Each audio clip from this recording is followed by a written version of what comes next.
Recording in progress.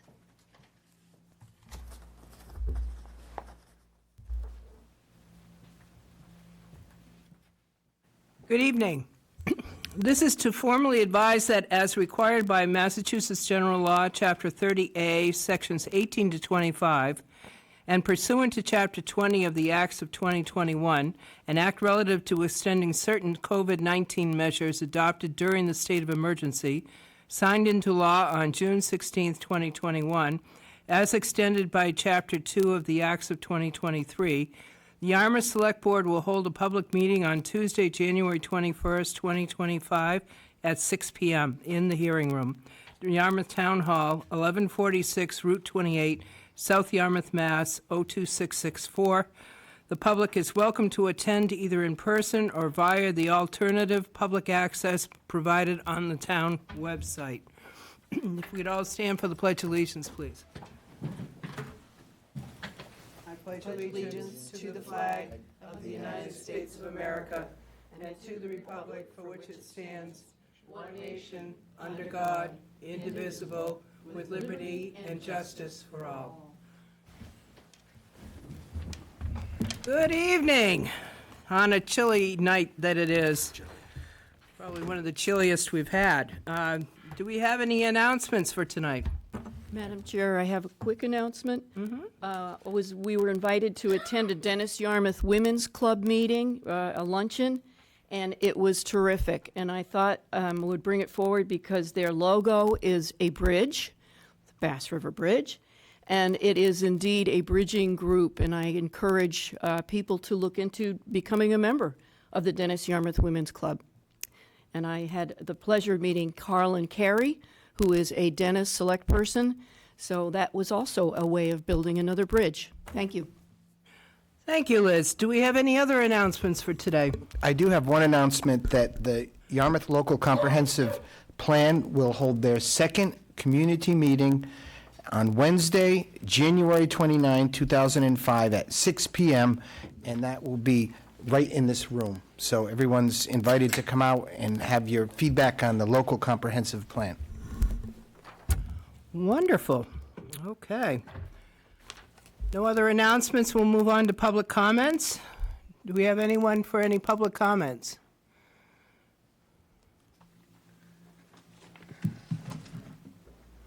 Good evening.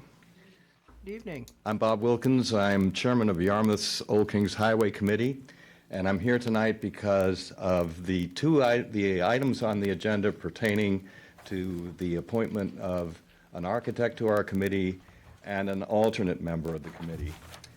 With regard to the architect appointment, there are no issues concerning open meeting law violations or potential open meeting law violations.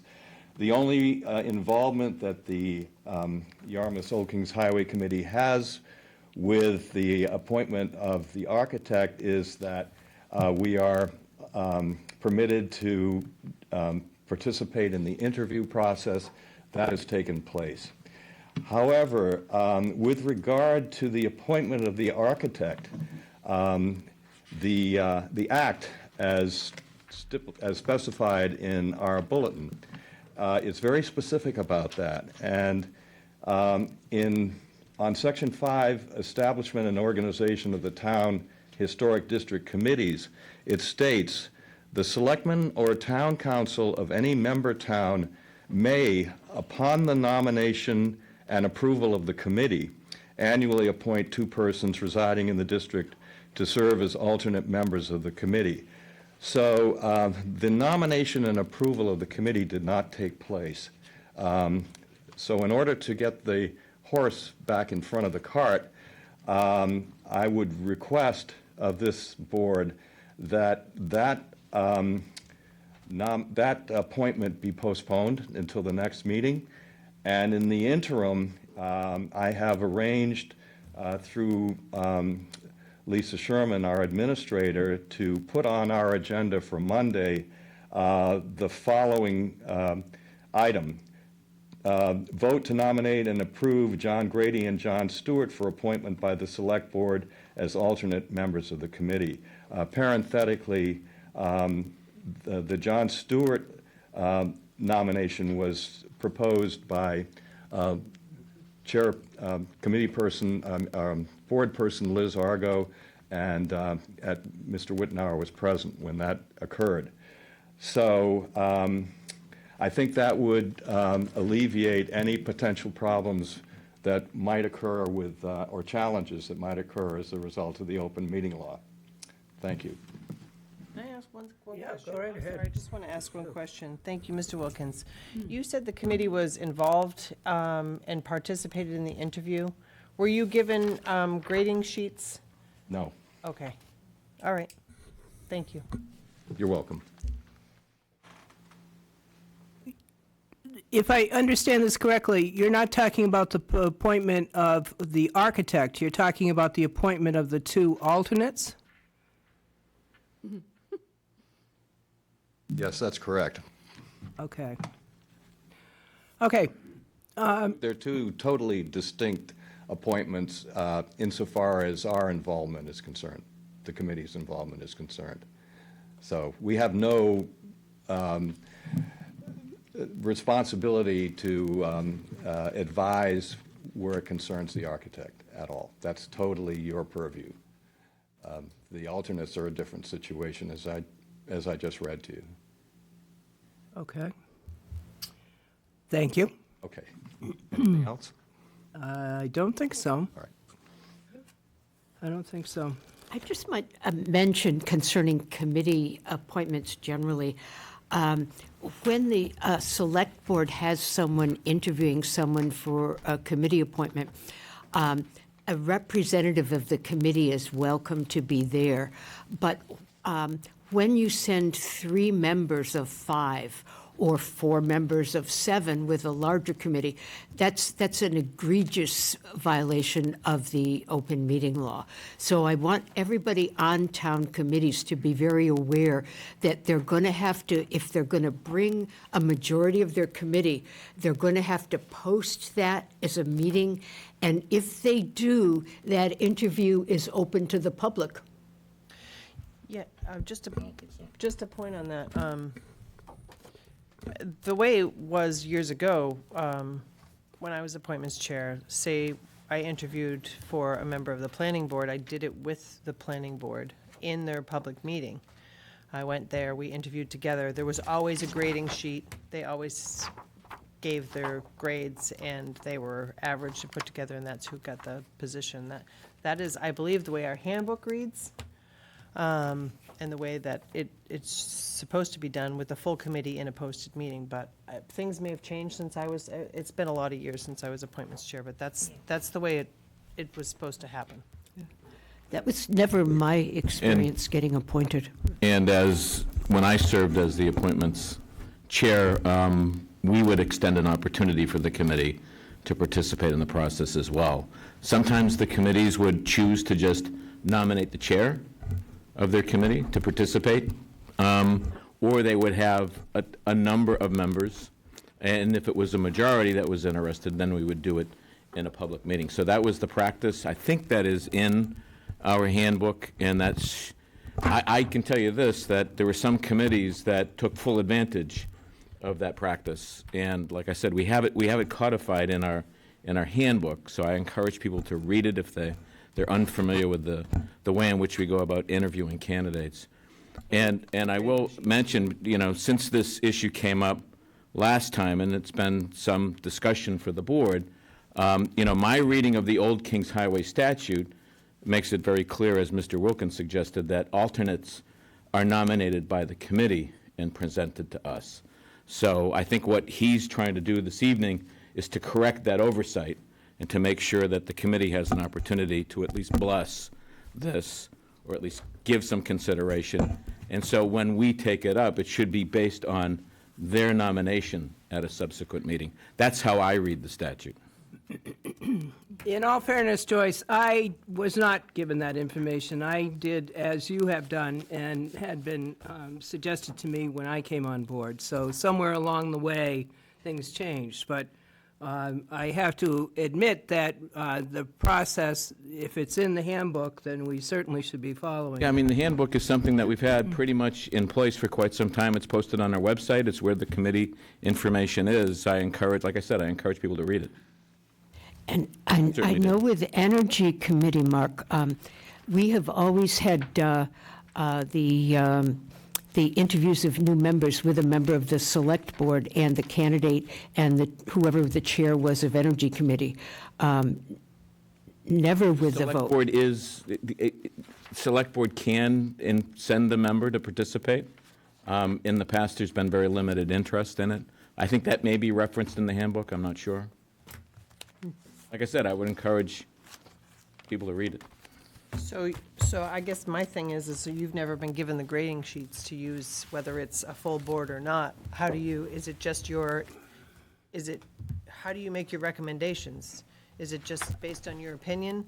And this is a discussion we could have at another time, not in public comment. However, we always used a grading sheet. The grading sheets were turned into Pam. I'm surprised that Pam hasn't given you those for any of the interviews. They should be given.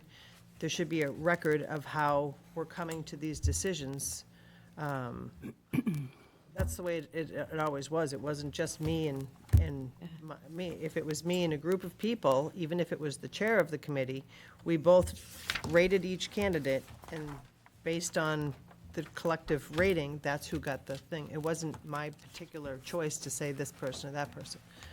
So. When I was first interviewed for Energy Committee in 2008, it was with Jack Howard and a then select person who's moved on, and there were no rating sheets. And I was chair of Energy Committee for years, and we never had rating sheets. And we met with an individual member of the select board and the candidate. When I say we, I mean either me if I were chair or whoever was chair. Well, I think what we're hearing here is we've got a policy that has been in place that some of us were not aware of, me included. And that what we can do is ensure that in the future that correction is made.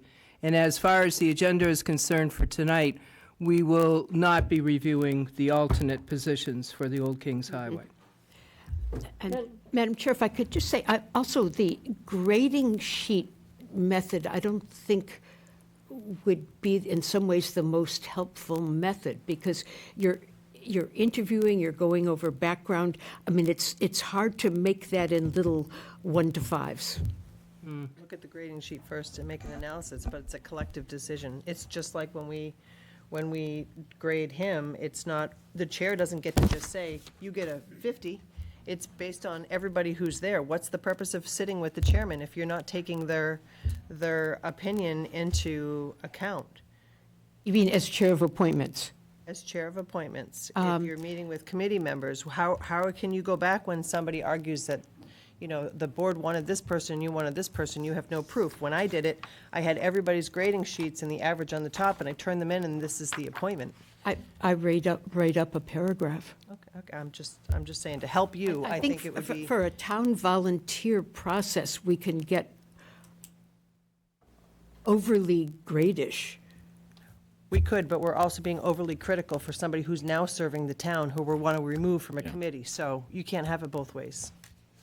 I would recommend, Madam Chair, rather than continue this discussion, that we take it up as an agenda item, and that if members of the board have some suggestions on ways to change our policy and to change our handbook, that they present those ideas at that time, and so we can just move on with the rest of tonight's business. One last piece of business relative to the Appointments Committee.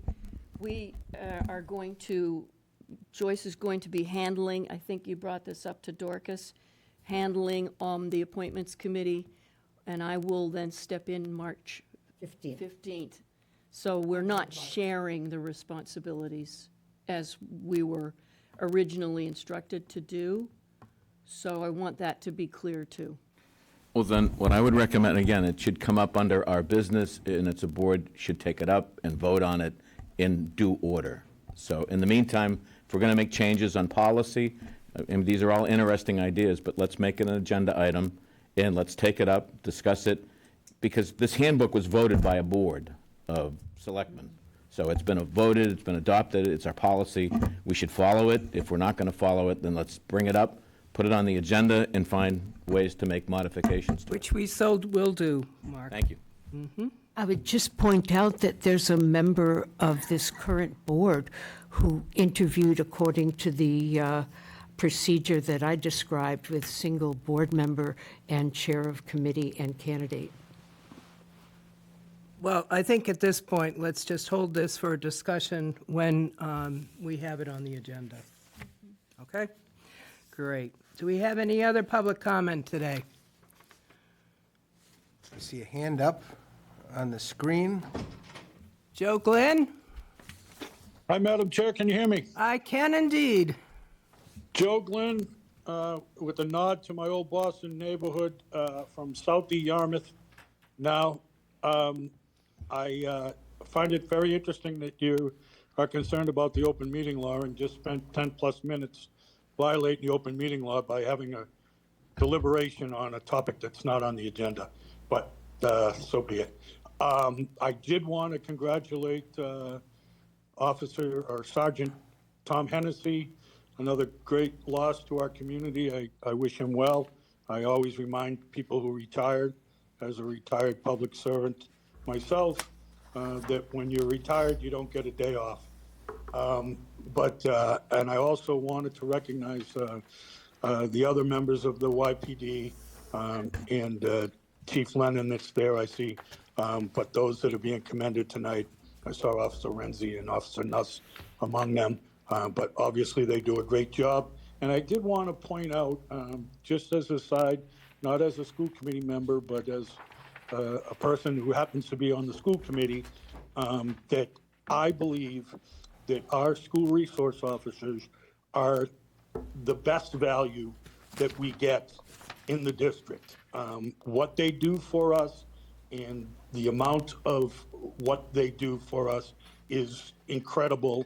And I just wanted to personally, publicly state that that we couldn't have enough school resource officers. I want us to be the national model for school safety, and they provide that and then some in a lot of different ways, from truancy throughout the thing. So I just wanted, as I saw Officer Lennon there, I just wanted to reassure him that he's always got a vote on the school committee. You just demoted him, Joe. What's that? You just demoted him.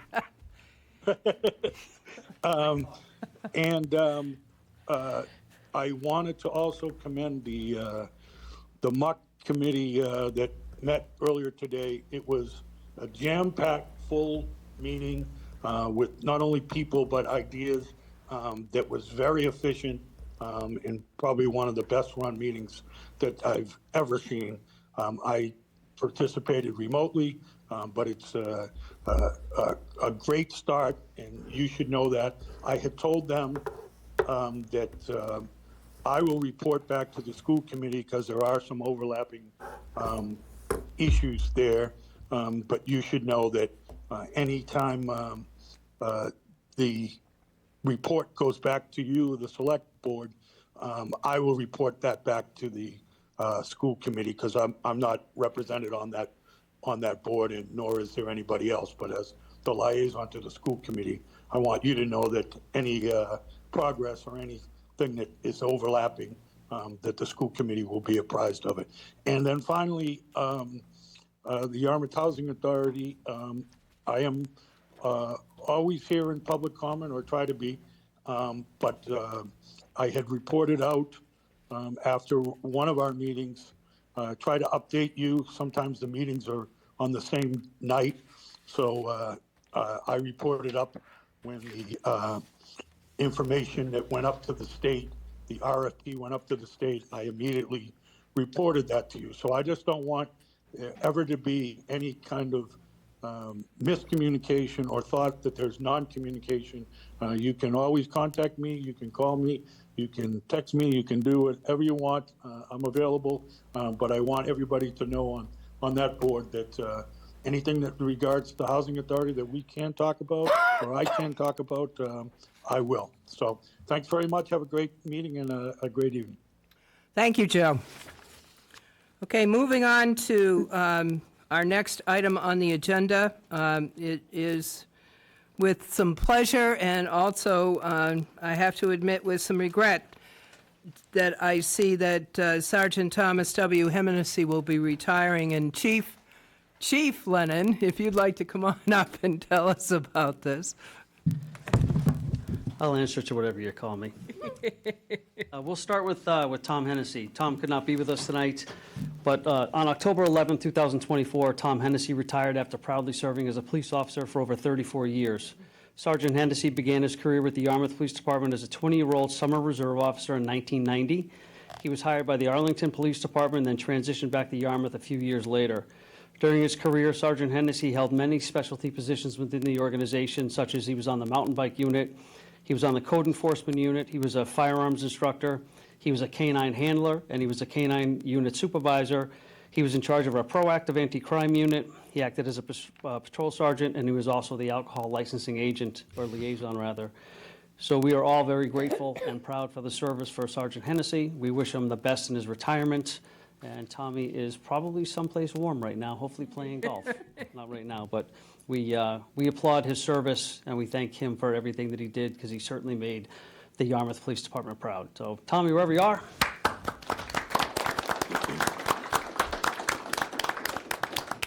Tom did send in an email saying, "Please convey to Bob and the board my sincere appreciation for recognizing my service. However, I will not be attending the meeting and ceremony on January 21st. Best regards to you and all of my former fellow town of Yarmouth employees." Tom Hennessy.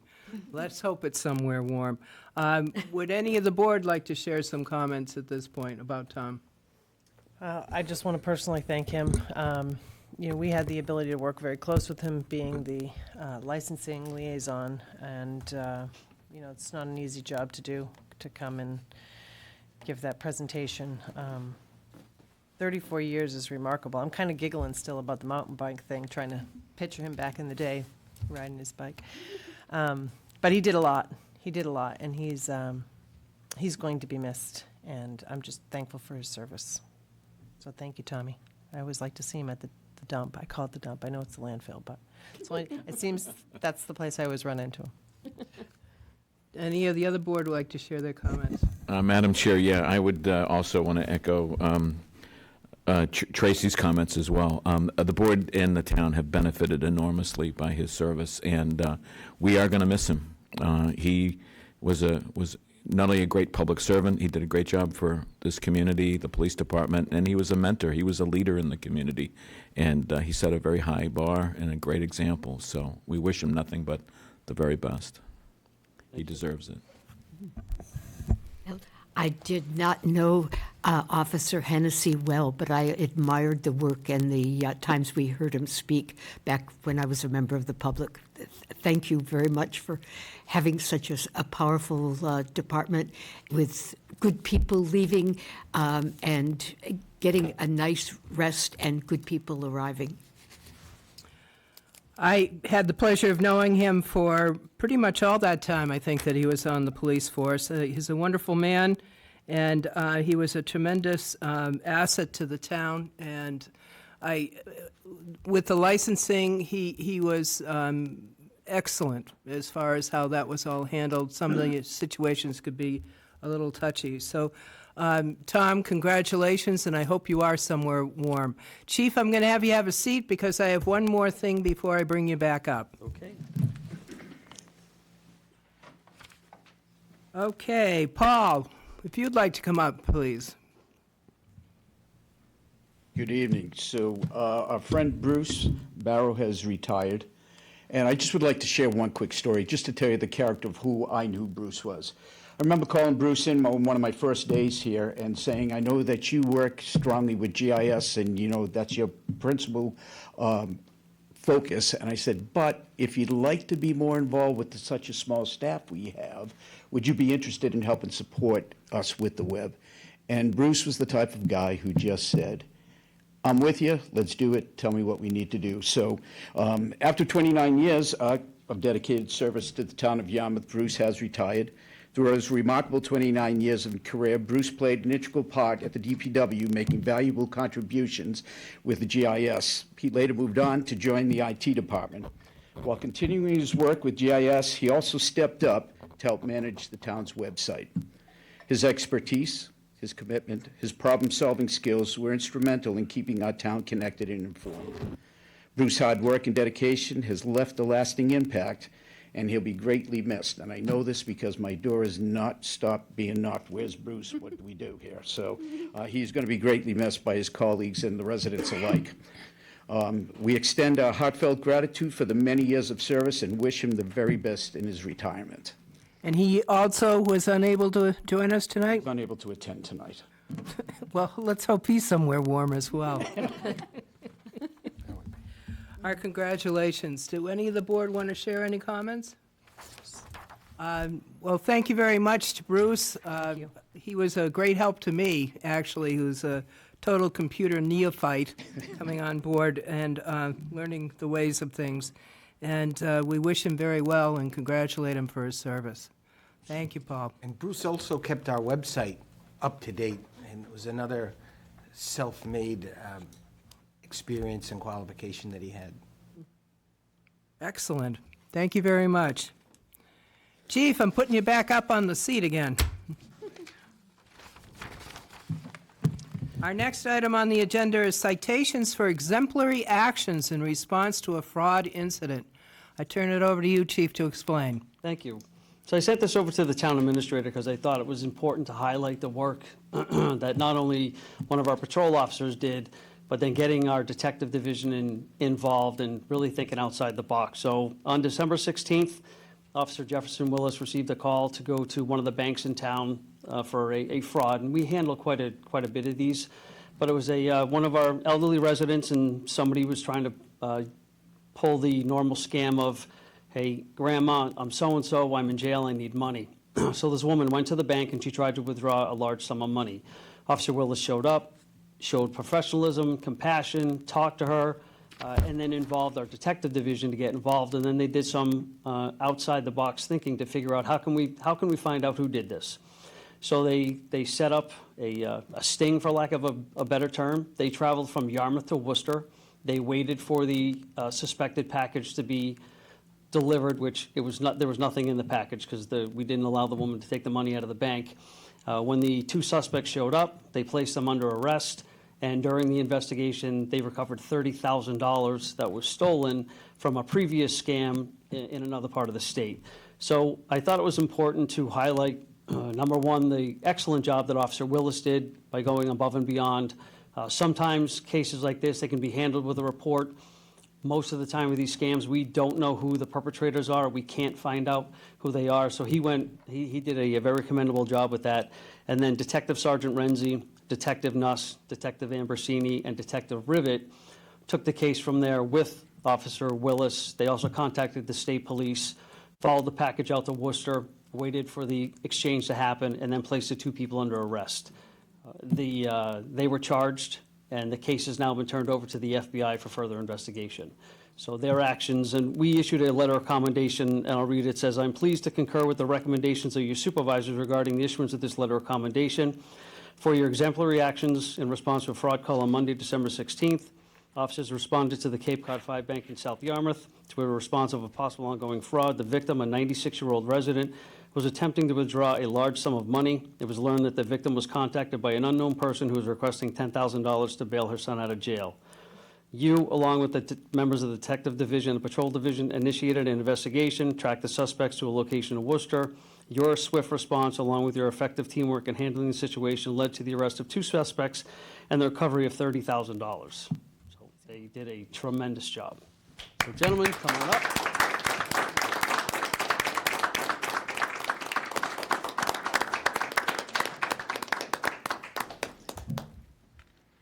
And I'll also note that Officer Willis's dad drove 2.5 hours from Western Mass to be here. Oh, wow. I would too. Officer Jefferson Willis, we have a commendation for you for exemplary action in a fraud investigation, and be it further known that the town of Yarmouth extends its sincerest thanks and appreciation for your role in the successful resolution of the December 2024 fraud incident involving an elderly victim. Your dedicated efforts, along with those of your investigative team, led to the apprehension of the 2 suspects as well as the recovery of $30,000 from another scam incident.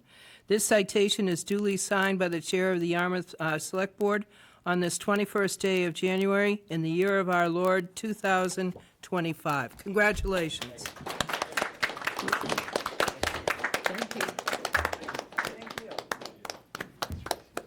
Thank you. Congratulations. Can I just say something before Officer Willis goes away? And not to distract from the other recipients, but I think it's very important also to recognize Officer Willis for another event, and I don't know if you have this coming up in the future, but he was recognized as a servant officer. This past Christmas time, I'll just read you the YPD Facebook post. This week, he was featured with the Yarmouth Police Department. In words of the principal at Station Ave Elementary, Officer Willis has been a continual positive presence in our building. At the start of the school year, there was a kindergarten student that was having a hard time adjusting to school. Officer Willis would stop by just to check on him, and he would take the time in mini breaks walking around the halls just trying to connect with him and make him feel more comfortable. It goes on, and I'm not going to read it, but Officer Willis bought every student at that school a Christmas present. It's And amazing. he was recognized for that, and I think we should recognize him for his efforts on that, because what you do, and I got to say it while your dad's here, so I can't not do it while dad's not here. But what you do every day makes a difference, and when I read these stories, it makes me extremely proud, because that is the meaning of Christmas, and what you did for some of those kids was extremely important and should be recognized. And I personally thank you and appreciate everything that you do. Thank you very much.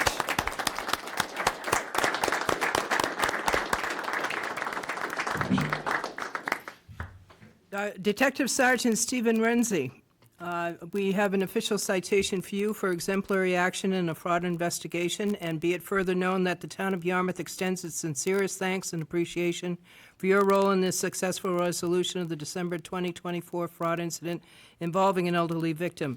Your dedicated efforts, along with those of your investigative team, led to the apprehension of the 2 suspects as well as the recovery of $30,000 from another scam incident. This citation is duly signed by the Chair of the Yarmouth Select Board on this 21st day of January in the year of our Lord 2025. Thank you very much. Thank you. Thank you.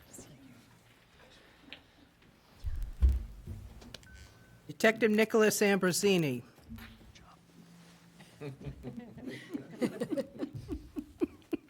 I have a citation for you. For exemplary actions in a fraud investigation, and be it further known that the town of Yarmouth extends its sincerest thanks and appreciation for your role in the successful resolution of the December 2024 fraud incident involving an elderly victim. Your dedicated efforts, along with those of your investigative team, led to the apprehension of the 2 suspects, as well as the recovery of $30,000 from another scam incident. This citation is duly signed by the Chairman of the Yarmouth Select Board on this 21st day of January in the year of our Lord 2025.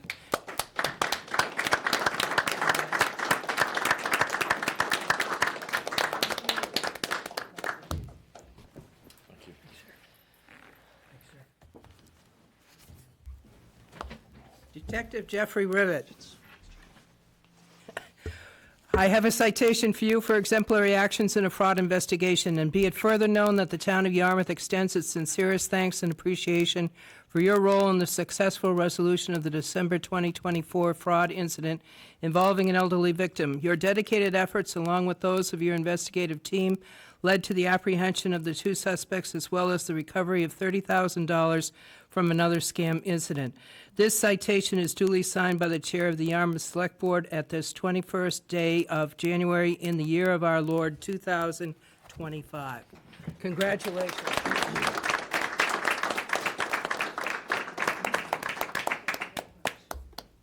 Thank you.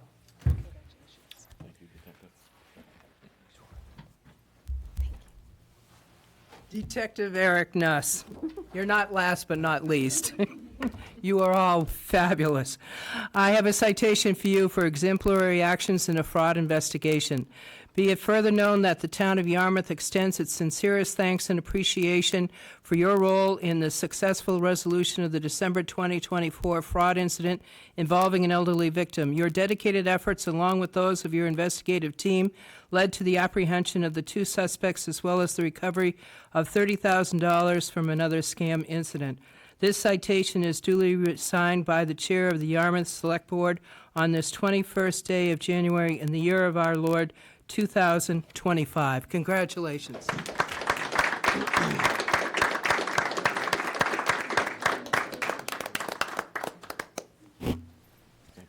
you. Congratulations. I would just like to add that Detective Nuss and Detective Rivet were involved in a similar case several years ago where a resident was a victim of fraud and lost over $100,000. But because of their efforts and working with the FBI, they were able to track the suspects down, recover some of the money, and charges were brought against people in India based on the initial investigation that they did. Congratulations.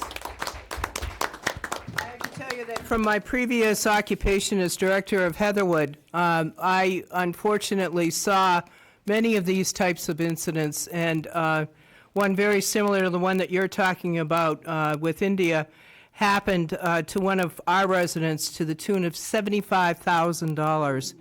It was involved with the FBI, and they were able to arrest individuals in Las Vegas for that one. It's horrible to think what people will do to the elderly, and that there is no crime in my mind that's worse than what preying on the elderly.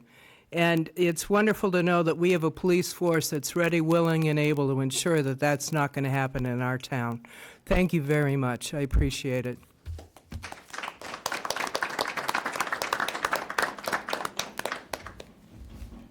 Thank you all, gentlemen. You're dismissed.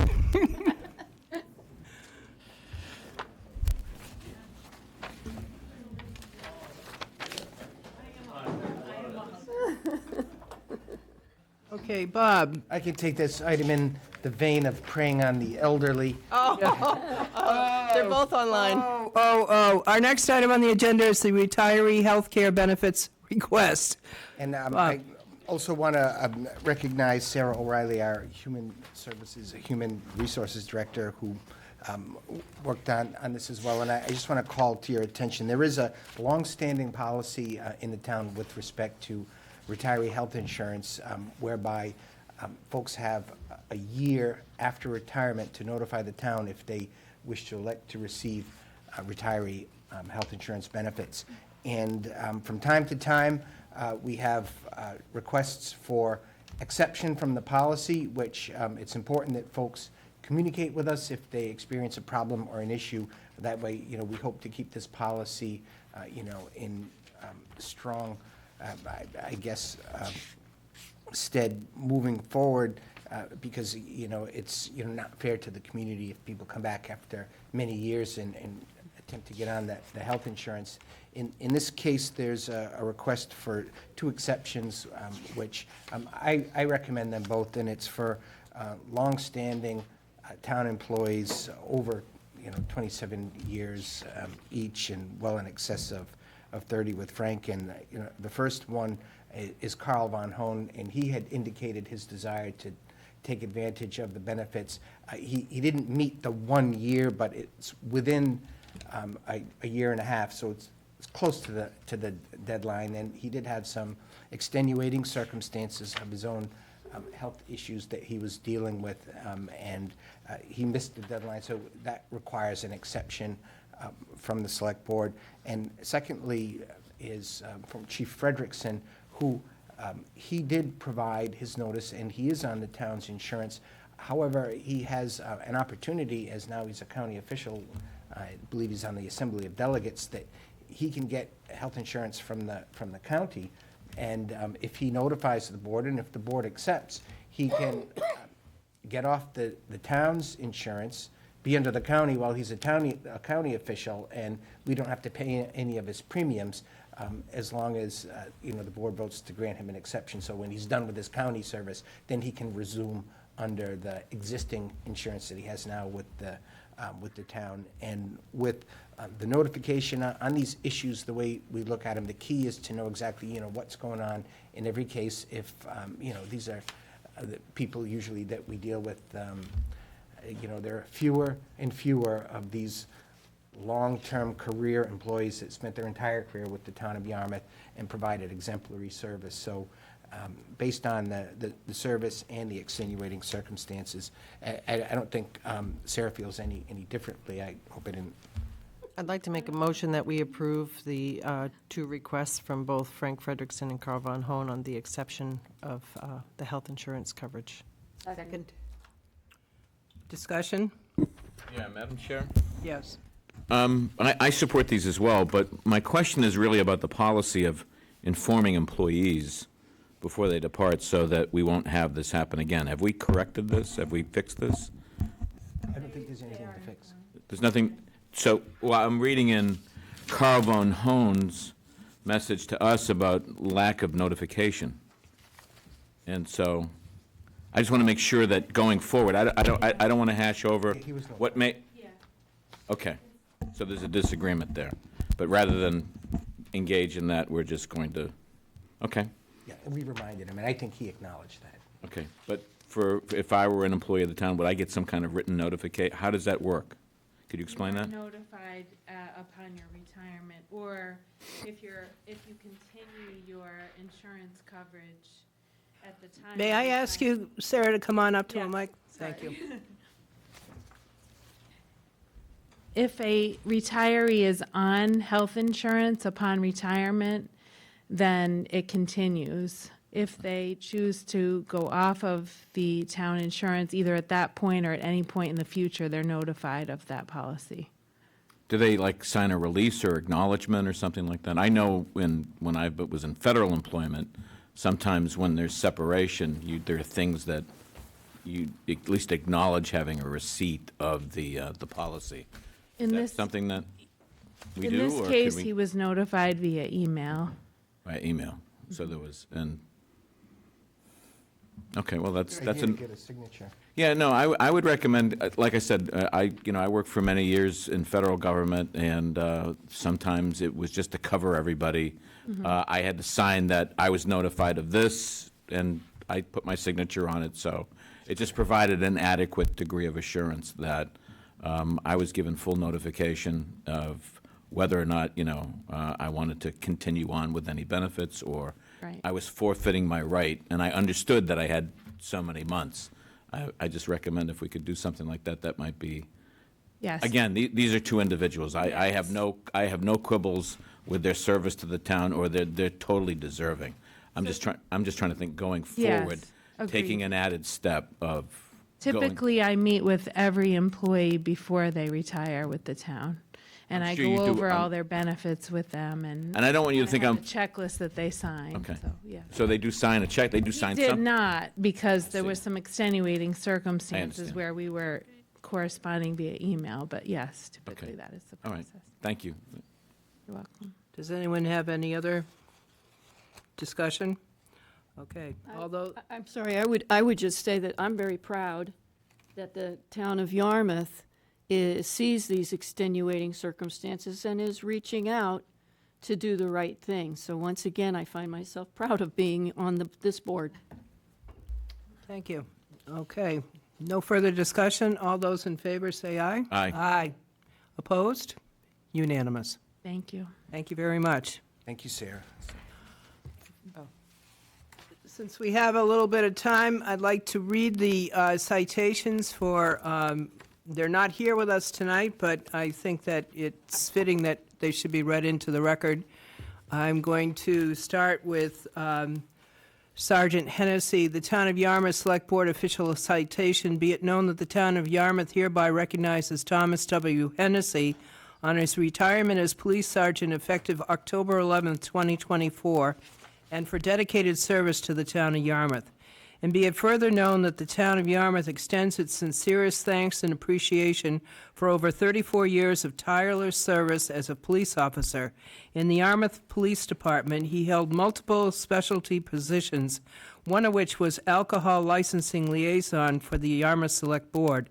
This citation is duly signed by the chair of the Yarmouth Select Board on this 21st day of January in the year of our Lord, 2025. Another round of applause for, in absentia, for Tom. I also have a citation from the Town of Yarmouth Select Board, official citation, be it known that the Town of Yarmouth hereby recognizes Bruce R. Barrow on his retirement as GIS technician effective December 13th, 2024, and for dedicated service to the Town of Yarmouth. And be it further known that the Town of Yarmouth extends its sincerest thanks and appreciation for 29 years of tireless service in the DPW Engineering Division and most recently in the Information Technology Division. This citation is duly signed by the Chair of the Yarmouth Select Board on this 21st day of January in the year of our Lord, 2025. Amazing, two extraordinary employees spending a lot of their time with us and devoting themselves to us, and the town's a better place for it. Thank you very much. Said. Our next agenda item is not until 7:15, so I think I'll take some of... We can take it. There's no public, No there's public? public involvement in it. Okay. It's just us. In that case, I'm going to turn the chair over to our licensing chair, Tracy Post. Thank you. So this is a letter, it's in the packet. It basically codifies our decision. The decision was sent to the ABCC without enumerating the rationale for our decision in any case, whether it's for or against a decision. The items need to be outlined, and it wasn't. So we were fortunate. We had a hearing before the ABCC. We were allowed time to be able to outline our decision, and so this is for submission. Do you need a motion? Yes. I move that we enumerate the decisions in the Yarmouth Mini Mart decision. There's a, if you could just amend it to reflect the letter that's here dated January 21st, 2025. So amended. That's in our packet tonight that outlines 10 of the items in our discussion that You want me Our to town- rephrase it? well, I just think we need to make sure we point to this as what we're submitting. So I move that we enumerate the issues, the findings, and as per the letter from Ravi Patel dated January 21st, 2025, and send that along to support our decision. Perfect. We don't need to read the findings of facts into public record? Okay. Is there a second on that motion? There's a letter to, not from, Ravi This is Patel. from Ravi Patel. No. This is This two. is to Ravi I beg Patel. your pardon. Yep, from, We're writing, just so that folks aren't confused about this, we're writing a letter to Mr. Patel outlining an amended decision, identifying the findings of fact. Oh, so this has been, okay, I get That's- it. This that's is the the propo- result of, That's a proposed request. letter that we as a board have to approve, so. Okay. So Read it. your try motion again. is intended to approve this letter in finding of fact. so I move that we approve the letter that is addressed to Ravi Patel dated January 21st, 2025, that enumerates the findings of fact to support the decision. second. Second. Any discussion on that motion? All those in favor? Aye. Aye. Any opposed? Okay, thank you very much. Moving on to our next item on the agenda is our budget discussion. First up, we have the fire department.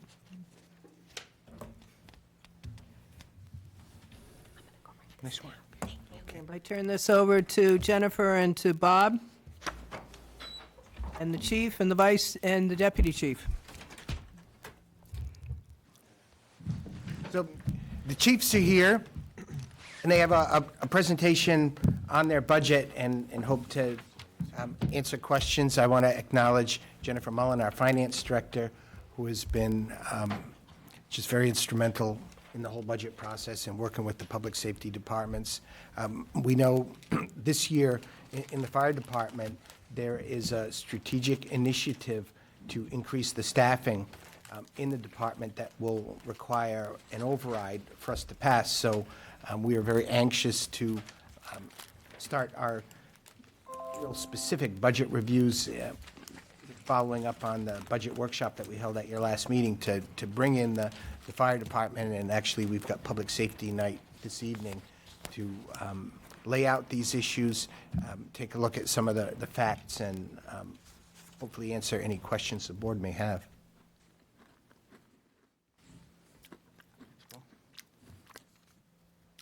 Thank I you see all. we're getting good at PowerPoint here. Getting better. Yeah, You know, and I looking took your good. advice. Although I don't like having more and more fire pictures. Well, I'll start with saying I think I already got a win because I get to go before the police chief, so I'm pretty happy Was about this you, Chief? Ooh. Who's doing, is this you?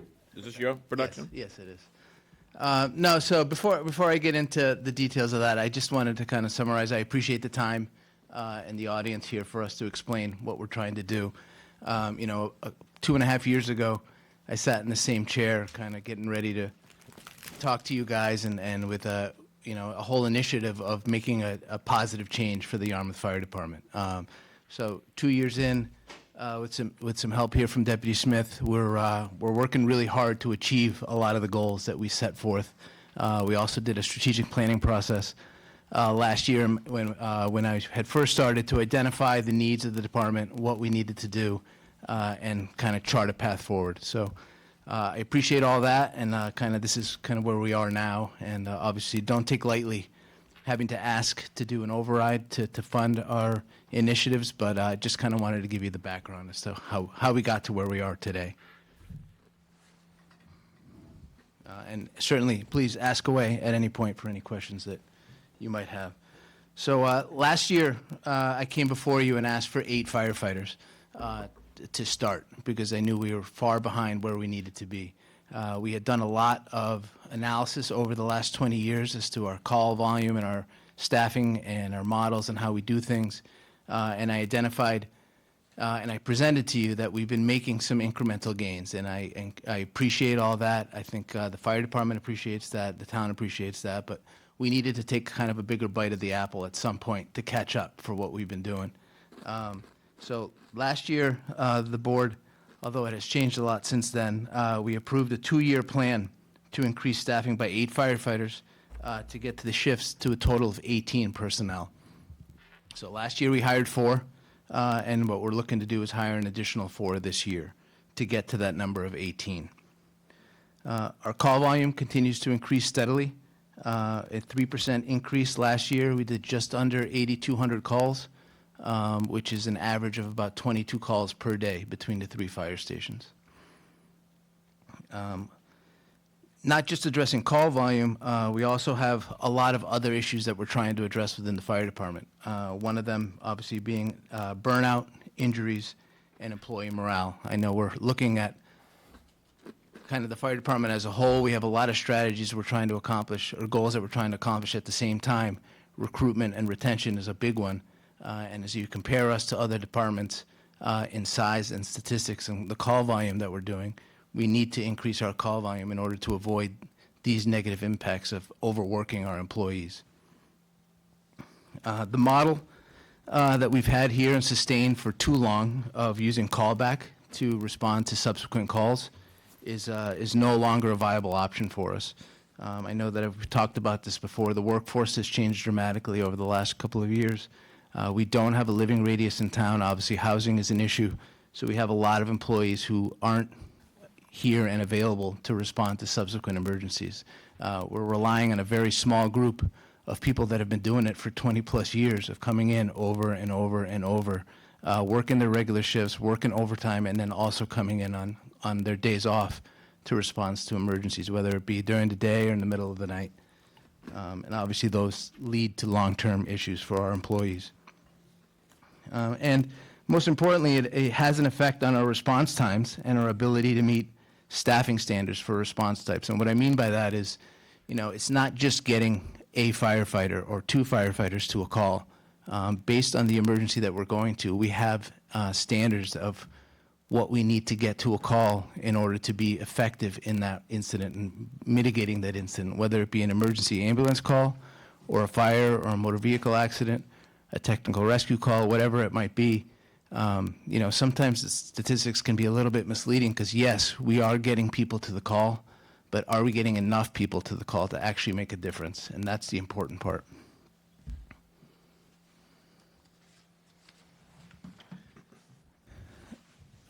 We've done a lot of analysis over the last 20-plus years on the fire department. We have had a lot of analysis, but very little action. And that's kind of where we are. Just going back to 2002, we had a consulting group come in and do an entire analysis of the fire department. That analysis led to a 2003 override and staffing full-time the West Yarmouth Fire Station. That was back in 2002. At that point, they recommended the minimum staffing of 6 at headquarters, which we just accomplished last year in 2024. And it also, at that point, recommended an addition to our command staff based on the size of the fire department. So that was 2002. 2011, the department and the select board went through a strategic plan analysis to look for the next 4 years. At that point, it was recommended that we move to 18 per shift, which is what we're trying to get to now. It recommended moving the shift commander into his own vehicle, which is another goal that I've obviously brought up a few times.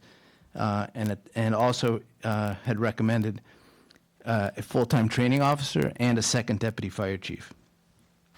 And then in addition to that, had also recommended a supervisor in dispatch. I know dispatch is a whole different issue that we're kind of moving in a different direction there, but just kind of showing points of that they were looking to expand at that point. In 2018, they had another study done by the Matrix Group. Again, recommended in restructuring to have a training officer and also restructuring of the entire command staff because of the size of the department and the ability to handle the management of the department. It recommended some additional day positions to offset daytime call surges, which I know was brought up, I think, during public comment the last meeting about trying to manage when the calls come in. But honestly, those positions were recommended to be added after meeting the minimum requirements of 18. We do have a slight spike in call volume during daytime hours between 8 a.m. and 8 p.m., but honestly, at this point, we're at the point where we don't have enough personnel to manage the calls during the 24-hour period. Subsequently, it'd be great to address those issues, but we need to start with getting to 18. The biggest issue that they identified during that study was the concurrence of calls.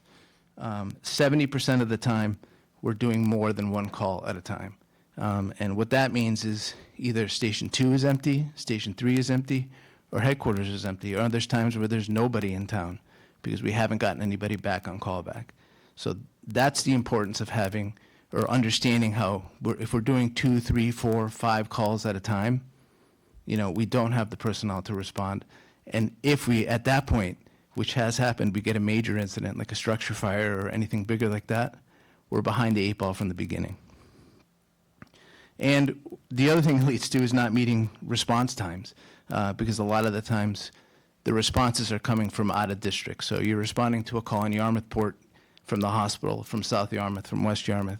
So your response time that are already, because of the size of the town, we have an average response time of 6 minutes from anywhere in town. Obviously, some are shorter, some are longer, but 6 minutes is a long time.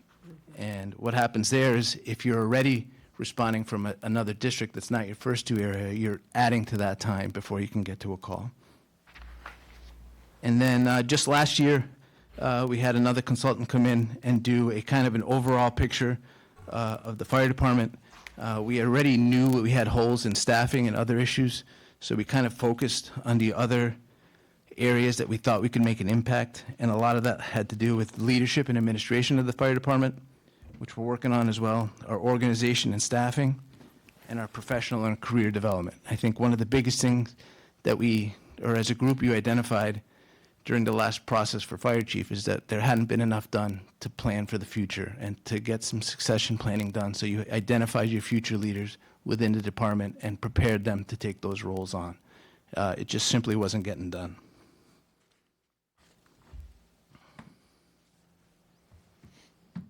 So financial strategies over the last 20-plus years.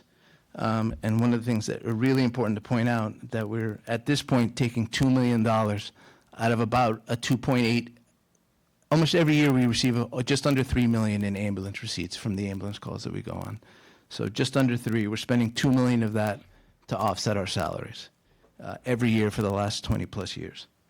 We've done some ambulance fee increases. I think the last one was done in 2023, just before they hired.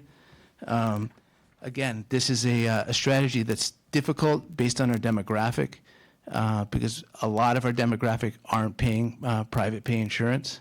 So a 150% increase in ambulance fees only results in like a 10 or 15% increase in actual receipts. So it's not a great strategy to increase, or it doesn't quickly solve your problem. Certainly any increase would lead to more income, but it takes a while to make that up. Overtime funding has, in effect, decreased over a 10-year span. The overtime has gone from a fiscal year 16 request of just over $1 million, 1.1 million, to last year what we asked for was 900,000. Now, certainly that's not a huge decrease, but at the same time, if you look at the increases in staffing,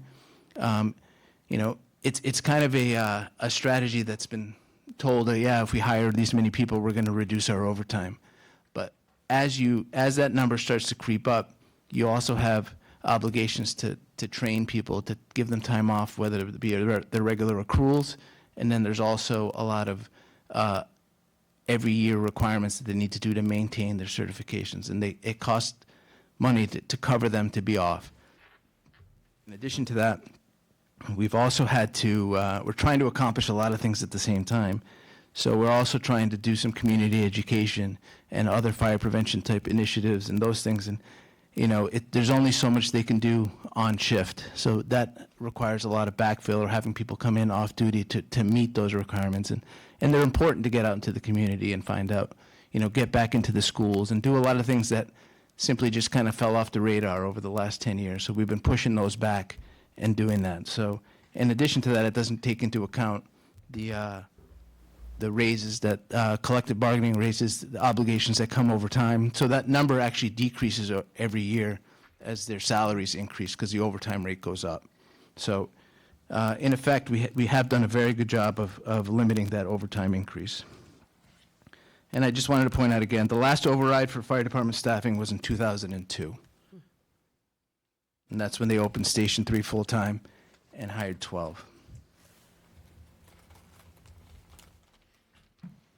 So over the years, we have, in just the last couple of years, seen an increase in a commitment to increasing our staffing.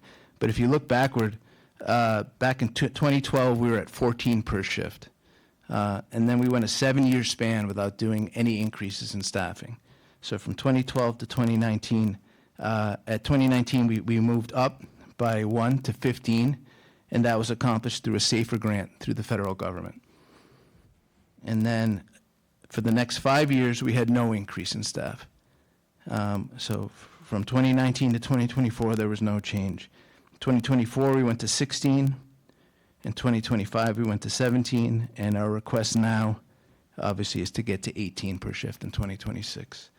The important thing to point out as well is that entire time, the minimum, so this is the number of 14, 15, and 16, those are our total members per shift.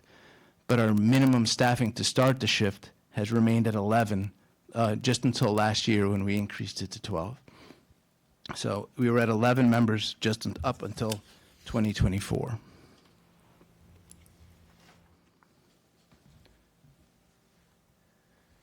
Just wanted to point out those numbers of concurrent calls because I think it's critical to understanding what's going on in the town.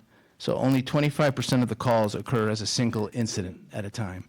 The rest of the calls are all happening either in groups of 2, 3, 4, 5, or even more. and it's more and more often as we move on. I know that there's a thought that our increases are really only during the summer months, and honestly, it's not true at this point. We do see a slight increase. It's about 10 or 12% during the summer months of June, July, and August. But for the most part, our calls are very steady, and we keep an average of that 22. What you see in the summer months are more occurrences of our 30, 40-plus calls in a day. So why 18? Other than obviously just meeting our daily call volume, what this will facilitate is finally getting that shift captain or the shift commander into his own vehicle and off the piece, so that he can manage the 3 stations and all of the department functions. Contractually, our obligation, we have 3 members off on vacation on a daily basis, and we average 1 line of duty injury per shift throughout the year, just based on historical data. And then that also leaves you time for a person either to be out sick on personal time or on training. So by 18, it leaves those 5 spots for what you need to accomplish. And as you can see, the distribution of personnel with 13 at start of shift would be 7 at headquarters, 3 at Station 2, and 3 at Station 3.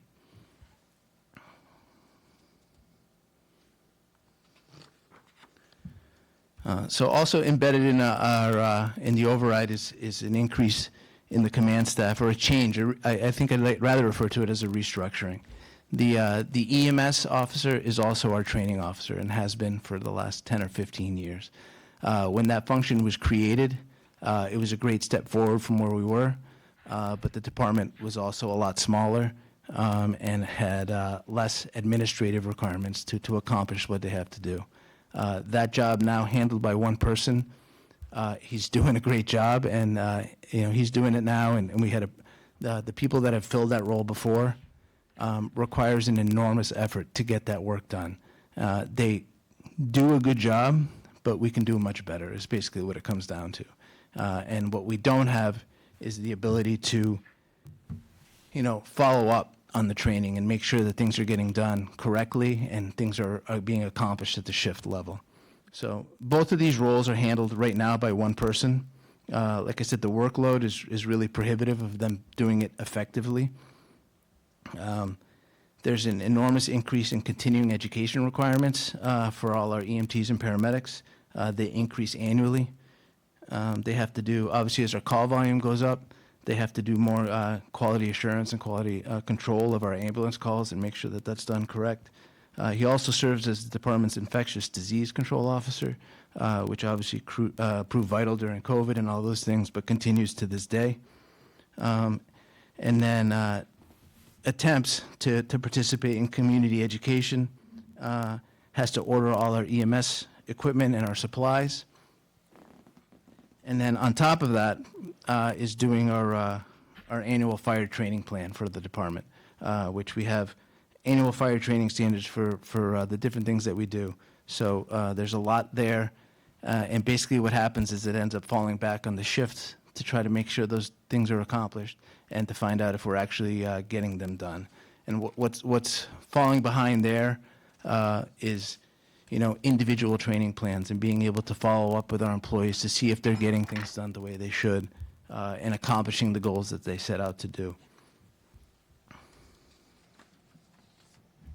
So that's the main piece by providing the deputy fire chief.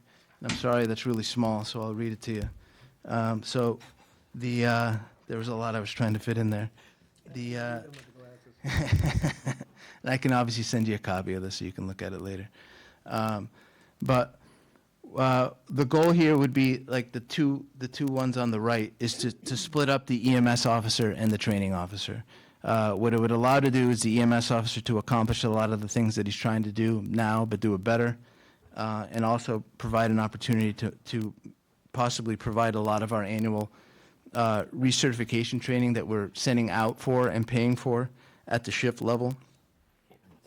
There's also some parts of our strategic plan and parts that we've been trying to move forward with, some other initiatives such as community paramedicine, firefighter wellness, and accident and injury prevention that we just haven't been able to even start thinking about, so we could start moving in that direction.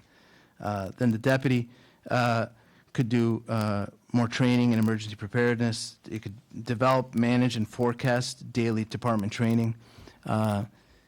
Devise, manage, and forecast individual training and personal development, and follow some standards and make sure that it's getting done. That's the big piece, is completion, measuring the completion of the training, and making sure that's all correct and done. Succession and mentoring, plan development, engage in efforts with other communities and departments to develop regional initiatives, and then basically move a lot of the more higher level roles to the assistant fire chief, where we can get some movement done on our strategic planning or grant writing, some oversight on fire prevention, fire investigations, and community risk reduction. Our station and fleet maintenance, the deputy can attest to, is almost a full-time job. We have over 35 vehicles and 3 fire stations. It is an enormous undertaking to make sure that all of that is up to date and working correctly. It's probably a huge part of what he does on a daily basis, and managing that is a lot. So I said we can talk more about that, but basically it would allow projects the time and attention that they need to make the difference. We have a command staff that's spread really thin with meeting requests and town initiatives, or staying in the office and being able to get things done. And we've been multiple attempts over the last 20 years to try to delegate areas of authority between the different shift captains that are there, and it just doesn't work, because when they work their shift work, they're here for the day and then they're gone for the next group of shifts. You can't follow through with tasks and make sure that they're getting done correctly. So you need somebody who's there every single day to make sure those things are getting done correctly. And then, a lot of these studies have also shown that by having the training officer not be a part of the command staff, it leads to some logistical issues where they have to defer a lot of the issues to the chief and deputy. So they end up coming up to us anyway, whether it be giving somebody time off or, closing a station for a couple hours to accomplish a task or whatever it might be. It's hard for them to manage that as a lieutenant when they're working with their shift captain. So they ended up having to defer a lot of those decisions to us. So we've had a substantial increase in management with all the additions in personnel and all the individual training requirements. So just a financial breakdown of where we are right now with that override. That top number being the biggest of 293,437, which is the firefighter salaries.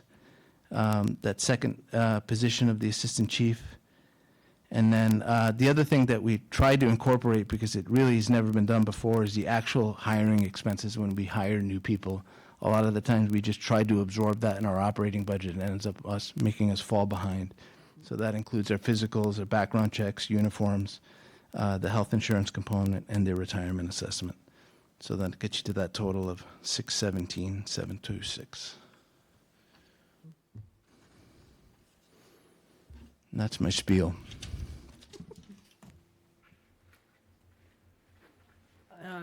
Comments, Mark? Sure. Thank you for that presentation. I'd say that's probably the best presentation on the fire department budget that I have seen in my years as selectman. So I want to commend you both, and I'm sure Jennifer had a hand in it. So the team put together, I think, a very good presentation. And we're getting a lot of insight and a lot of background information.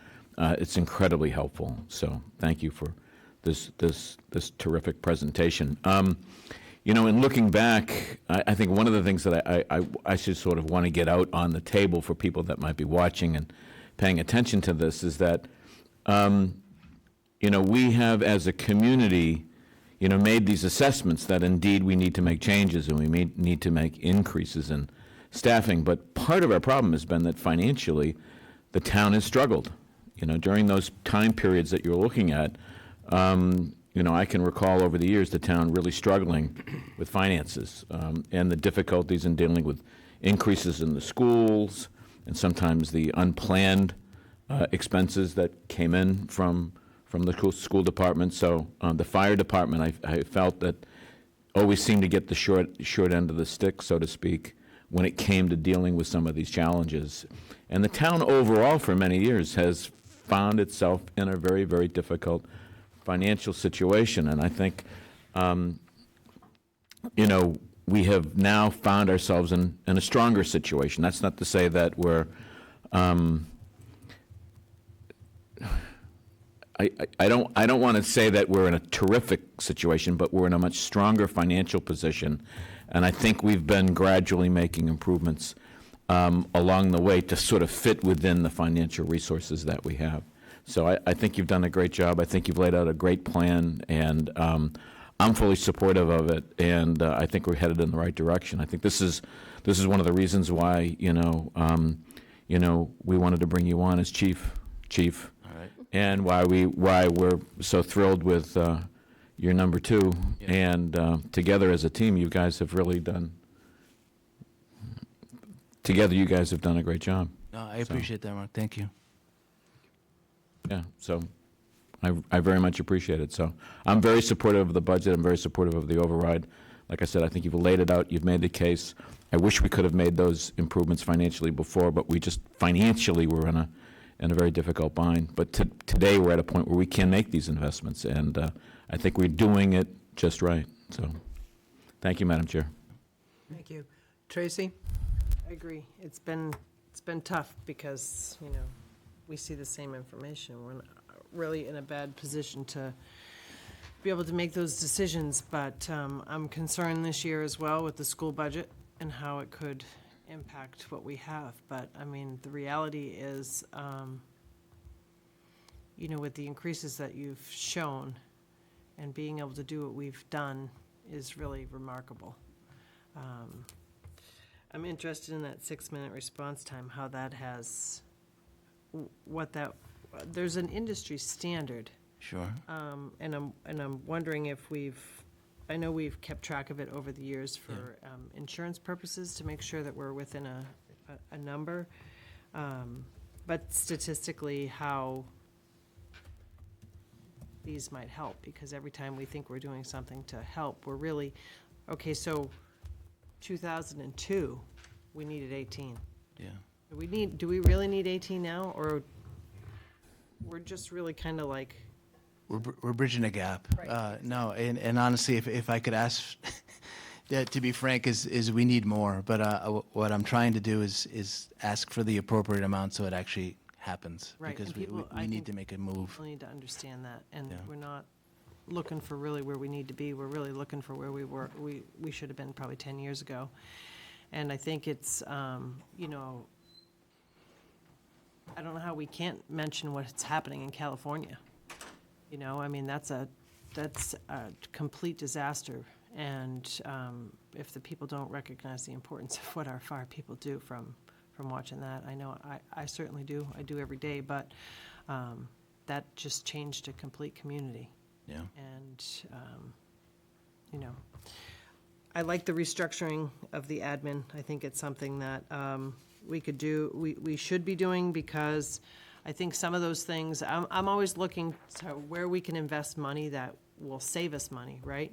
So if we're doing these programs with training and development, hopefully we're keeping our people, because the training and new hires are very expensive, right? So we have, as you mentioned, perhaps a morale issue. One of the things that we have a hard time dealing with is the fact that we're so busy. And when there's other departments that are hiring, where are people choosing to go? They want to, make more money and do less work. It's really hard. So to the extent that we can train them and develop them and try to keep them, I think will be great. And if we have a training person to be able to do that, I think that's important to a lot of people. I know it was important to you, and I think a lot of the guys there, we always said, we've been very fortunate that our bench was deep on the police department, very deep. And they did a really good job with that type of training. So I'd love to see the same thing in the fire department. You guys are working towards it. So these numbers here aren't within your budget now, right? No. They're not in the proposed budget. So I just have a couple questions about the actual budget. Sure. They are reflected, I think, in the proposal. Are they? I'm not sure if they are. Because when I look at uniforms and clothing, Yeah, not the bottom ones, the salaries are. so Yeah. the personnel, the firefighter and the assistant chief is in this recommended $8.4 million budget, but not the expenses? Is that true? I just want to make sure. Come on up to a microphone, Jennifer. Sorry, I just want to make sure. No, it's fine. No, you bring up a good point. I just wanted to tell people my thinking when I was putting this together, is that, yeah, the salaries are in there. I did extract that because there was a lot of discussion, and because we have other costs in the operating budget, not just the 4 firefighters, so I extracted the costs just to show them of what it would be. And so I did take them out, because I envisioned this as like a separate town meeting warrant article, so then I would extract the salaries out of this as well. But that's kind of why I did it. I could have probably left it in there, but I wanted to show the expenses. What happens if what happens if this budget passes and then the override doesn't pass, then we still have a budget that raises and appropriate we're allowed to spend the money, so. Yeah, I would take out the salaries from the Okay. operating budget. Okay. That was the way I was thinking of it. I was super focused on trying to show, the actual cost of a firefighter, that, I did it that way. Okay, But no, we would take the salaries out, put them in a separate town meeting warrant article. okay, good. All right, so, but for purposes of this, they're in the top part, so the 6.38% increase includes the new For personnel. Exactly. The salaries include the personnel, the operating budget doesn't include the physicals, the background checks, or the uniforms. Because physicals, they can be in another budget, sometimes it might be in human resources or background checks. So that's kind of why I did it that way. And then obviously the health insurance, you have a separate line item for that. I didn't put that in there because you don't know what they'll sign up for health insurance. And then retirement assessment. That was just a calculation that we use when we calculate the indirect costs, because in your retirement assessment, you have a portion that's your assessment, then you have a portion of an unfunded liability. And so the other thing I wanted to point out, you could make, the argument, well, the physical background checks and uniforms, those are one-time costs, right? So why are you putting in an override while it's continuing? So what I've done in the past is just so we can show the costs and not put it in the budget, because the budget's kind of tight. What happens is, once that passed, that money goes to those expenses the first year, and then I flip them usually to the retirement assessment, or if you need more in health insurance. So when I cost out the health insurance, it was like 2 at individual, 2 at family, and you never know what that can be. So those costs can be rolled into Just the wages are going to reoccurring go up them. a minimum of 2.5%. That right there will be eaten up just in wage increases. Exactly. So, okay. Okay. Thank you, that makes more sense. I guess I'm looking at the line item for professional and technical up the 35%, and I just wanted to see what was in that. The big portion of that is a yearly promotional exam that it typically costs in the area of $10,000 or $12,000. That's never been in our budget before, and we've kind of been taking it from old articles and making it work. But that's a yearly contractual obligation that we have to do a lieutenant's test one year and a captain's test the next year. Okay. And the ambulance and billing fees, that's just the percentage of what you collect going back to the company that, Yeah, that's just a natural increase. As the call volume goes up, the fees for our billing company go up. So we've been just trying to push that up as our call volume goes up. okay. I just have to say, I watched the school committee meeting on Monday night, and I was very impressed and proud with your award that you received from the community partnership for the Pathways to Independent Transition program that you guys were involved in. I think that's a great thing. And I'm just proud of all the work that you did there. It was great to watch. Yeah, no, they did a great job, honestly. They kind of took that ball and ran with it and did a great thing for The those fact that you're kids. willing with everything that you have to do to have somebody there to be able to work with these students, I think is extremely important. And much like we said earlier about Officer Willis, checking on that child till he felt comfortable, the same thing happened with you guys. And a student who had been around, and then when they actually had their fire drill at school, they knew what to do, and they weren't scared. And it was because of the work that they did. So, I mean, those things really pay off a lot, and that was great to hear. Oh, thank you. I appreciate you mentioning it. Thanks. Those are my only questions. Joyce? Oh, thank you. I would like to say that I totally agree with what Tracy said about fire being very much in our minds. I happened to be in Los Angeles from January 7th to January 18th, and it was a terrifying thing. And seeing so many people crowded into downtown Los Angeles because the areas that they live in were burning. Because of that, I think that's why the protective clothing item on the emergency budget on the back jumped out at me. Have there been changes in technology, and has protective clothing gotten better in, say, the last year or two? Absolutely. Basically, right now, one of the big things that has been identified is PFAS that they had in the gear. They're now finding ways to remove that through new technology, making the gear better, more protective, and now also PFAS-free. So it's better for the firefighters. But every year that goes on, new technology comes out as far as our airway, SCBA breathing apparatus, our turnout gear, helmets, basically across the board. So, of course, along with that goes cost. Cost will go up with new technology. So, but our firefighters are going to be in the best gear that we can give them. So we should expect that category probably to go up slightly every year. We as also new technology comes yeah, on? and we also do a yearly out of our capital every year in the capital budget plan. We put money aside every year to replace gear. So that's probably why you don't see a big increase there. That has more to do with when contractual agreements for uniforms and for as firefighters stay for a longer period of time.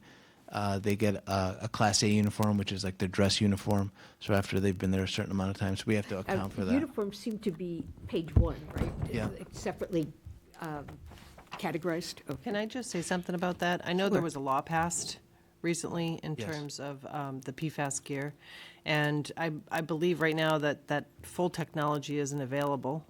But when it is, I think as soon as something is available that has the appropriate defense that doesn't have PFAS, we should be ready to act at that moment, because PFAS causes cancer. And that's the reason why the law is passed. And I think as soon as possible, we need to do everything we can to make sure that we get them turnout gear that does not have Some of that PFAS. technology was coming out like the end of December, and we've been trying to work with the fire union at this point to try to work in a timeline when we're going to be replacing the gear. So hopefully it's looking like this spring. Do we have a and there's cost on gonna that be- complete? We replace, only the gear that's 10 years old at this point, so they'll get a new issue of gear for those firefighters that have met the 10-year mark. Well, and then, personally, I'm just going to tell you my opinion. We should look at that as a community. If it's available and it doesn't have PFAS in it, I think that we should speed that up. I don't think that they should be wearing the gear. Yeah, no, and they did a great job passing that law. The issue with it is that they passed the law and the technology isn't Right, there yet. I understand. So, I'm just well, saying, we as a community, me personally. It's a priority. Will vote. Yeah. Okay. And I want it to be known that as soon as it's available, I think we need to make sure we have that budget available, whatever the cost may be, to move as quickly as possible. One of the things that they're dealing with right now is when they remove the PFAS, the internal temperature of the gear goes up, so it makes our firefighters overheat faster. So then we have to worry about cardiac issues and all those other things that go along with that. So it's trying to find a fine balance between the exposure that they're getting to the cancer stuff and then, all the other health issues that go along with it. So as soon as we can do it, we're going to pull the trigger on it and make it happen, so. Excuse me, Madam Chair, Deputy, could you just repeat that comment again? You're saying that this new equipment increases temperature, or did I get that wrong? No, they are having breathability issues with the new gear because what they're replacing the PFAS stuff with is increasing the temperatures of the gear. So firefighters, if they're in the gear for a long period of time, it actually raises their internal temperatures, which has been shown to have cardiac side effects and things like that. So that's why we're working right now, trying to get the newest gear that comes out, increases the breathability of the gear, and takes the PFAS out so we can get the best set of gear we can for our firefighters. And hopefully that's going to be just a few months away. No, I appreciate that, and I agree with the Selectman Post that we should make this a priority, but I also appreciate the fact that you're doing your due diligence and making sure that we end up making sure that we don't create other problems and that we get the best gear we can. Thank you. Sorry, Joyce. Joyce? I just had one final remark, which is that in your narrative, it seems to me that the idea of a tighter connection with plugging in training staff more directly into admin makes sense in terms of efficiency. I appreciate that. Thank you. Liz? Yep. I appreciate that. It was a great presentation, being a PowerPoint star myself. So I'm a little bit confused, though, after the discussion about the protective clothing and the fact that the newer stuff is imminent and it will be more expensive. Have you budgeted then for it, or? We've been working towards that with. Okay, the money so that's in there. there's not, this is going to be adequate. Yes, yeah. And then I also wondered why, and I might have missed it, the increase in repair and maintenance was for something specific? That's also on the page 2. Jump, yeah. EMS operations. Sure, yeah, go ahead.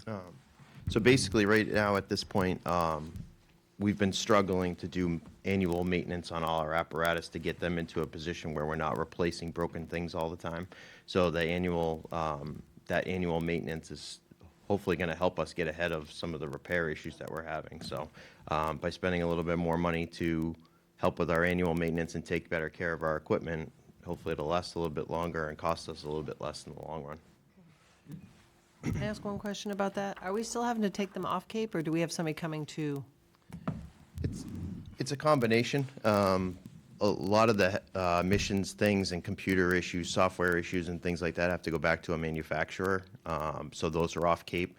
But we do have several good mechanics in the area that we've been working with that have been coming to the firehouse to deal with the things that we have on a weekly basis.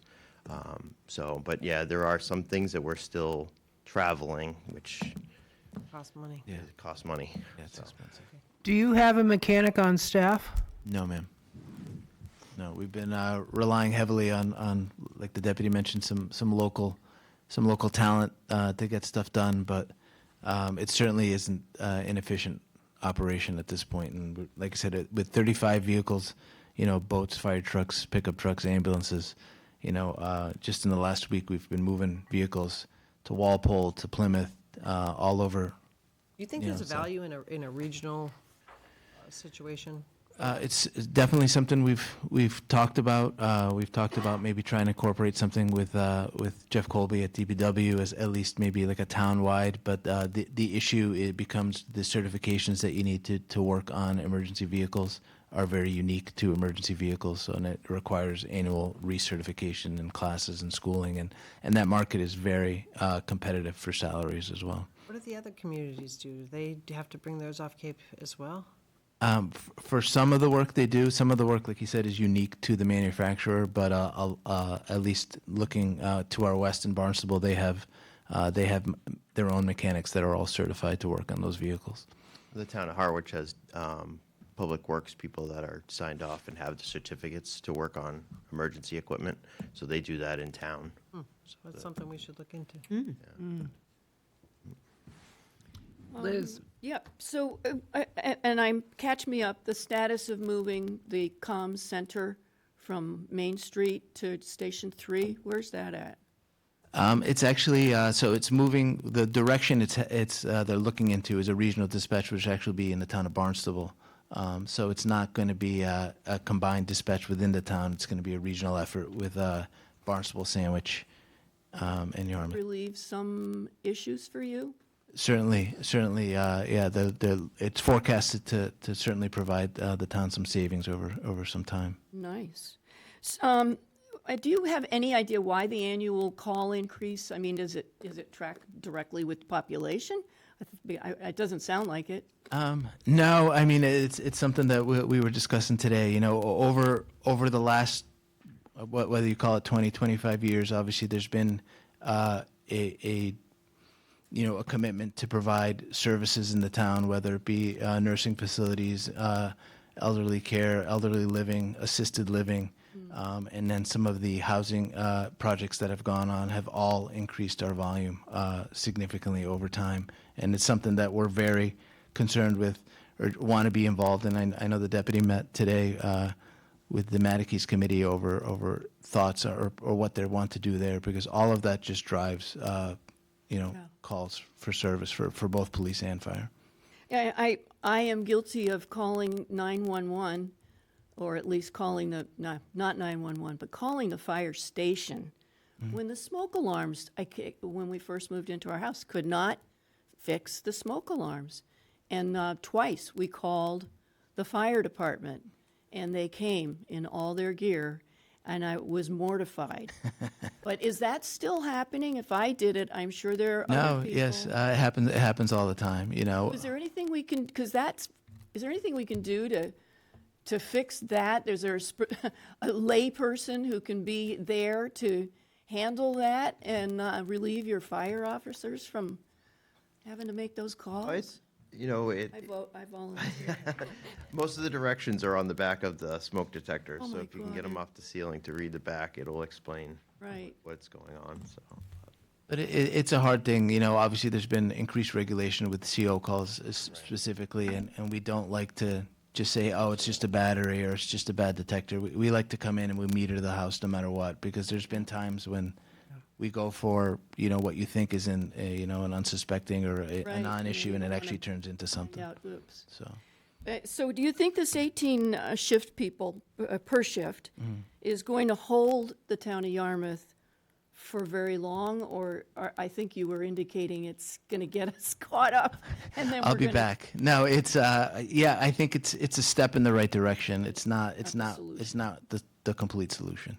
All right, those are my questions, and I'm very grateful that we have such a crackerjack fire department. Thank you. Chief, I'd like you to take a moment, if you could, for the sake of the public education here. When you're talking about calling 911 and you hear medical and it gets transferred over to the fire department, what happens at the fire department when that call comes in? Well, if you take us through it. Sure. What a call is. So obviously the call comes in through the police department, gets transferred to us at the fire department. When it's a medical call, immediately the dispatchers are making a determination as to what's actually happening at the house, and first and foremost getting an address so we know where to go, and then determining the level of what's happening, whether it be a heart attack, whether it be shortness of breath, whether it be a traumatic injury. Once they have that address, they have a goal of trying to get that truck on the road. So they're simultaneously assigning that call to a vehicle, whether it be one that's on the road or one in the station. They're doing that while they're actually looking at what they call EMD cards, which is an emergency medical dispatch. So they have some protocols that they follow based on the call that's happening. So if it's a shortness of breath call, they'll flip to that. Most of them probably know it by heart, but they'll probably look to it anyway and give them the appropriate types of questions that they need to ask, get the information that they need. Like I said, they dispatch the vehicle. Once the vehicles are on the road, they continue with medical Let care. me stop you for a second. Sure. You've dispatched a vehicle. How many fire officers do you have in your vehicle? One officer, 2 firefighters typically. Yes, Okay. so 3 personnel. Okay. Yeah. Sorry. Sure, Continue. sure. So so that while they're en route, the dispatcher, the fire alarm operator is continuing with what you call emergency medical dispatch, providing medical direction. I know we've had examples in here of our dispatchers doing CPR with working through CPR instructions or helping them with their their medications or their EpiPen or whatever it might be. And unless it's at a nursing care facility, they typically try to stay on the line with that person as long as they can to give them the direction they need. Obviously, unless they get another call where they have to jump to that, or if they can stay on, they will until the personnel arrive on scene and take over care. Okay, so now you have 3 fire personnel that are on scene. Sure. And then are going to assess. And let's say that this person now requires hospitalization. What's the next step? Sure. So, what we are depending on the call, we typically send, what we like to send on a high acuity call, for example, would be 2 paramedics and 1 EMT. So they will make an assessment of what's going on with that patient, do a full medical analysis of exactly what interventions they can make immediately and what they need to get the person to the hospital to. So they'll make an immediate determination of what they need to do.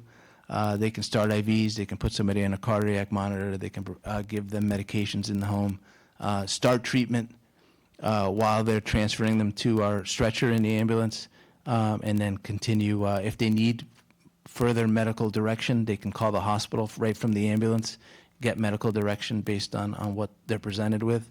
But other than that, they're following a protocol list of what they need to do, treat their patients, and then move them towards Cape Cod Hospital. But that's an ambulance that would be taking them to the hospital. Yes.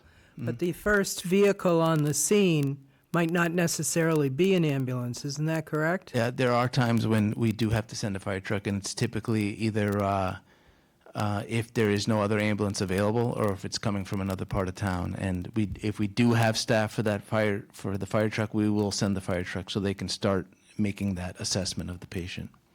Okay, and if they're off to the hospital, average, how much time before that ambulance is going to come back to you and be in service? It depends on the time of year, I guess. I'll say average hour and 15 minutes. It depends. Sometimes, Cape Cod Hospital is, very busy in the summertime, and the turnaround time is not so much the interaction with hospital staff. It's more so actually having a physical place to put the patient when you get to the hospital, whether it be in a bed in the hallway or a bed in a room. And then there's other parts that typically, unfortunately, slow us down in replacing medications or equipment that's only available at the hospital after we get appropriate signatures from whether it be a nurse or a doctor. Especially in the case of narcotics, we have to have the complete report done before we can do an exchange for narcotics. So sometimes that takes a little longer. So you're talking about concurrent calls, and here we have one call that's come into 911 that now has probably taken, if you got an hour and 15 minutes at the hospital, you still had to get there, you had to assess the patient, and you had to get him. So you're probably talking that one call is counting for about up to 2 hours of time? I would say I'm including the time of response and assessment at the house. Obviously, a call in West Yarmouth at a nursing facility is going to be a little quicker than a call in Yarmouth Port or on the other side of South Yarmouth, depending on where it is. But I would say on average about an hour, sometimes I think a little longer, depending on what interventions were done. And now if a second call comes in while you're doing this with this individual, what then happens? It goes to the next station? It does. So all of our districts are broken in, based on geographical area, are broken into the initial, first due area, and then depending on where that call is, it'll either be, say if it's Station 1 in South Yarmouth, depending on where in South Yarmouth you are, you'll either get Station 2 next or Station 3 from West Yarmouth, depending on where you are. If we're lucky enough to have a second crew at headquarters, obviously it'll come from there, or else it'll come from one of the outlying stations. And at this point, are you calling in to other towns to assist you if you've got 2 stations that are?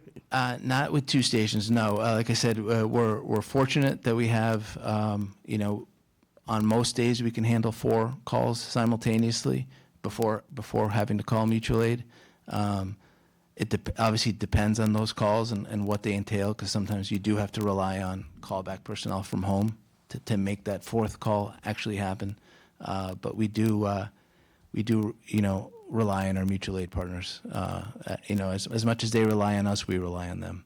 And that's why it's really important, like we talked about the maintenance budget and those types of things, was we need to keep those trucks on the road all the time, Because right now, we have a truck that's in Plymouth getting a turbo and the engine replaced, and that takes one ambulance out of service to be responding. So, our annual maintenance budget is really important to make sure that we can keep the things on the road, get the ambulances and the fire trucks on the road constantly, so we can deal with these multiple calls all the time without putting all that extra strain on our mutual aid partners. And the captain on the shift, wasn't that captain going to the hospital with the ambulance? Right now, several times a day, yes. So it's not, Your captain's out for an hour, at least, yeah, multiple times a day. multiple times a day. Right. And then that's what takes our, the chief and our attention away from what we're doing. Now we have to start focusing on the operational part of the fire departments. We can't, so, because they're tied up, we need to pay more attention to whatever else is going on in town. So, Thank you. I just felt that was important for the public to know exactly what the process is. Bob? Thank you. We have another concern that we'd like to bring to the board with respect to the recruitment and retention piece that's not showing up yet in the town's budget, but obviously, we're continuing to survey the wages throughout our region, and there's been a lot of movement in public safety, and frankly, with some of the settlements and things of that nature, we're seeing that, we are concerned about the potential that we may fall behind in terms of the wages. The specific area is in the paramedic level, and, we have some issues there, and I know that we're going to be scheduled to come in for a briefing with the board at your next meeting, I think it's February 4, so that we can share some additional data and, review potentially some strategies in that respect as well. But I wanted to bring that up. It's issues that may, come in future, collective bargaining, settlements, things of that nature that aren't showing up in our budget, but they're concerns we're working on, and, the data's coming in, fast and furious. So we'll be here to provide a full briefing and some more information and continue those budget discussions at your next meeting as well. Can I just ask one more question? I'm curious as to the Finance Committee's, it looks to me like there was $411,000 in requests for EMS, including what you spoke about several times here, your repair and maintenance budget. You requested 44, they only approved 35. Again, with vehicle maintenance, 84, they approved 75. And in protective clothing, you requested 128, and they approved 118. Was there discussion with, anybody? I just want to be clear, this hasn't been reviewed by the Finance Committee. This was the recommendation of the town administrator. And so when we were going over the budgets, we had to cut down on the requests. Every department, a lot of departments had higher requests, and this was something that we worked on. We wanted to show, obviously, what the need is, but we weren't able to fund every ask. And you'll see that in the police department, too. So some of their requests weren't recommended. We had to cut back a little bit. But when we looked at the expenses, we felt that they'd be able to operate at this level. Right, I just think that we should be putting a heavy emphasis on things that are preventative. So, I always think, personally, I look at things that what you spend money on now, like vehicle maintenance, saves money in the future. And, obviously, I'm not going to repeat the protective clothing situation, but I feel pretty strongly on that. And, having an employee with cancer doesn't cost us any less money, so. No, points are very, very well taken, and I think what we're trying to do is work with the chiefs to take that longer view, and, as an example, I mean, there's almost in the EMS operations alone, it's almost a 20% increase, and what we figure is that, it's difficult when you're talking about the entire budget. You've got every department. The requests come in literally millions of dollars, more than we have in Prop 2.5. What we try to do with some of obviously what you see here, when you look at these types of numbers, we've clearly made the fire department an extremely high priority. We can't erase, some of the sins of neglect over a long, long period of time in one single year. But what we're hoping that we can do is to continue to make progress, to have significant gains. And over a period of a few years, we're hoping that we can get exactly where we need to get if we can't do everything in 1 year. But your point is extremely well taken. It's the hardest thing that we do. It's why we're so glum over the holidays, because we're facing that. We just routinely have millions of dollars in legitimate requests, more than the revenues that are available to support the budgets. And when we, request these overrides and things, we try to make it just the most important things. So it's a little frustrating all the way around, but I think when we work together, we collaborate, we try to make progress and not just stall it. We've been talking predominantly about the increase in staffing, but are there other particular points that you want to bring up regarding the budget for 2026? Honestly, I think what Mr. Rittenauer just said is we're trying to make some incremental increases little by little. And we've been fortunate to get the increases we got. I think, along with staffing, the vehicle maintenance is really become an overwhelming part of our operating budget, and is, if you, a long-term strategy is again, I guess it does lead to more staffing, is a mechanic is something that we need to solve that issue in-house, because we're spending way more than we should, sending every piece out every time we need to do something. But we're doing a fairly good job of staying within our operating budget and trying to make the increases. I think focusing on our staffing right now is the most critical piece, so that's why I'm putting all our attention there.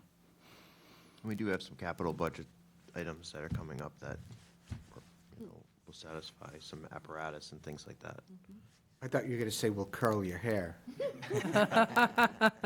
Maybe that too. But you feel comfortable with this, what you're presenting today, with the recommendations from the town administrator? I do. Okay. Is there anything else that you want to share with us today? No, thank you very much for your time and the opportunity to present our case. And, we very much appreciate the support from the community and from all of you. The men and women of the Yarmouth Fire Department are committed to doing a great job, and they do an awesome job every single day. So I think whatever we can do to support them and their mission is critical to us, and I appreciate that. Thank you. Thank you. And do any of the select board have any other comments or questions before?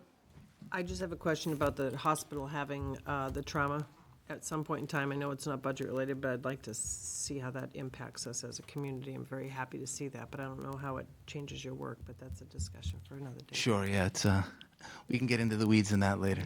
And that prompts a question, if you, just quickly, when we have a medevac, how does that affect your costs?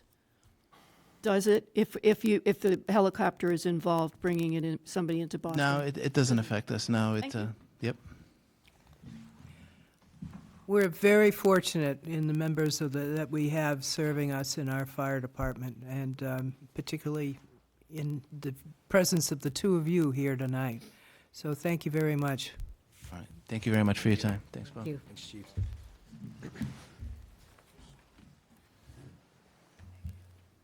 And now we're going to discuss the police department.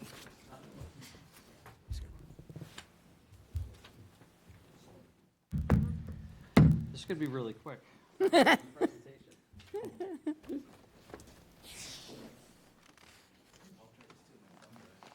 Oh.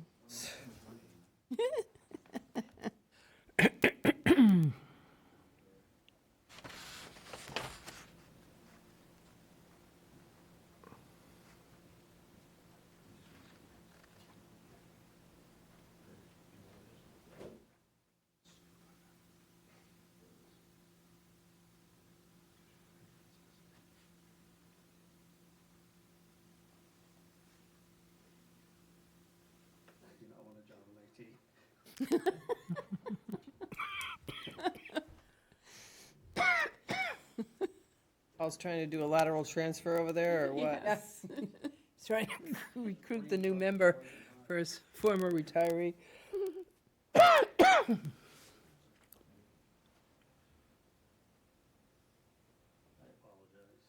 No? No problem. Here goes your job.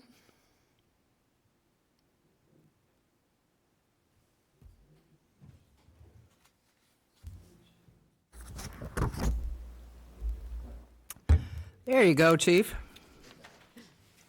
Adapt and overcome.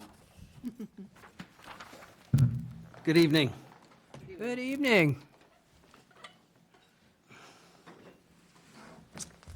So this is the presentation that we submitted to the town administrator. So I will run through it real quick, and then we can go through the individual budget items if you have any questions. I did not, I apologize. I thought that this presentation was going to be preloaded. So this is the one that we submitted a while ago. Okay. We're seeing it for the first time. Right. So our mission statement is the Yarmouth Police Department is a proactive police agency dedicated to excellence by ensuring quality customer service for everyone we serve through teamwork, accountability, and community involvement. So recap of the prior year, recruitment and retention challenges. Like everybody else, we're dealing with that. At one point, we were down 7 officers. I am happy to report since July, we have hired 5, and 2 are graduating from the academy next month, and 2 will be going into one's in the academy now, another one's going into the academy in the beginning of March, and we just hired an officer back. He had left to go to the state police. That didn't work out, so he came back. And that's actually going to be a significant savings for us because he's already fully trained. So it's going to be the deputy is working with Lieutenant Carcetti to put together an accelerated training program. Recording in progress.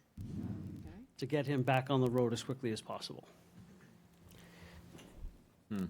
Some other issues that we've run into, increased training requirements mandated through the Municipal Police Training Committee. So one area that we had to work with is they've increased the amount of hours for TASER training from 3 hours to 4 hours. So every officer now needs to attend an extra hour of training, and there's a cost to that. The company Axon has also increased the price of our TASER cartridges. We used to buy training cartridges at a much reduced rate than the actual cartridges we carry on the road. They caught on, the police departments were buying the cheaper cartridges to train. They've eliminated them, so now every time we deploy a cartridge, it's $49.17. And every officer needs to deploy 2 of those to remain certified, and our new hires have to deploy 10 Oh, God. to be certified, and it's an 8-hour training. We continue to have a high volume of mental health calls, substance abuse calls, domestic violence calls for service. So we've spoken before about the worth is not the right word, but the services that our mental health clinician provides and our 2 domestic violence advocates provide to the community are immeasurable. So budget overview, I'll just go right to FY '25. It's asking if we are on track. We are not. And the reason we're not on track is our expense budget cannot handle the increases when we have to hire new people. So I've been working with the town administrator on trying to find a funding source. But for each officer that we hire, their physical exam is $1,200, their psychological is $400, the academy fee is $3,200, and then the equipment that we buy for them, if it's someone going to the academy, we spend about $2,000 on their academy gear, and then we have to buy them their initial issue. So as I said previously, hiring the amount of people that we hired since July, none of them were academy trained, so we had to put them through the academy, so it set us back quite a bit. There's also a program that we purchased called DTS, which is to manage the details. We saw, before the wastewater project was implemented, we saw what the other communities were dealing with, so we purchased a program that allowed us to change the way we were filling details. So we're leveraging the technology, but that program is $8,000 a year. So that came out of our budget as well, but we are working with the town administrator and the finance director to find a way to pay for that moving forward. But without that program, we never would have been able to fill the details and keep up with the volume of work. Right now, with only 2 contracts going, we're filling approximately 10 to 15 details a day. So it's quite a lift for the department to handle that. FY '26, the request that we got, we didn't get everything that we asked for, and I truly appreciate the amount of work that the town administrator and the finance director have to go through to balance the budget. But when we don't see an increase in some of our expense lines, it's actually a decrease, because I can point to a couple areas where our software maintenance programs have gone up, the cost of just regular supplies. Our expense budget covers everything from tissues to ammunition, to windshield wipers, to oil, maintenance on the building, and everything in between. So it's difficult to manage it when we don't have an increase. We actually take a step back. But again, we sat through with them. We made our pitch, the deputy and I, as best we could, and we understand the issue that the town has, where there's just not enough money to go around. So we do the best we can with what we have, and I think that we put out a pretty good product. So changes in the budget, $372,882. That is for salary for the collective bargaining agreements. So it went up just over 4% on that line. It was 4.3% on that line. Additional funding that we requested, we sat down and we went through a laundry list of items that we think that we need moving forward. One of the things that we do, similar to every other department, is we have to try and project what's coming next. And the things that are affecting policing now are technology-driven. So we now have a detective, his sole job is working on technology. We've been lucky where we just got a grant from the district attorney's office for $20,000 to buy a piece of software to unlock cell phones. Every crime that is committed, almost every crime that's committed, there's a cell phone present. So we need that data so we can track the criminal, find the evidence on the phone that we need, and then present it in court. And it's very time-consuming and it's extremely expensive. But we've leveraged that technology. That's how we figured out who was with the two people that passed away in the Englewood Beach parking lot. We're able to use license plate readers and other technology that we have to track those criminals. So it's very important, and that's one area where law enforcement is falling behind, because it is so expensive. The training is very expensive, but Jeff Rivet has been working with the Secret Service, and he's in a program. Every time he analyzes a phone, he sends them the data, and because of that, he's had free trips to, I think it's Mississippi, and he's come back with tens of thousands of dollars worth of equipment and software, because he goes down there, he does the training, and then he follows up with the Secret Service. So we are working in every aspect that we can to make sure that we can keep that going, but at some point, those funds are gonna dry up, and I'm gonna have to put a presentation together and figure out what we can do to start working to bridge that gap, because it is so important. Is that every single crime that we have, significant crime, the first thing they do is look for the cell phone. People do not go anywhere without their cell phone, and we use that to track the suspects. So additional increases to maintenance agreements, our CAD program, which is our IMC software for dispatch, that goes up about $1,500 every year. Different organizations that the deputy and I belong to, Mass Chiefs, International Association Chiefs of Police, Southeastern Mass Chiefs, the Cape Cod Regional Law Enforcement Council, they all go up every year, and those small incremental increases, they just start chipping away at our bottom line. The academy we pay for now for new hires, it wasn't something that we did before, and then just training fees. Investing in our employees is one of the most important things that we can do. That's how we keep people here, that's how we keep them interested, and that's how we develop them to take the next step, whether they want to become a detective or do some sort of specialized investigations, not detective-related, like a proactive anti-crime officer, or become a supervisor. We've identified that we need to start working very early on in their careers to keep them interested. People become police officers because they want to be busy, they want to be out there serving the community, but at a certain point, they also start looking at, what can I do next? And it's incumbent upon us to make sure during the evaluation process, during day-to-day conversations, that we sit down and we talk to them and say, what can we do to help you move forward? It's on them as well to seek out training and find their niche, but what can we do? It makes them a better officer, makes them more well-rounded. It also improves their officer safety. We sent officers to de-escalation training in July. We sent an officer to a drug enforcement, a drug training where they would find hides in vehicles. And then what we request is that they bring something back and share with the department. We do not send people to training that only benefits that one person. We look for what's going to serve the greater good. So when we send people out, one officer might go, but they're expected to come back. But we've seen a marked increase in the training cost to send people to these classes. A class 10 years ago that was $129 is now $199. And what's difficult for us is when we tell our supervisors, when you sit down with your subordinates and you're talking during the evaluation process and again, daily conversations, what do you want to do? Put in for training, it gets difficult when they come back and they say, I'd really like to go to this class. And we have to do the same thing. We have to look at it, we have to break it down and figure out where we can spend the money. So we did ask for an increase in funding for training classes, but again, we know that there was limited funds. Can I just say one thing, Chief? Just one thing to really emphasize the training, and I don't want to just keep on going, but the emphasis that we put on training is also going to significantly decrease the liability to a municipality. The two biggest things that police departments get sued for are failure to train and failure to supervise. I just priced out the use of force summit, which is kind of the industry standard in our area for what's going on in use of force protection, the appropriate amount of force that law enforcement uses. We're under, I mean, it's no secret to anybody that we're under a huge amount of scrutiny these last few years, justifiably so. But we want to make sure that our sergeants have that training and that ability. I priced out what it would cost to send a sergeant or two sergeants to the use of force summit. It was well over $2,000. And that's just the class in and of itself was $1,000. The cost of training just continues to go up, and we need to provide it for our supervisors as well as our patrol officers.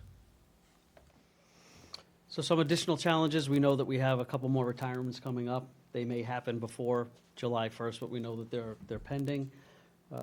Overtime shift coverage instructor certification. Another thing that is a tremendous piece to our department is the level of instructors that we have. At one point, and we're probably still there, per department in probably the southeast region, we've had, no other department has had more active shooter instructors than we have. We've seen a pattern of officers that were instructors or members of the SWAT team that then rose to become field training officers and then supervisors. You give an officer that extra training, it gives them more confidence on the road. So we could show up at a call and you could have an officer who's tactically trained and a supervisor standing there. Sometimes the supervisor will rely on that officer because of the additional training that they have. With retirements, we have lost some of our seasoned instructors. When Chris Capobianco retired, he was a firearms instructor, so we lost him. Sergeant Hennessy was a firearms instructor, but due to some of the changes with the MPTC, the cost to send somebody to training is astronomical. The training may be free, but getting somebody there is very expensive. We are sending 2 officers to become defensive tactics instructors. We have not had a defensive tactics instructor on our department for probably 15 years. We are sending 2 officers to a 12-day training in the middle of the state. But it's very important because we have not trained in the use of pepper spray in quite a long time. We have not had our own training in the use of a baton. Our taser training, it meets the minimum requirements of 4 hours a year. So we're hoping to have these officers come back. They can then become subject matter experts when an officer is writing a use of force report or dealing with something. We will then have that knowledge that we can bring back to the department. A firearms instructor, they have to go to about a 12 or 13-day class to become a firearms instructor. And we pride ourselves with having a very robust training cadre. And again, that goes to the employee development. It gives them something else to do versus coming into work and getting in a cruiser and driving around and handling radio calls. It gives them something else. And we give them projects. Our instructors have to develop the training, and they have to have the training objectives, and they have to have it passed by through a lieutenant to make sure it's meeting our standards, and then what we do above and beyond that. Increased expense costs for programs, association dues, I already covered that. Loss of grant funding, we've mentioned this before, but we used to get a $40,000 grant that has gone away for drug investigations. But we do have an officer that's assigned with the DEA task force, so we do get some overtime for that. And we worked on a couple cases with the DEA, and they will give us a certain amount of overtime to work those cases. Potential costs associated with post certifications is one thing that the Peace Officer Standards and Training is working on right now, is coming up with a process to recertify officers. And things that are on the table right now would be a physical fitness exam and a psychological for every single police officer every 3 years. So that is still in the discussion phase. And what we have found out is that the way that post was developed, the post commissioners have the absolute right to put forth whatever mandates they deem necessary. There is input from groups like the Massachusetts Chiefs of Police Association. The different unions have input, but the way we're looking at it right now, that could be implemented. And if it was implemented, we would have to figure out a way to pay for, and it goes A through H, and then the next chunk, and then the next chunk. But we have officers that are being recertified as of July 1st, and if it was implemented at that point, each officer would have to pass a physical fitness exam and have to take a psychological. And right now, a psychological is $400 per officer. So these are things that when we are looking forward, trying to project what possible expenses could be coming, these things are looming, coming forward. And then, the loss of the SRO funding from the school district, that was a big hit to us.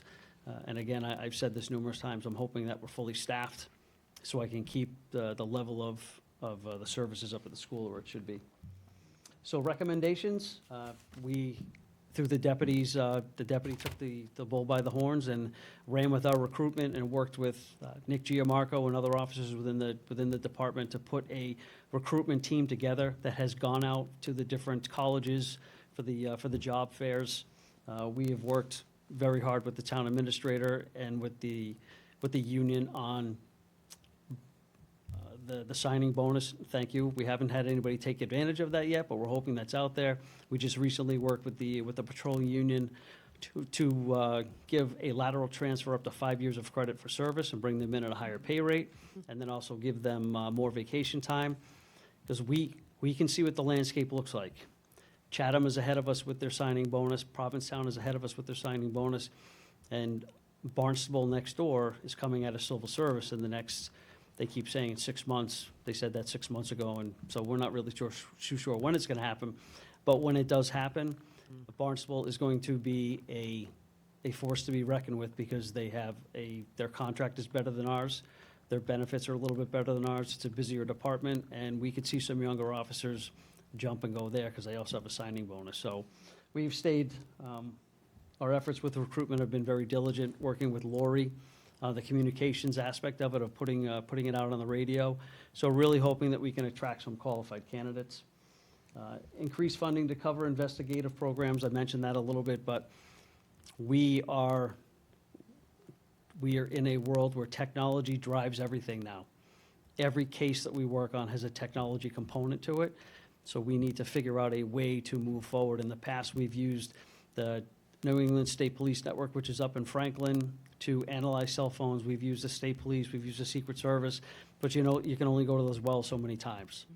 We have to have in-house expertise so we can work on cases. The tragic car accident that we had with the young child was killed over the summer, we used technology to trace the vehicle that the operator was driving. We looked at his phone to make sure that he wasn't texting. We look at the vehicle to see what was happening immediately before the accident. We use technology, as I said before, on locating the individuals that were involved with the two young men that passed away at Englewood Beach. It is something that is here, and we have to address it because it's not going to go away, and it's only going to get more difficult. We are behind the times with technology. Law enforcement is always playing catch up. And this is a perfect example of where we are. Increased funding to cover employee development. I spoke about that a little bit as well earlier. We really need to look at what we can do to get our officers to more training, get our supervisors to more training. And similar to the fire department, if I take somebody off the shift, I have to replace them on overtime. And it's just a cost that we just have to figure out. When we're fully staffed, we have a little more flexibility to take somebody off the road, and it doesn't impact our bottom line, but that hasn't happened in a while. And best plans, you're fully staffed, you take somebody off, somebody calls in sick, or somebody puts a vacation day at the last minute, and then what didn't cost anything now costs something. So but we work with that as best we can. And that's the presentation, so I apologize if I went a little quick.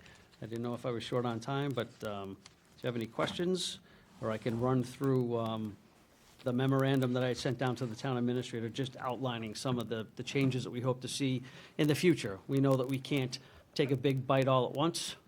We would love to, but we know that that's not possible, but there are things that we are looking at forecasting in the future of ways that we can stay ahead Sounds and not fall interesting. behind. Yeah. Mark? Thanks for the presentation. While we have you, is there any update you want to share with us on the Regional Communications Center?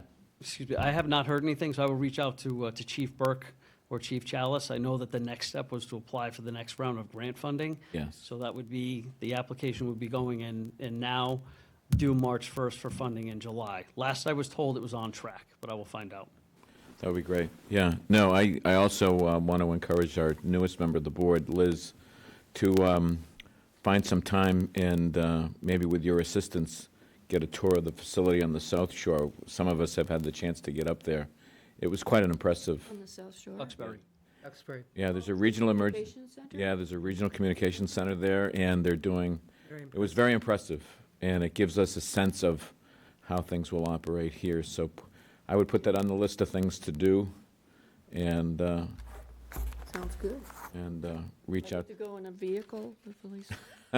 I'll play with the siren. Yeah. They might let you play with the siren. We'll even turn the Oh, lights Tracy, on if you're you a want. special case. I am special.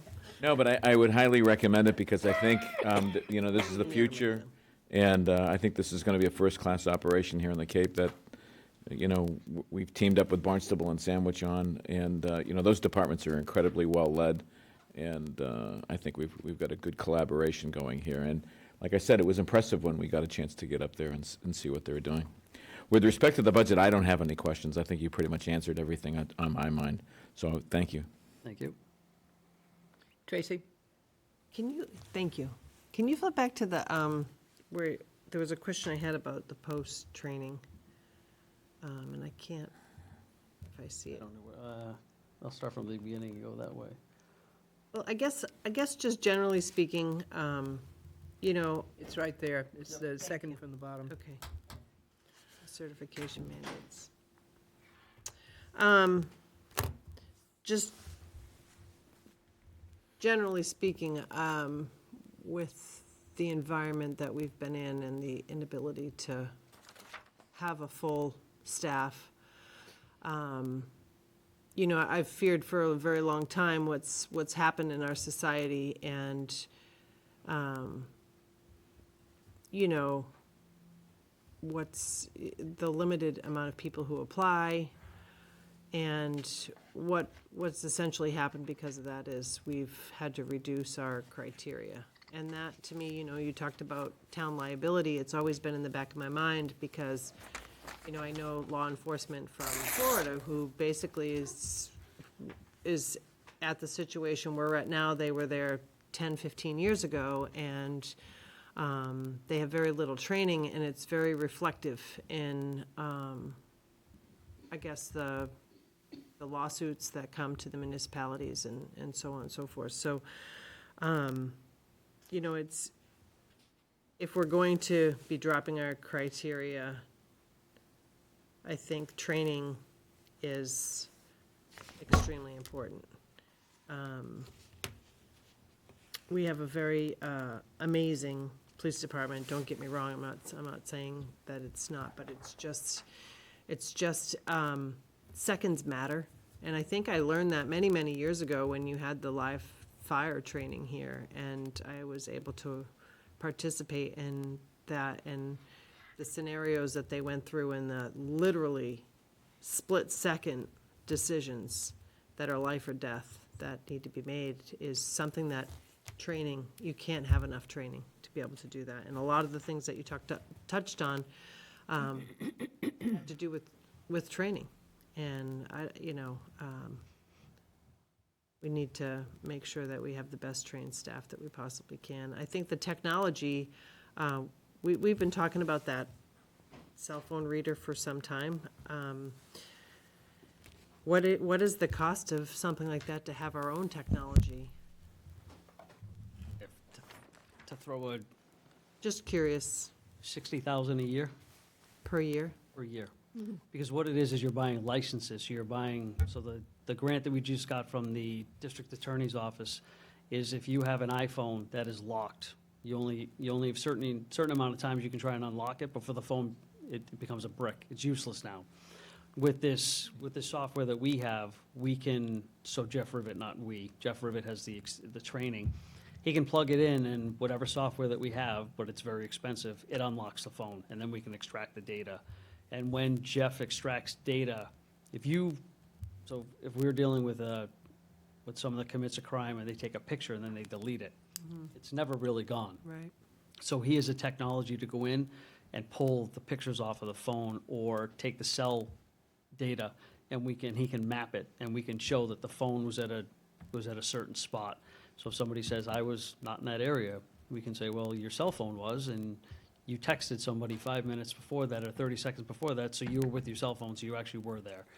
So that technology, it's still evolving, but there's different pieces too. So Cellbrite is one piece of technology that we have, and that's how he dumps the phone. And then you have another piece of technology that gets you into the phone. And the other Is this something that regionally we can do? Is this something that the county can do, or the sheriff's department, so that we're all not, we're splitting the cost of the 60,000? 60,000, so the answer is, we could look into that. But right now, so I'll just make it a department, if Brewster has something, they may have to send their phone off to the state police, and it could take a couple months to get it back, where we can do it immediately. So we would have to have quite a large funding source to do that, because once we started to do it, everybody's gonna do what we're doing. And it's a very expensive proposition.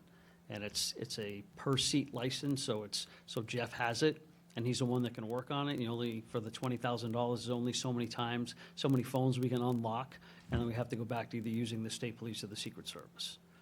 So it is challenging, but it's the direction that policing is going, because everything now is. And it's gotta be at our fingertips. I mean, we have to be able to do it. So there's gotta be a way that we can all put our heads together and find a way to be able to get something that's a sharing resource, perhaps. I don't know, but it would be something I'd be interested in looking at, and I think that if we could split it, or if maybe we bought the software and we were able to charge other communities, I'm not sure how that would work, but, it just seems like you said, everything that you do has to do with a cell phone, so, and. Back to your recruitment part, we did lower our entry standards. So we didn't lower, we took out the piece that you have to have an associate's degree. So now we're looking at anybody that has a high school diploma or a GED or military, and if it's military, it has to be an honorable discharge. But what we have put in place is a mechanism so that we have one person that we hired, great life experience, had a couple things come up when he was in high school and just couldn't finish high school, and he got his GED, went to college, that really didn't work out, and he started working, he's had a great job for quite a many years. We partnered with a company that does a certified aptitude test, so he had to take that test, so we could show that we were investing in somebody who had the qualifications, the educational qualifications, they could move forward, and we do a very rigorous background check. And with anybody that we hire, you can only find out so much, and sometimes things work out, sometimes they don't. But we saw an opportunity to hire people that had a little more life experience, who could come into the job a little bit older, but with more life experience, and they could bring a different perspective to the job. Years ago, it was either military or somebody right out of college, or with an associate, coming out. I was like that way. Had my associate's degree, and I immediately jumped on a police department at 23 years old.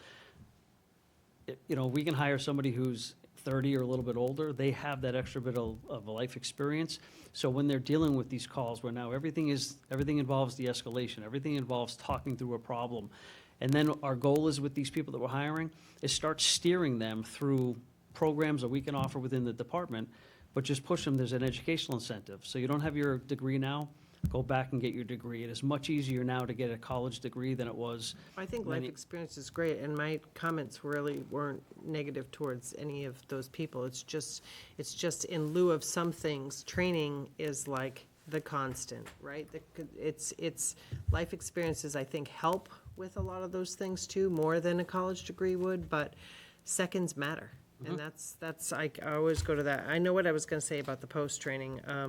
You said they have to have, in the new law, they have to have a physical and mental evaluation. Where does that leave somebody who's I mean, I can only imagine working with your union through this as, what happens if something comes up after 10 years of service? What can you possibly do at that point in time? I mean, I'd imagine that there is a whole remediational process that would happen for somebody that maybe would be out of physical fitness, but, you know, then you get into the mental health thing. I mean, what do you foresee that, how do you foresee us being able to accomplish that? Those are the conversations that are being had at the higher level with the Chiefs Association to bring up the fact that say, what happens if somebody doesn't pass? Right. So what happens if somebody has had a traumatic experience in their career and they might have PTSD and they're getting it treated, but they go to a psychologist, the psychologist says, no, you're not fit for duty anymore. What happens? We don't know. We also don't know what happens if somebody that can't pass the physical. So you have to pass a standard to get in the academy. There is no standard once you're out of the academy. So for various reasons, people get out of shape, people get injured, they can still do the job, but we don't know what that physical fitness exam is gonna look like, if it's even gonna be a PT test. It could just be a physical exam. We don't know.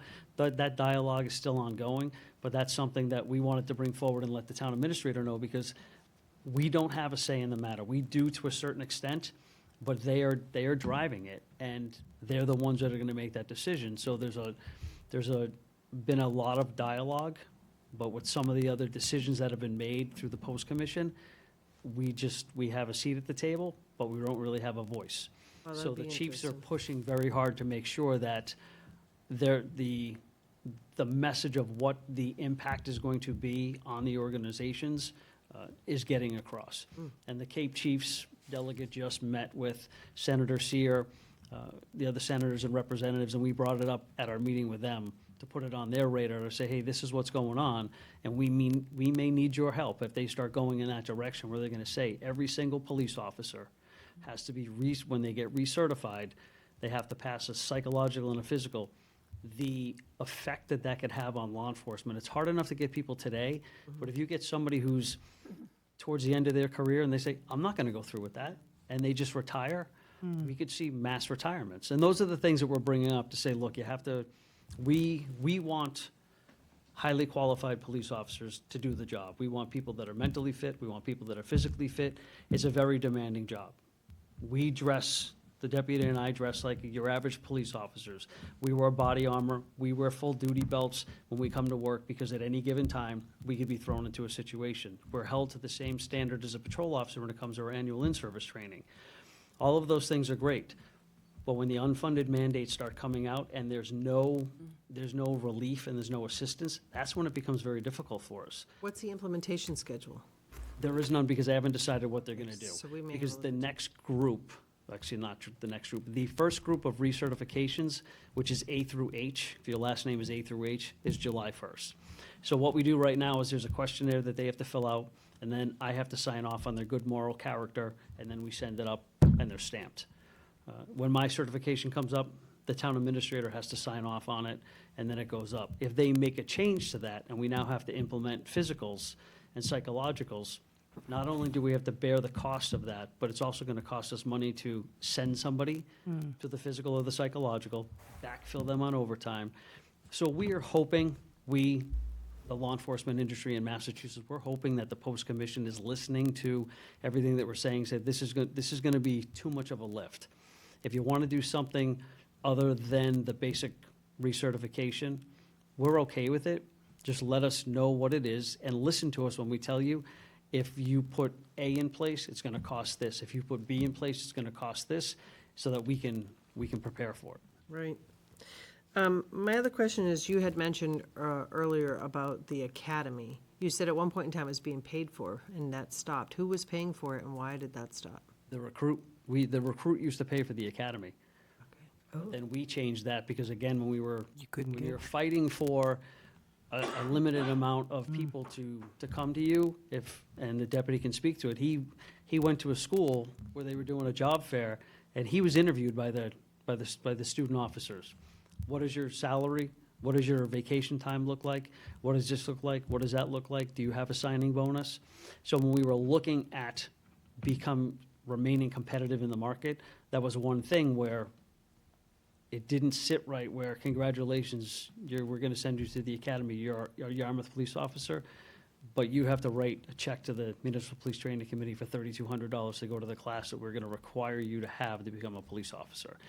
So that was something that we had to change, and we did, but that's an expense. So that's why we're aggressively going after lateral transfers, because when we do that, we can, as I said in the previous presentation, we can significantly reduce the cost of getting a person on the road, which helps us in the long run. I'll stop for now. Thank you. Post commission, how many people comprise the post commission? 9? I think there's 9. There's 9 commissioners. And their expertise to be on this, is it more political than? You cannot have been a full-time you cannot have been employed as a law enforcement officer or in a law enforcement agency to be on the post commission. Not on the post commission, but to be working for post. So we do have law enforcement representatives. We have the gentleman who is the Boston Patrolmen's Union president. He's on there. The chief from Worcester is on there. So there is law enforcement representation, but they have the same say as the other commissioners, which are made up of a retired judge, attorneys, a social worker. So there's a mix of people that make up the post commission. Who created the post commission? It was created after police reform. So when police reform was passed, the post commission was part of it. Seems kind of counterproductive if you don't have police officers telling you how to set up a criteria that they would follow. You've got non-police officers that are doing this. So the post commission is made up, so that, again, there's the chief of police from, I think it's Worcester, right? Is it Worcester or Framingham? And then there's 2 from Boston, and then the balance are made up from outside. There are meetings, we have public comments, so we can make comments. The leadership of the Mass Chiefs Association speaks frequently at those meetings, but the post commission, through legislative action, they have the final say in what they want to push forward. So the MPTC is involved, but they have the final say. Okay. And it has done a good job in the fact where they decertify people who should never be police officers. So if you look at some of the cases that they're reviewing, people have done things that they should never work, and what it allows us to do too is put somebody into the National Decertification Index. So if you're decertified in Massachusetts, you show up on a list, you can't go to New Mexico and try and get a job, and vice versa. If you're decertified in another state, which used to happen before organizations got on board with the Decertification Index, you could be a police officer in Wyoming and get fired for something and go someplace else and then pop up and start working, and you do a background, you miss something. Now, that's part of the checklist that we have to go through. We have a questionnaire that they have to fill out, and then we have to check the decertification index, and if you show up on there, it's an automatic disqualifier. Okay. Liz? Did you have anything? I just was going to bounce down to you Oh. and then back up to Joyce. She's kind of loose and flexible that way. Yes. you know. See, I want to say the congratulations on your recruitment successes, because I was here for one of the select board meetings before I was elected, and heard about the challenges, and I've loved the ad. I was ready to make the phone call, but I thought maybe I was busy with the select board, so I refrained. Conflict of interest. Last night, I was involved in a performance that was called Neighbors. And I I was a character that came on stage and talked about defunding the police with disgust. So I think my character is, I'm living it here behind the select board table. I don't want to see any less funding for the police. I think that the job it's just blown up because it's safety, but now it's the counseling and the having to take care of the mental challenges and the homelessness and so many aspects. And I know that that's why the program that we were just talking about, I'm sorry, I forgot the acronym, POST. Post. The POST is, a result of so many tragedies, but I hope that the commission hears you because, yeah, it's too much.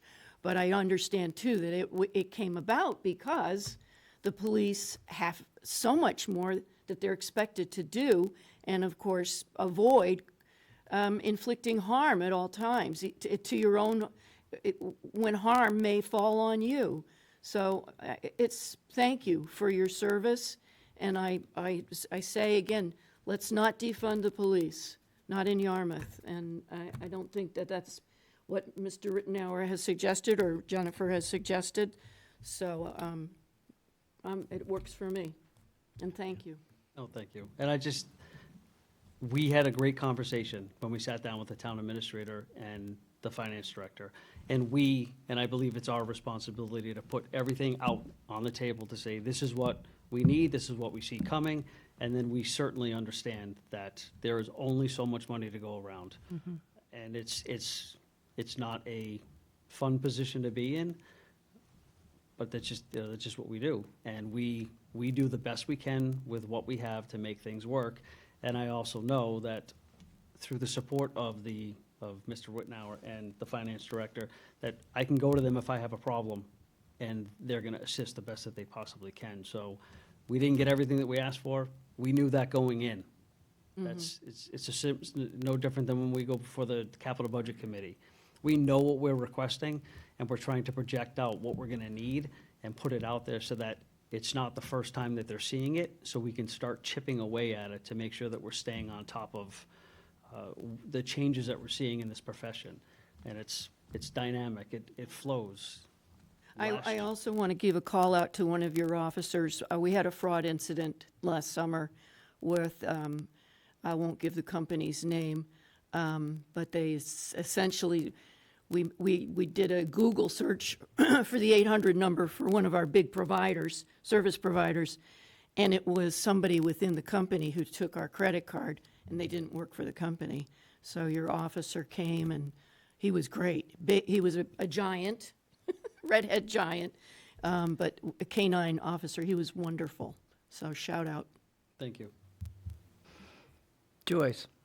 Oh, well, thank you for all that you do. I'd like to just emphasize, as has been emphasized already, the importance of training.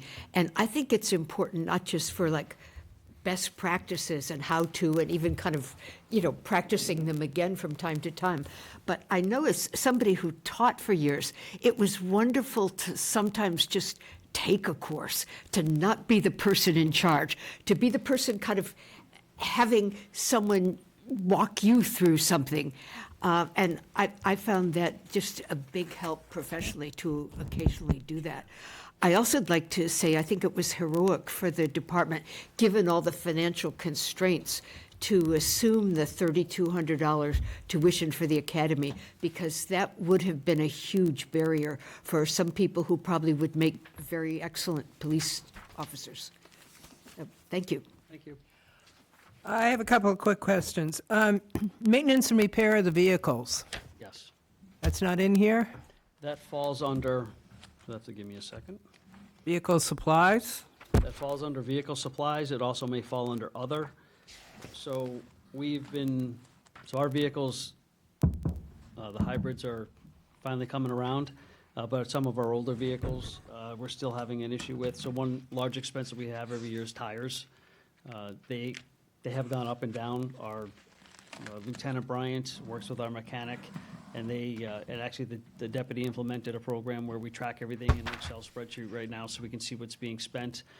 But our maintenance could be everything from brake pads to washers, windshield wipers, to a new transmission. And when we look at investing in the cruiser, we look at the longevity of it. How old is it? How much is it gonna get driven?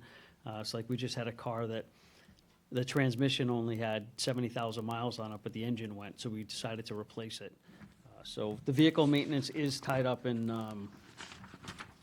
the vehicle supplies. So that's everything from inspections, miscellaneous supplies, and then vehicle repairs. And thankfully, a good portion of our new vehicles are under warranty. So any of the work that's being done, is covered by warranty, but the day-to-day stuff is not. Heaven forbid, those hybrids are expensive to fix. They are. How many vehicles do you have in your inventory? Oh, you'd have to throw that at me, wouldn't you? Yes, I would. 40. It's amazing. That's all of that's our line cars. That's the admin cars. That is the command post, the SWAT vehicle, 2 motorcycles, the UTV, and then our detectives have cars, and then we have a couple cars that we have that are older that we use for surveillance and other things like that. And how about gas? Does that come out of something separate? That comes out of the DPW, and I actually got an email today that it was don't quote me, but I think it was $88,000 in unleaded gas for the police department for the year for 2024. And it was a little higher than that in 2023. And I actually asked if they could go back and do a historical so we could start looking to see if there's a gas savings with the hybrid vehicles. The hybrid vehicles, it's kind of misleading. It's hybrid when the vehicle is stopped. So when the vehicle is stopped, the engine shuts off, and then the battery runs all the equipment. When you're driving around town, it doesn't switch to like a true hybrid where if you're driving around, the engine shuts off, and then you're on a battery power. But the number that Ford threw out is that you would see about $2,800 or $2,900 a year in savings with the battery turned on. But now that we are slowly replacing, I'd say about 70% of the fleet right now is a hybrid vehicle. So we should be able to see that savings, maybe not next year, but the year after, really to gauge how they're working as we're replacing cars. Okay. And would you ever consider going EV, fully EV? Right now, no, and I'll give you the answer why. I talked to the town administrator. We actually applied for and was awarded funding through the state to get a charging station and some money for an electric vehicle. So the big one out there is the Mustang, the Mach-E.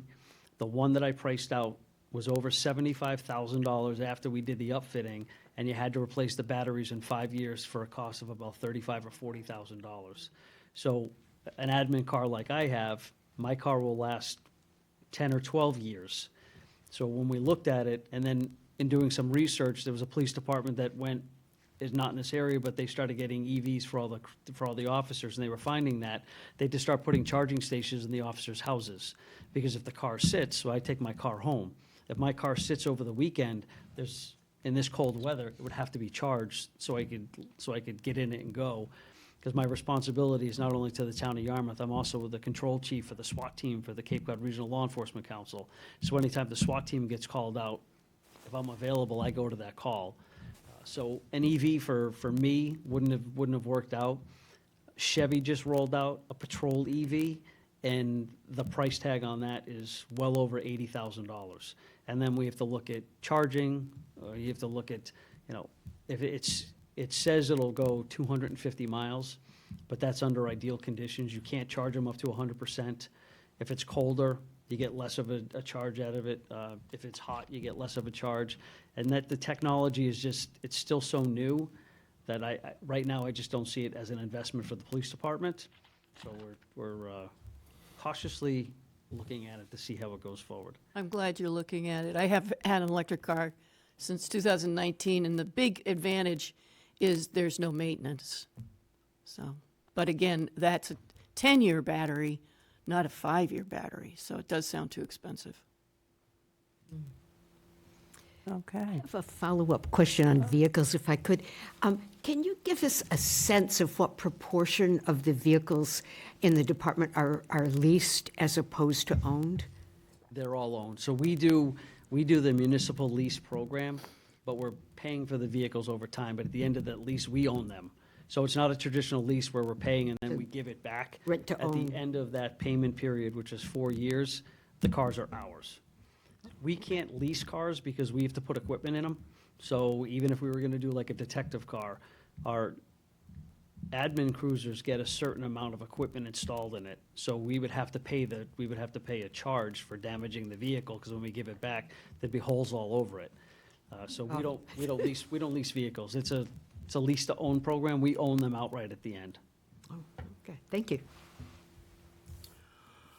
Any other questions from anyone?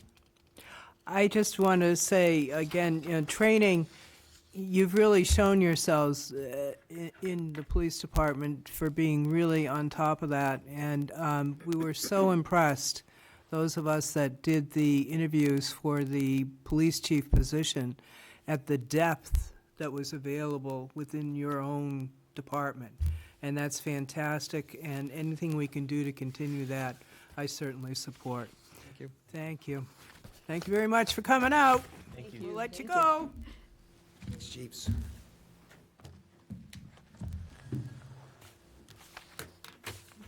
Okay, communications update. Lori and Paul. And Bob.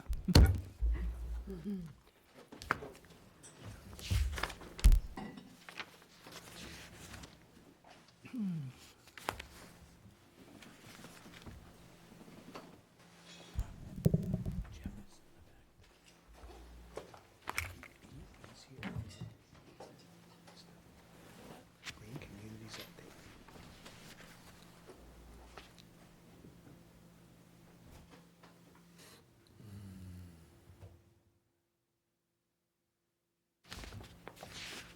I'm going to be running back and forth a couple times, so.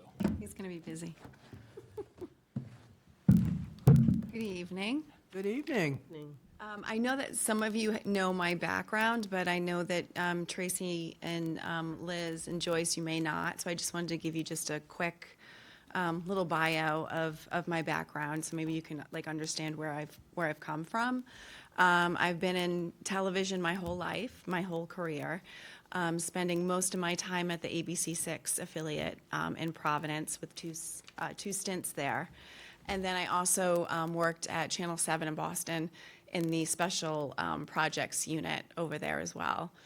I eventually got out of television news and got into commercial television, well, actually public television, being the director of programming for Rhode Island PBS. And so I was picking all of the programming that you see on the station. So I did that for 7 years, and then made a move here and decided I needed to stop commuting back and forth from the Cape to Rhode Island. And then I was lucky enough to find this spot here. And so far, it's just been So I really, love it's that been really Downton great. Abbey thing there on the PBS. That's Oh, Downton Abbey, yes. Nice- They don't nice air work. that anymore, but that was always a good one. That was a good one. So first, I'm just going to talk about the mission statement. Our mission statement is the same that it always has been. We try to be open, honest, and always have transparent messaging. Our target audience is stakeholders, obviously, elected officials, the business community, and internal employees. And so with every message that we push out, we try to keep that in mind to make a clear message. So our communication strategies, we've looked at the social media platforms, and we're always designing a plan to improve them, coming up with new ways, maybe shorter messages, maybe better visuals, to really get our messages across. As far as upcoming projects or projects that are ongoing, we try to find a positive piece to that puzzle to really drive home that there's, even with the wastewater project, it might be an inconvenience, but there's a reason why that we're doing it. So we always kind of keep that in mind. We don't want to just always give the bad news. We kind of want to find that light at the end of the tunnel. We've established a partnership with CCB Media to launch a year-long campaign with them. That campaign started in December. We have radio spots that air 3 times a week, Monday through Friday, usually between 6 a.m. and 7 p.m. Those 3 spots will air. It's a great opportunity because it's an a la carte type of thing, so I can pick whatever topic that I feel like we need to push. There's going to be a spot created coming up about the detour starting on the 27th, so we're hoping to get that on the air. But it's, police recruitment, fire recruitment, anything that we think is important. It gives us the opportunity to put that on the radio, and I'll get to that a little deeper as we go through the presentation. So our goals, obviously, is to communicate with the residents. We also want to brand. I'm sorry, there was one last bullet point, and you didn't address it. It's the one I was waiting. Sorry, I skipped it. Produce a podcast. I'm going to get to that later in the presentation as well. The goal is to have a podcast where we can bring, Jeff Colby on, Lori on, to really talk about wastewater, or talk about even, just the fun stuff that are going to be happening in town, St. Patrick's Day Parade, and so forth. So our goals are obviously to communicate with residents, to keep that line of communication open to them as best that we can. We want to really brand Yarmouth with a campaign as far as where you can find us, all the social media platforms, the website, Channel 8, YouTube, all of those places. We're really working on pushing that out because I hear a lot from people that I didn't even know you had an Instagram account. And I'll also get to more of that in the presentation. Social media and radio campaign we just kind of talked about. I think they're both super important and a really great way to drive our messages across. So we had a lot of accomplishments this year, and there's a lot of them listed here. We have 2 slides. I'll just go through a couple. One, the biggest, is the St. Patrick's Day Parade, the Cape Cod St. Patrick's Day Parade. So this year was the first time that we ever broadcasted the parade live. And I think when I first came up with the idea, Paul thought I was a little nutty and didn't know what to expect. But it turned out great. I felt like the community really loved it. We got a lot of great feedback. And actually, I think we had 6,000 views on our YouTube channel when we aired it live. We do plan on doing that again this year. It's the 20th anniversary, and I'll speak a little bit more about that when we get down further. Yep, you can go to the next one. The idea came for the radio campaign with wastewater, because we worked with the chamber and really said, how can we attack wastewater in a positive way? So we created a radio spot for 6 weeks, just about, pardon our appearance. We're going under construction and we have a lot of detours, but be patient with us because it's going to benefit everybody, and everybody wants clean water. We did get a lot of feedback, a lot of good feedback from that, and that's what kind of gave us the idea to take the radio campaign to a yearly contract. So I know a lot of people have wastewater questions, and this is how we attacked the wastewater project. So we started with a social media campaign, raising the awareness through all platforms. So any information, any nugget that I received, we pushed on social media. We worked with the chamber. We're working with the chamber currently to really get those messages across to the businesses as far as detours, what it's going to do to their business, how it's going to affect their clients. And we've had good reception with that. We actually had a business meeting with the chamber and Robert B. Auer and Jeff Colby and Lori, where everybody kind of sat down and they were free to ask questions to the contractor and to Jeff and Lori. And it was a great turnout. We actually taped it, and it's currently on YouTube and on the website.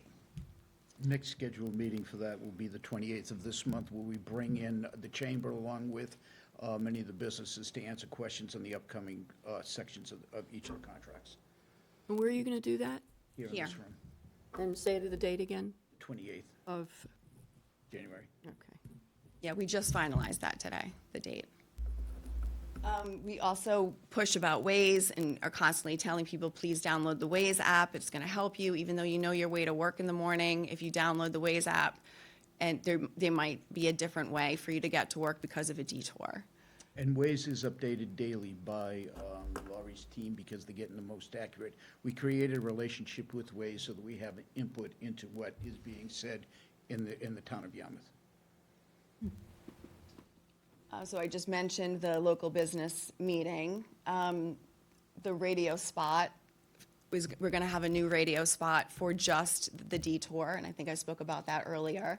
The major detour that's going to start on the 27th, we wanted to do something a little extra to inform people of what was going on, so that will be airing next week. And then the last one is, Lori is really, she's kind of coming to her own as far as these videos go. So we have road work with Rosala, and we put her out on the street near detour signs or certain areas so she can tell the public, what to look out for in the coming months or what work they're doing, just to kind of give it more of a relatable approach, and so people know who she is because they're going to be seeing a lot of her in the next couple of years, right? The last thing I'd like to mention is the map. We have tried many, many ways of making sure that we're updating folks of where the detours are and how they're happening. The most accurate map that we can come up with is what the police department puts out. They are fantastic at, because they're assigning, folks to be at each of these sites daily. That's the most accurate. So that is shared out in all social media platforms when we get the information from the police department. Because we have meetings every other week with the contractors, and we get a list of what they're going to do. We have their look-aheads, and inevitably, they change that and they move it down the street or have a completely different outlook of what's going to happen. So the police department map is always shared out on a regular basis. Yeah, we've had to pivot a lot with that information, but we really do a good job of putting it out on the website and letting people know, especially if there's a change. So I know that I don't know if you want to take this, we had talked about how can people that have questions get their answers that they need regarding the project. So I know Jeff had said that wastewater, the water department has a 24-hour hotline that you can call and leave your questions and concerns, and someone would always get back to you. We're working with Jeff and team currently now to solidify this and get this out appropriately. So there is a telephone number currently in use by the water department, and it'll be /wastewater. That can be, it is manned during the day. The calls are routed appropriately. And then in the evening time, it is then, there's an answering service that flips over. If there is something that needs immediate attention, it can be pushed out immediately to where it needs to go. And Ryan Chase, the new assistant water superintendent, will be publicizing his email address as well as how to get in contact with him, which will be through this number. So that's in development right now with the DPW team. So something else that we're working on is creating a video for the Matakees utilization project. Because there's going to be a report done by the consultants, we spoke to Bill, and he really wanted something broken down in layman's terms, because let's face it, not a lot of people are going to read that entire report or understand it. So we're working on putting a video together to help people understand the project and what needs to be done. So a lot of video has already been captured from the school. And right now we're just waiting for the report to come in so we can look at that and create the video from the report.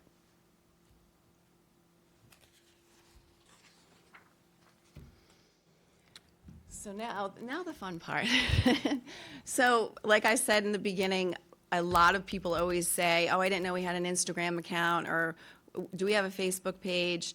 And so Paul and I really talked about it and said, maybe we need to put something together, like a communications card, to let people know exactly where we are with our handle, and put them, have them made and put them in all of the buildings in the town, all the town buildings. And so we came up with this communications card. These are rough, we've just Ru- got very the rough. Final look at what they're gonna look like, and they'll be sent out to print. We're gonna do a first run of about 5,000, so that anybody can take and have these cards great. at their hand. It's the first communication on the back, and then on the back side is what you're gonna see here. We didn't put the front part here. Give you a moment to look at those, if any questions on that. All the handles are right next to the social media platform logo. You know what would be great on this? A QR code that would bring you to all of them. Good idea. I would like to do A that. landing page and that would have a link to them all. I would like to do that, and I'm gonna put on my IT hat here. Yeah. With the cybersecurity infiltration that we've seen currently, and the ease of taking one of these cards and just putting on a bad code, I'm hesitant to do that right now. We'll take it and advise and take another look at that, but they're so easy to copy and change and just put a little sticker on there unknowingly, and then we have an issue with that. So, let me go ahead here. This is, go ahead. So we pulled some social media data for you because that is one of the biggest platforms that we use. And it was pretty interesting. So for Facebook, and I'll just kind of break this down for you. So for Facebook, from January of last year to January of this year, we had 328,000 views. And if you look at the definition of what views are the people that actually did see the content. The reach for Facebook was about 223,000. That's up from 42% from last year. And the definition of reach is the estimation of how many unique devices could have seen our content. So that's the possibility of people seeing our content. And then visits, we had 48, like a little over 48,000 visits. That was up 53% from last year. And visits are the people that are going directly to our profile. The visits is what we want the most, because that means somebody's logging in, and when and if you have Facebook, you know, you log in and you have a feed. So they think we're so important that they're gonna go right to our page. So sometimes in a news feed, they'll see a story from us and they may link on it. That's different. We're getting them there a different way. The views is really, the visits is what we really want. We want them to be thinking of us when they're opening Facebook, so they go right to our page directly. And then Instagram. Instagram was only, I think I started it maybe in October of 2024, 23. And so Instagram is a little bit smaller. The reach for that is about 2,700, which is only up about 1.6%. The visits were, we had 713 visits, which is up a lot, 185%. And then new followers, we had 106 new followers since last January. So our total followers for Instagram was 236. And then I forgot to tell you, our total followers for Facebook was like 7,600. So we have a lot of followers. Not as many as we want. We hope that this will help us get some more. Twitter, they don't give us data for Twitter because we don't have a premium package with them. So we only have the number of followers for Twitter, which is 926. YouTube is seeing a great big jump, actually. So the number of views from last January to this January was about 30,000, and that's up 114%. The watch time is also up 88%. And then new subscribers, we have about 168 new subscribers, and then our total subscribers for YouTube is 645. So people are really getting a lot of their information from YouTube. And then you can see at the bottom that the top viewed content from us last year was the St. Patrick's Day Parade, and we had like 6,000 views from that.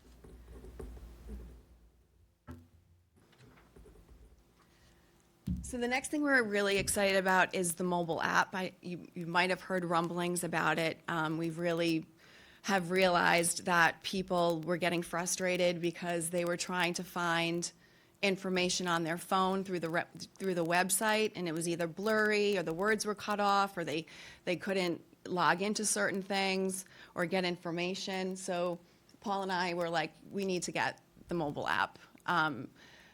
We are working on it right now. It's in the design process. I think the design process is almost finished, and we hope to launch the app in March. And this is going to help tremendously with everything, with wastewater notifications. You can pay your bills online. You can get your dog license. You can do just about anything, view meetings. But right now, we're going through Apple, and it's taking a little bit of time. There's some hoops we have to jump through for them. But as soon as that happens, we can launch the app, and it's a free app. You just download it like any other app. So we're really excited about that. Can I stop you for a second there? Yeah. You said you're working with Apple, so what about the Androids? No, it'll work.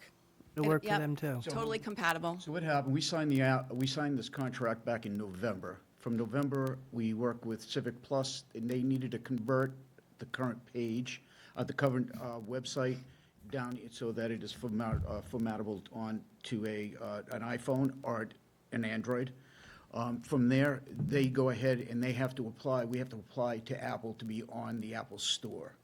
So it'll be available through Apple Store, and it's much easier to do in any other, they also take care of the Windows side of it. So it's going to be smooth for both devices. We had to give the app a name, so we chose Your Yarmouth. So it's like everything Yarmouth related. And like I said, they're almost done with that design process, and we really should have it launched by March. That's our goal. Great. So now I'll just get back to the radio campaign a little bit. So we did sign a contract with CCB Media, and the 3 stations that our spots are on are Cape Country 101, 99.9 The Q, and Ocean 104.7. Those spots are 15-second spots. They air in the 3 stations, Monday through Friday, 3 times a day, like I said, usually between 6 a.m. and 7 p.m. And we have a 1-year contract. Now, I just wanted you to hear some of the spots in case you haven't heard them. Okay, take me a second. Well, You actually, guys you know got to what? listen to Cape Country. Well, actually, before he even goes there, there's another slide for the radio data. Okay, And you can take a deeper dive look at that if you want, but I think what stood out for me was these 3 stations really have, their demographic really is Mid-Cape.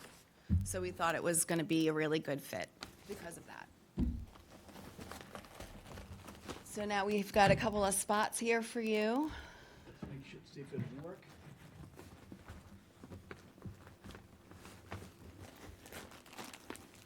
The Yarmouth Police Department needs you. The Yarmouth Police Department is now seeking dedicated police officers. If you've completed the Massachusetts MPTC Police Academy, have or are eligible for post-certification, apply today. Enjoy great pay ranging from $63,000 to $107,000, as well as education incentives, paid time off, and a $5,000 hiring bonus for post-certified lateral transfers. Apply online at yarmouthpolice.com or email Lieutenant Michael Bryant. Apply today and make a difference in Yarmouth.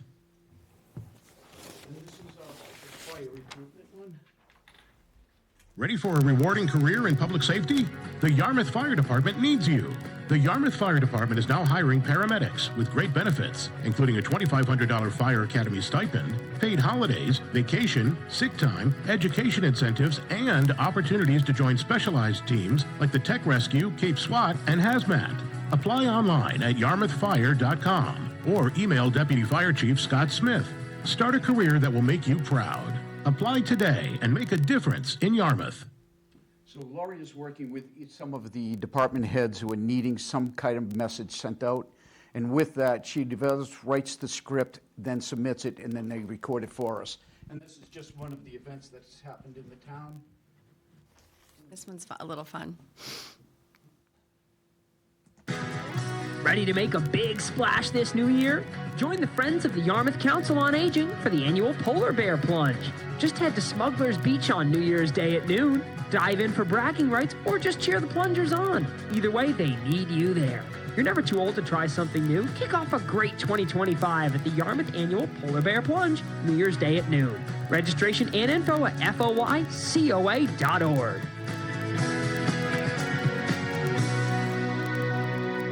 This next one is the wastewater one that I was telling you about earlier, that we wanted to put like a positive spin on the project.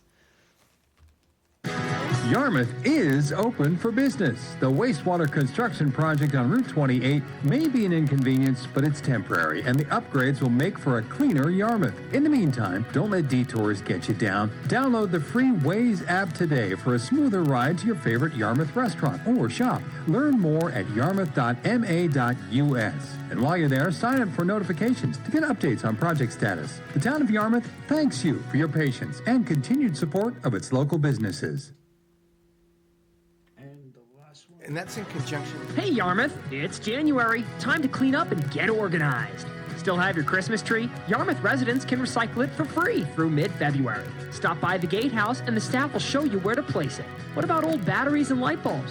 Don't toss lithium batteries in the trash, they're dangerous. Instead, bring them to the gatehouse for proper recycling. And those LED or compact fluorescent bulbs, you can recycle those too. Let's work together to make Yarmouth a cleaner, greener community. Really nice. Thank you. It's fun.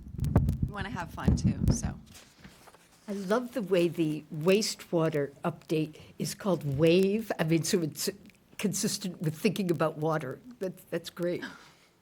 Oh, the Waze app? Is that what Yeah. Yeah.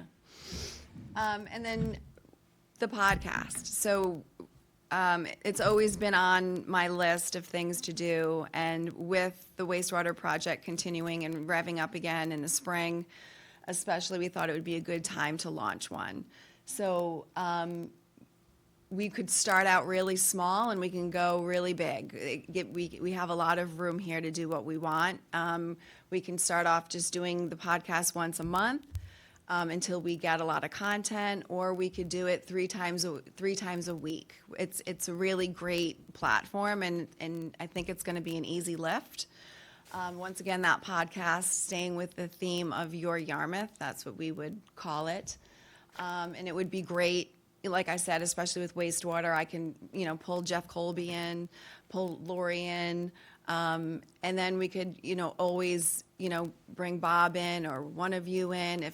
If something comes up, it's a great way to kind of tap in to a different way to give our stakeholders a message. And so many people are doing podcasts, and I think Orleans does a podcast right now. So I think it's just a great way to just kind of really manage that message. It also allows any department, it's not going to be limited to wastewater, but it can be used for anything. any department that has a message that needs to get out, whether it be department or elected officials, committees can come in and have a conversation on an important topic and can be leveraged that way. It'll go out over Apple, and it'll go out after Spotify, iTunes, YouTube, anywhere you get your podcast, this podcast will be available. And then I talked a little bit about the St. Patrick's Day Parade, but we're going to do that again. We're going to broadcast it live this year, and it's going to be exciting because it's the 20th anniversary. I think people now understand, where we're going to be at, and I've had people say to me, are you going to do it again? Are you going to be in the same spot? I think they were excited to see the cameras last year, and I don't like I said, I think he thought I was crazy initially, but it really worked out, and we already have a production team lined up to do it, the same production team that did it last year. And it's going to be, we're going to broadcast it live. So it'll be on Facebook Live and YouTube Live. And yeah, it was seen in 4 different countries last year when we did it. And we had a lot of engagement. And so we think it's a great way to bring that community together. There's nothing going on in the winter, right? So it's just a great way to kind of give us a little bit of lift and have a little bit of fun. So we're looking forward to doing that. And then, for some strategic initiatives, eventually, I really want to give especially the fire department and the police department, maybe a little bit of media training with, just to have them prepared of how to deal with a press conference. If you need to, God forbid, you need to, give one, how to deal with media inquiries, really giving them the tools. Since I had been in the business for so long, I know what producers want. I know what reporters are going to ask. So I really want to get that moving as well. And then that really can go into training videos for both police and fire, any department. We can do internal training videos, to help, facilitate the departments. And then, of course, assist all the ongoing and future campaigns that we have, because we're going to have a lot of them, especially wastewater, and continue to think about ways that we can really manage that message effectively and, give the stakeholders what they really need, clear, transparent communication. That's it. Mark, would you like to, any comments? Don't ask. First of all, no, thanks for the presentation. These are all very, very interesting initiatives and ideas. I wanted to have this before us so that we can provide more input, give you more guidance. I think this is an area that we have to have a sustained dialogue on. So, I don't want to, we're doing, just so that you may hear my comments or criticisms or concerns, don't for a minute think that we are probably better than most towns in terms of what's going on with communication. So let's just get that out there. But I think there's more we can do, and I think we can do better. I like the fact that we have 7,000 friends or followers on Facebook. Police department has 60,000. I mean, that to me, and they have a presence. They are very good at getting their message out. And if we can get close to where the police department is, that'll be a huge accomplishment. Just an FYI item.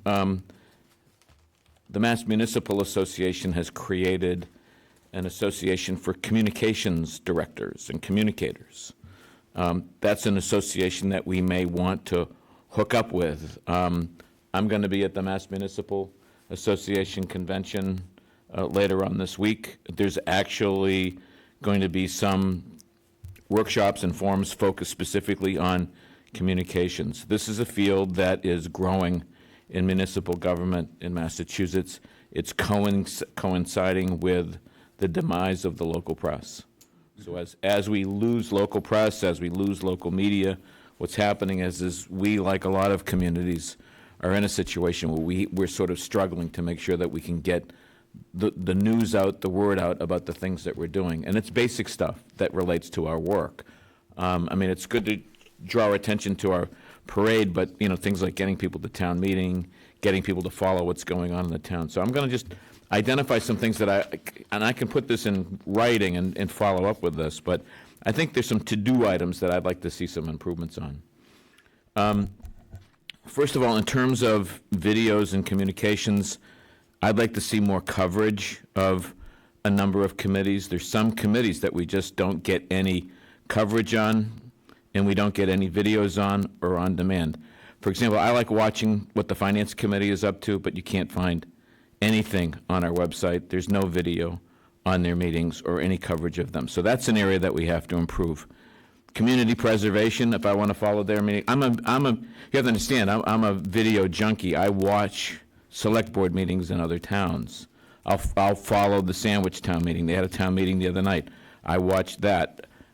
I learn from these, and I like to know more about what's going on in our own community. So I'd like to see more coverage of our Finance Committee, and I'd like to see the stuff posted right away, relatively quickly, quick turnaround. Community preservation, we have a great historical commission. I'd like to see some coverage of them.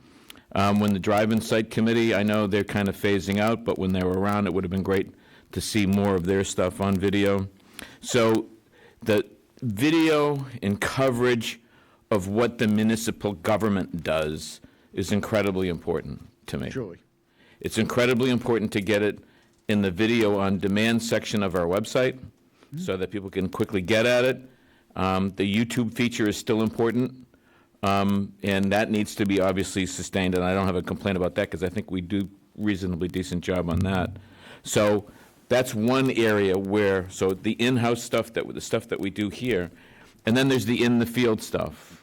You know, the library has very interesting forums, so it's getting into the field. I mean, some of the work that's been done on the Memorial Day and some of the other sort of ceremonies and celebrations, that stuff is improved. It's just how do we sustain it? You know, that's got to be a challenge. And so I'd like to see more effort done in sustaining sort of in-field video production or coverage of some of these community forums. I think in getting that stuff on Channel 8, you know, so it's get the stuff in-house, getting that stuff on Channel 8 as well, getting more in-field production stuff, particularly, you know, information forums, the historical forums. The other day, the South Yarmouth Library hosted one on slavery in Cape Cod and the, you know, the origins of abolitionists, you know, here on the Cape. I thought it was, you know, a fascinating idea. I don't know if we got any coverage on it all. I'm not aware of it. But there are forums like that that are going on, whether at the senior center, the library, and in other venues where in-field production and coverage, you know, would be great. And Truly. I think it provides some insight in terms of who we are as a community and what's going on in our community. So I want to make a pitch for doing more of that and partnering with those operations. And it would be great to be able to get a quick turnaround. I don't know what the process is internally, but, you know, I know in some communities it can get bureaucratic. So hopefully, you know, there's a standardized procedure so that if something's going on, you know, you can get notified of it and you can make arrangements to have some field coverage of it. The wastewater stuff, we could spend I'm not going to spend a lot of time on wastewater. It's good that I'm glad to hear that we're going to have a person, you know, that's going to be on call, a phone number, and be able to be reachable. I call them the wastewater czar.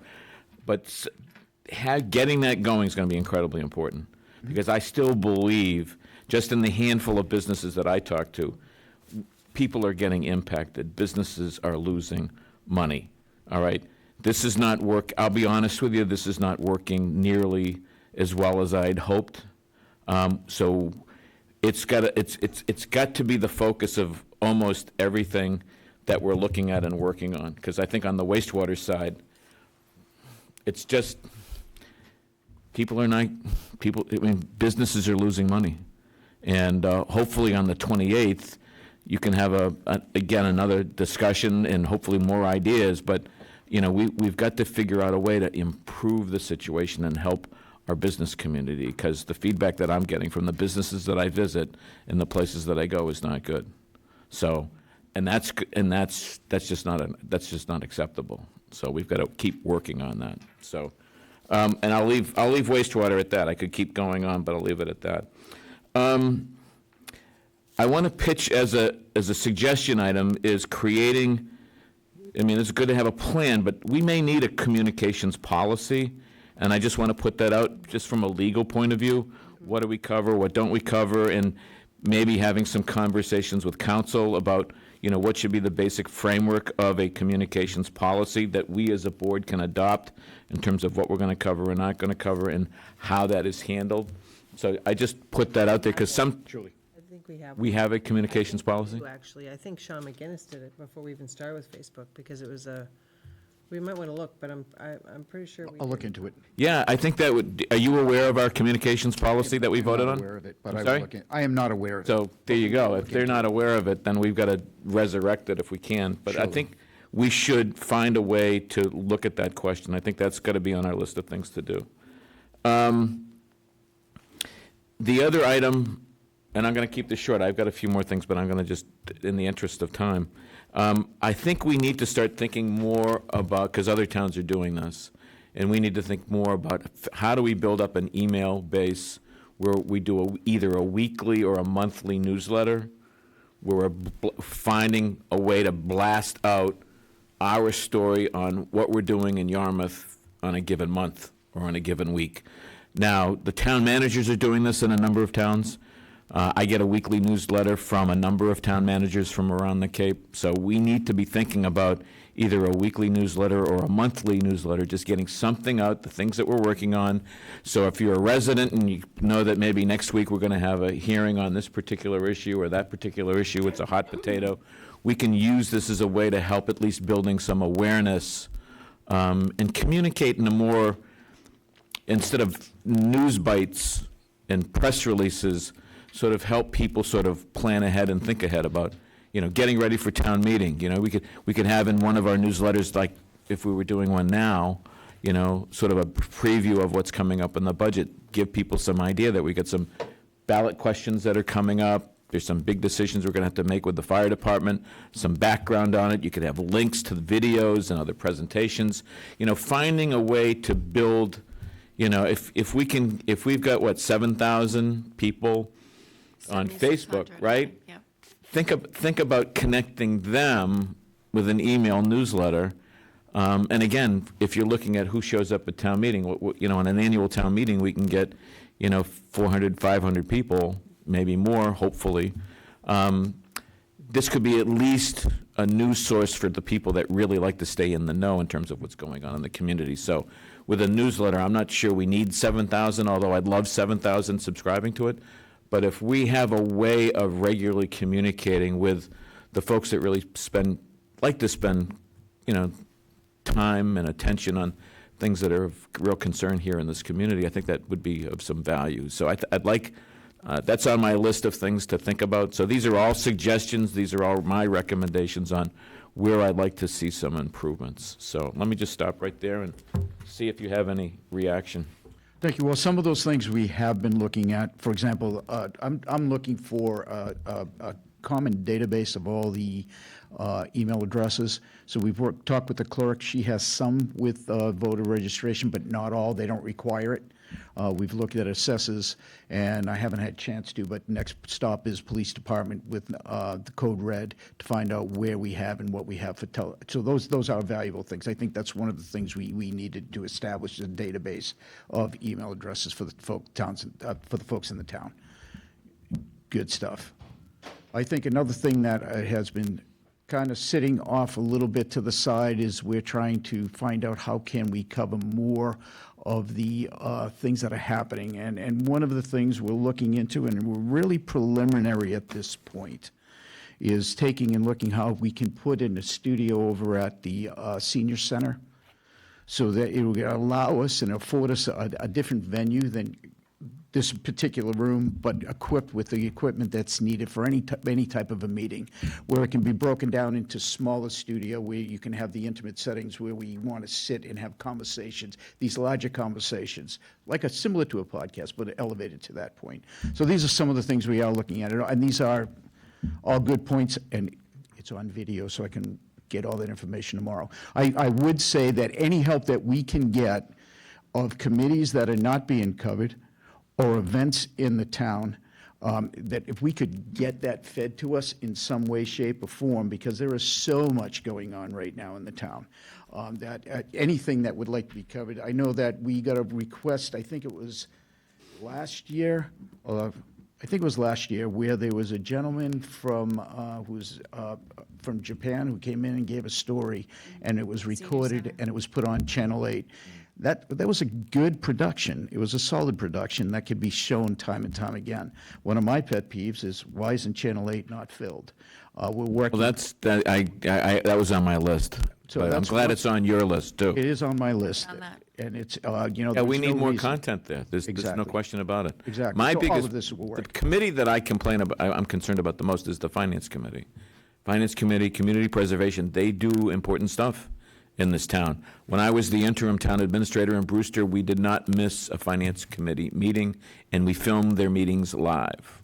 And they are on Zoom, and I will make sure that they start getting delivered properly to YouTube and Channel 8. Yeah, because I think, particularly if you're a town official and you want to stay abreast of some of the discussions that are going on there, because sometimes they get into the weeds on some things that obviously either we don't have time to, or will come up with us later, and those meetings are important. Julie?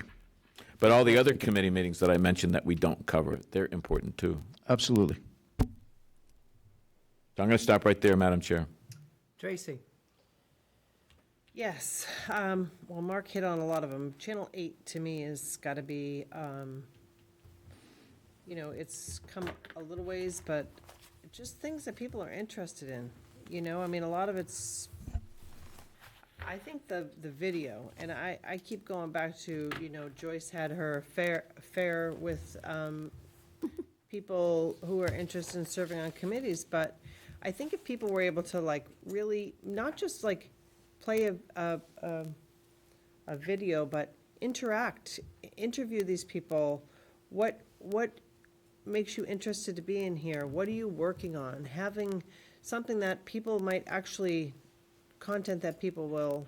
Can I ask you a question? Yeah. Was that covered on video, that forum that Joyce did? Did anybody cover it on TV? Was it? No, and No? it really wasn't meant to. I think Lori made a notice of it, but it was meant to be kind of people like asking questions that maybe they don't want, you know, televised. Yeah, but just, I mean, I found, and I go back to Jerry Sullivan, he did a great production many, many years ago, interviewing and sitting down with each committee and talking to them about what they do, what they're working on, and I found it very interesting. So it's a way, rather than telling an applicant to watch a TV meeting, this is a way to have some dialogue with committee members and getting that on the air and having them understand what some of the committees are working on. I think it's a great idea. I just think a lot of what the town does is share items from other things, which is great, but you have to have some type of interaction, something that keeps people like wanting to go look. And I, you know, like Twitter, when you think about some of, you know, and I used to watch, you know, or, I mean, X, I should say, it's not Twitter anymore, but X, you go into the city, and I've seen it, and I know I've talked about it before, but I went to a metropolitan planning event, and it was filled with young people, and they were all tweeting. There was somebody there that was, you know, even like town meeting, somebody's like live saying what is happening.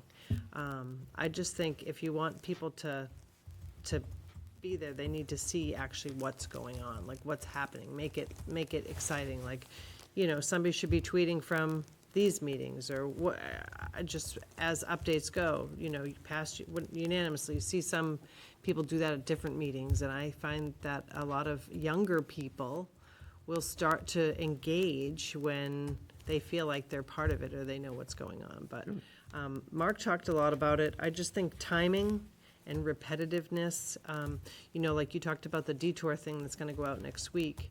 The detour starts on the 27th. People have to know about that in advance, and then you got to remind them again back. You know, like sometimes I think, oh, there's an event going on, and I go to our Facebook page and I have to scroll back a week to figure out when it's coming up. You know, so sometimes we got to redo it when it gets closer. I think with the detour, up to the, you know, it wasn't officially going to start on the 27th. Like we didn't have, that's been the problem with a lot of the contractors, that there's last minute changes, and so we constantly have to pivot.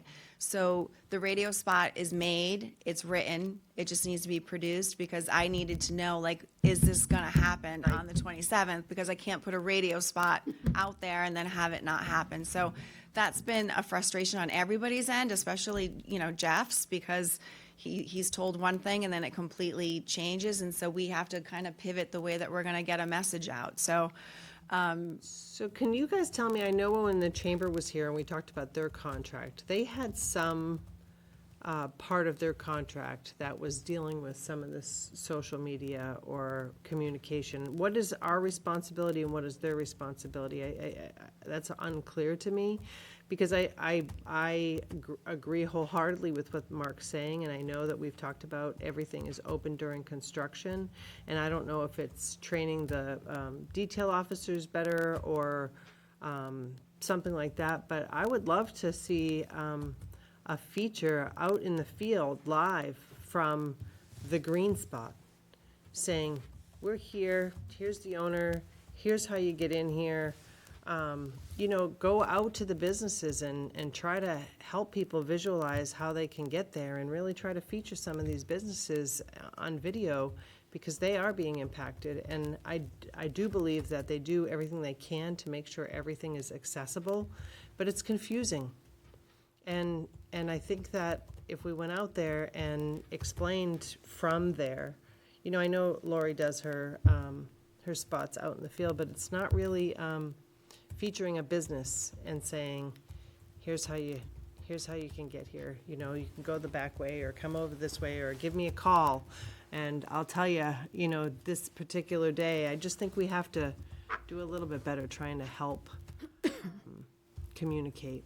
Surely. So to answer your question about the contract with the chamber, I'm not sure what that is, but I do know that Laurie and I are getting involved with this year's contract, so we understand a little bit clearer where the responsibilities are. And I think as a government mouthpiece, if you will, as in the PEG end of it, I'm not sure, and I've been bantering, because here's my deal. PEG, we should own it. It doesn't matter what we put on there, it should be this, this, and this. We should be covering any event in Yarmouth. I've had pushback with some of our contracts saying, well, you know, we really shouldn't be doing this or that. Doesn't matter to me if it's for Yarmouth, we should be doing it. But as far as stepping into the chamber where the business is concerned, I really would need the chamber to be very, very involved in that, just because of the time, what it takes to get that 2 minutes, 3 minutes, we really need the chamber involved in. That's something we can bring up. I do know that we meet with Mary's and at the chamber. It seems every other week we're for sure meeting, but it seems like it's now every week that we're just checking in. For example, for this big detour, with the conversation this morning, we were on with her staff talking about, okay, what needs to be on this? When can we get it? We need it tomorrow afternoon. So one of our deadlines is tomorrow afternoon. We need to get this in so Mary can print it, and she's going to knock on the doors of all the businesses. But again, that's going to be coming from the town, the information. And then, so we're working as close as we can with the chamber to make sure that we're helping that. And hopefully we'll be able to understand better what that contract is to help support them to get the information they need. Great. I just think we all need to be working together to help them. And to some extent, perhaps this communication, I'm not sure how much of it gets to the actual detail officer on the ground, but I think that's also important to make sure we're closing that loop, and perhaps it's happening behind the scenes, but from the people I talk to, sometimes it's, you know, no, it's not open, you gotta go this way, but it is. Yeah, and that's been brought up at any of the wastewater meetings that we have. We go to the every other week. Each contract has a meeting every other week. They talk about the look ahead, as well as, I mean, just on the communication side. I know that they were looking at the look ahead, and then people would say, well, I mean, Mary's very good at bringing information, saying that, you know, these guys aren't even, the flaggers aren't telling us anything. And I know that has been addressed, because Mike, the lieutenant, is part of that conversation. The fire department is there. Jeff has all of us sitting at the table during these meetings to make sure that the input or the negative input that we're getting, we're trying to find a solution, how we can meet those needs of the town. I think one of the things that I mean, that's one of the reasons why we're doing that card, is because we keep getting, well, you know, we don't get our information this way, we don't get it that way. We're putting it out in 7 different formats. Please, we can help you. If you're looking for more on those platforms, we can help you. But you got to go to some of those platforms, whether it is the website, et cetera. So we don't have to cover that all again. But yeah, I agree with you 100%, Stacy. It's an ongoing interaction that we all have to take responsibility for. So Work in progress, but it is. We gotta hone it now, because it's gonna ramp up, and we gotta get those kinks Sure. worked out. And unfortunately, you know, people are suffering while we do that, so I have faith that we'll get there, but it would be nice to feature. I know that, you know, I'm not talking about the chamber, I'm just talking about as a community. All these businesses, not one particular one, just in general. It would be nice to spotlight some of them, and, you know. We'll see how we can do that. Thank you. Okay. Joyce? Well, I was inspired to see all that you're doing, and it seems that you're really trying to cover everything. And maybe you just need everybody in the town to be better conduits to you for information so that you could pick and choose for each spot. And I certainly, after tonight, will make sure that I get any information that I have to you, because it sounds like it would be a great way to get the word out. So thanks for all you've done. Liz.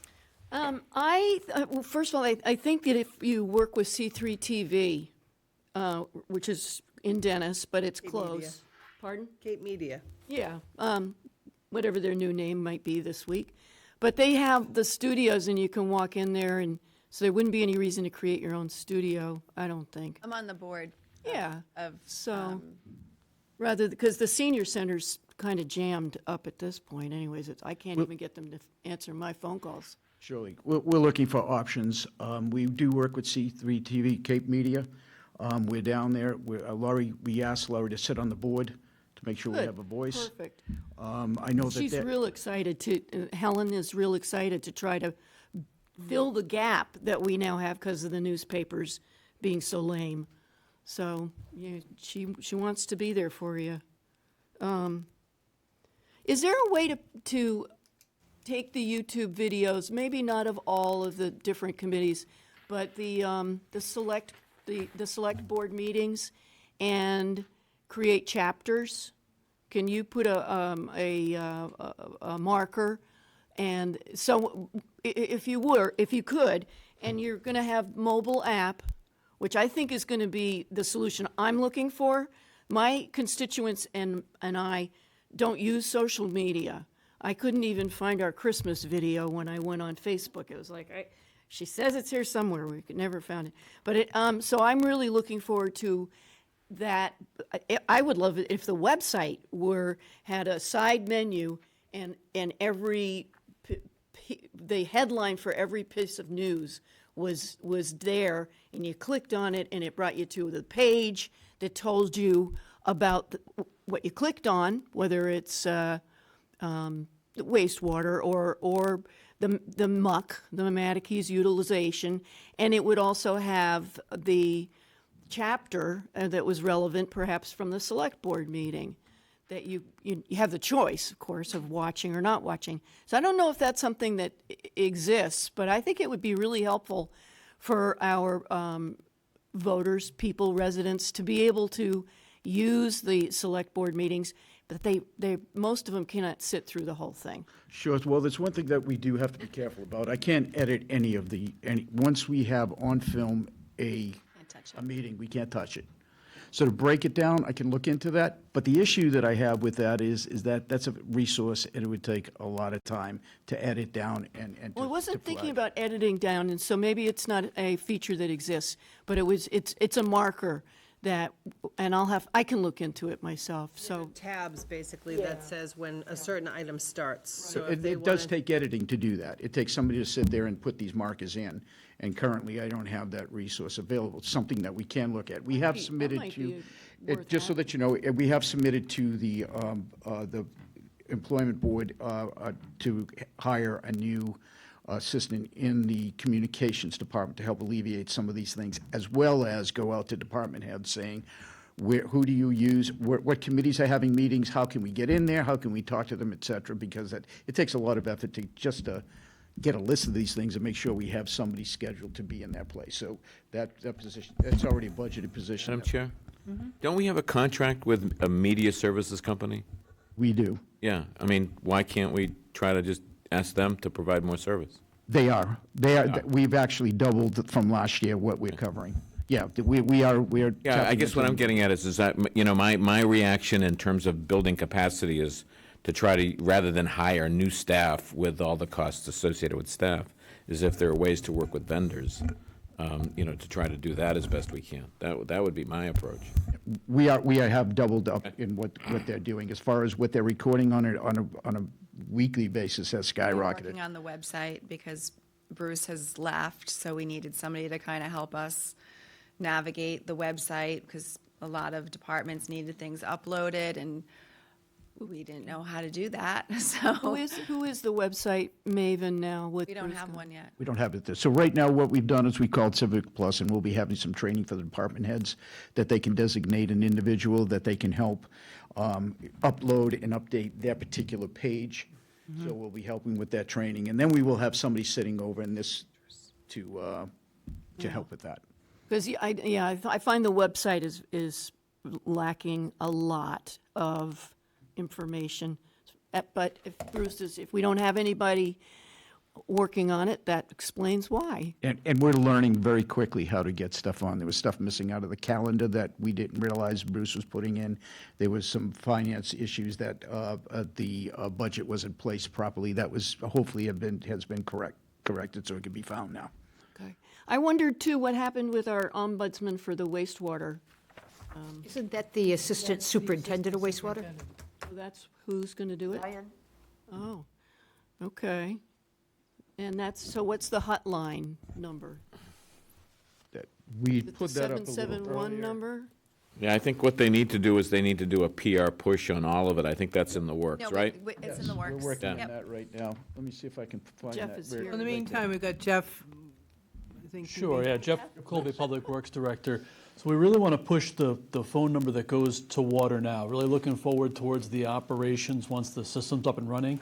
So when there's a water issue, you call that number. It's going to be the water and wastewater number going forward. So exactly like Selectman Forrest said, we really need to just push this out now and kind of brand that this is the number that's monitored during the day.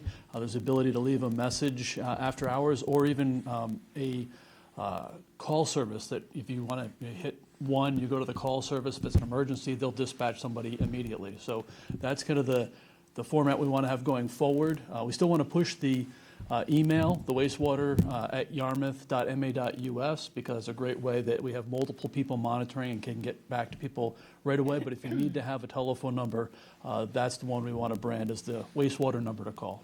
And Ryan's equipped to make everybody who's ready to come and find somebody to throttle, he can mellow them out. Absolutely. Okay. He's a good point of contact because he's strictly a wastewater resource, but myself and Lawyer Rizala, of course, are always available as well. Okay. So. Alrighty. So in my last note, I am really looking forward to mobile app. I hope that's going to be the solution because, as I was saying, what my people want to see is a list of what we talk about and then they can dig further. So hopefully it's like a web page or a front page for a website. So you have a list of what's going on at the town level, and you click it, and then you go to the page, and you keep going further into it.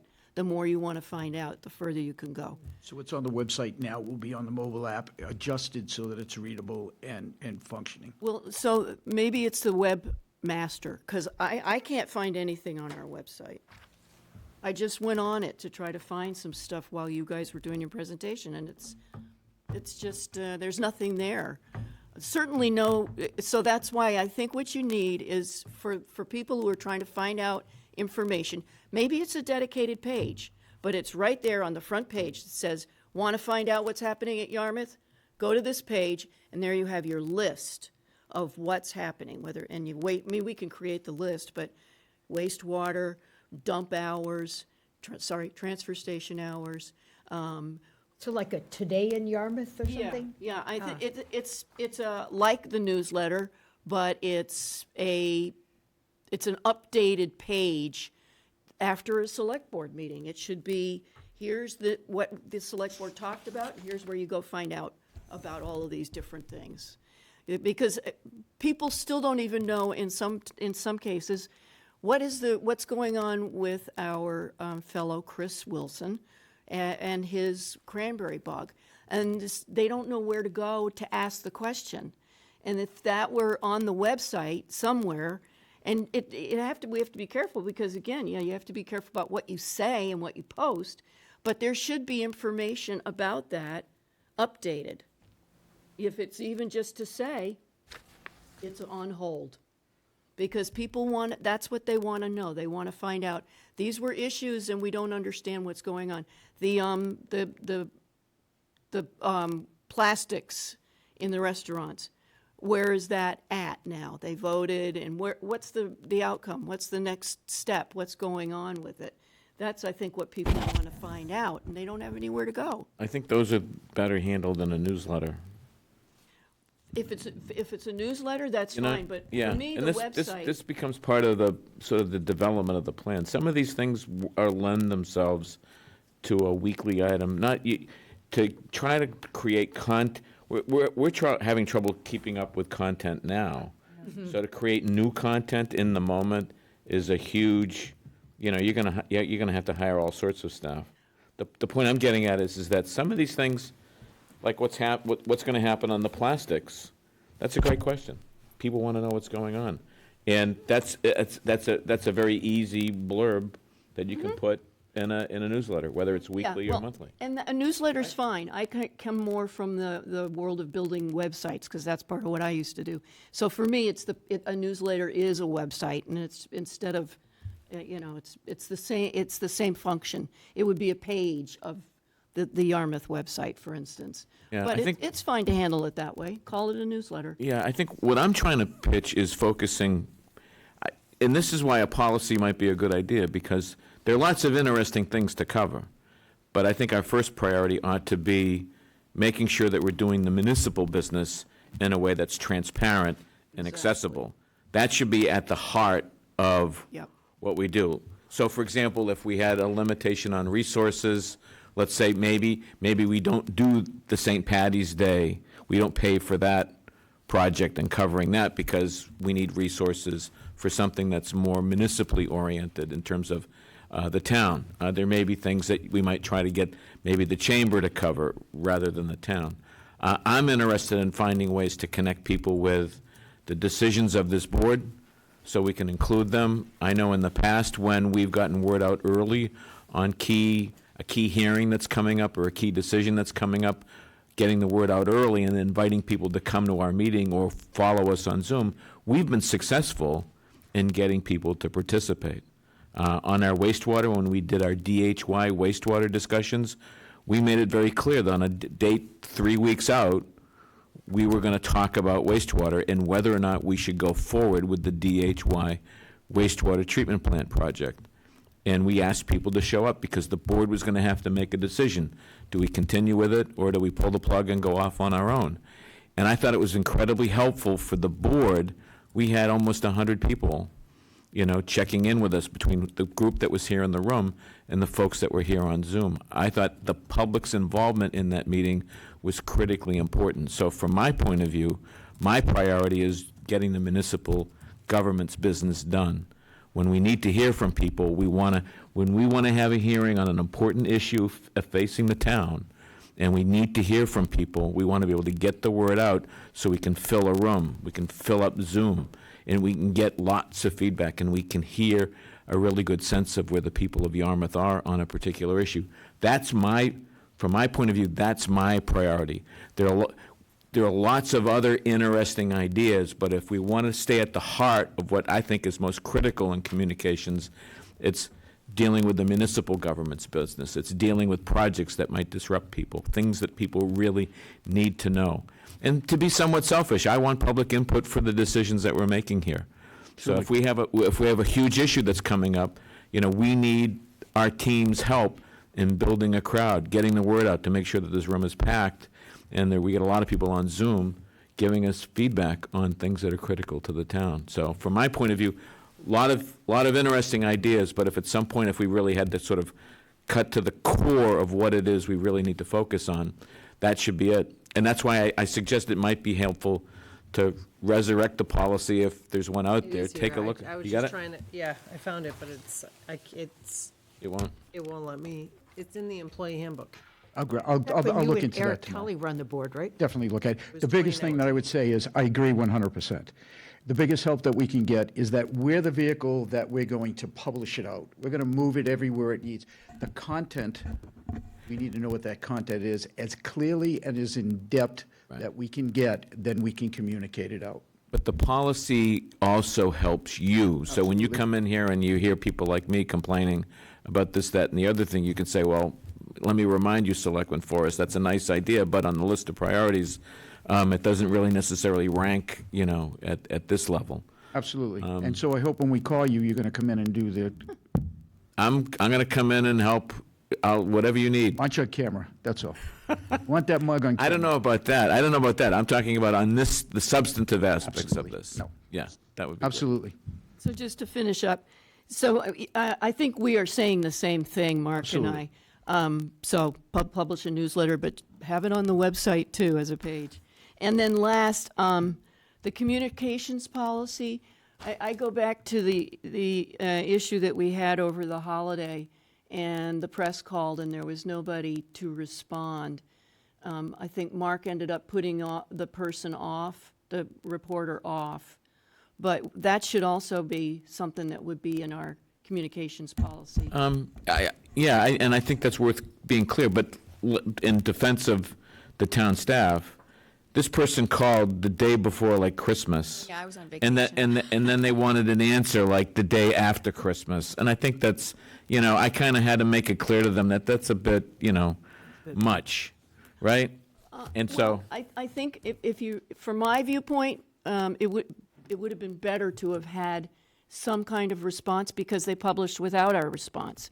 And so I put that forward, and just having run my Cape and Vineyard Electric Cooperative, we would have responded because it doesn't look good for the town to be out on vacation, I don't think. If they're away for Christmas. Leaving at night, stay in the building. It was, like I said, it was Christmas Eve, and then it was the day after Christmas. I'm okay with taking that hit. No, all right? no, I don't. I think anybody that I talked to that read that article was wondering why couldn't they wait until people were around. Listen, I've been doing media probably longer than you, and the reality is most reporters give you a little bit of time to check on a story Maybe like it should that. just be something that's looked at in the communications policy. Here's the deal, is if there's something urgent going on, if there's something that's life or death, I'll take that criticism, but not in this case, not at all. So I guess what I'm saying, Mark, and I don't want to, it's 10 o'clock at night, but the communications policy should clarify that because I almost wanted to reach out and answer. That needs to be cleared up because it was addressed to all of the select board. Do we respond? I was fine on responding, and it wouldn't have been proper. Bob ended up saying he would have responded if he had known. Available. Yeah. So I think that's just what pick up the phone and call my number. That's what needs to be in the communications policy. Call him.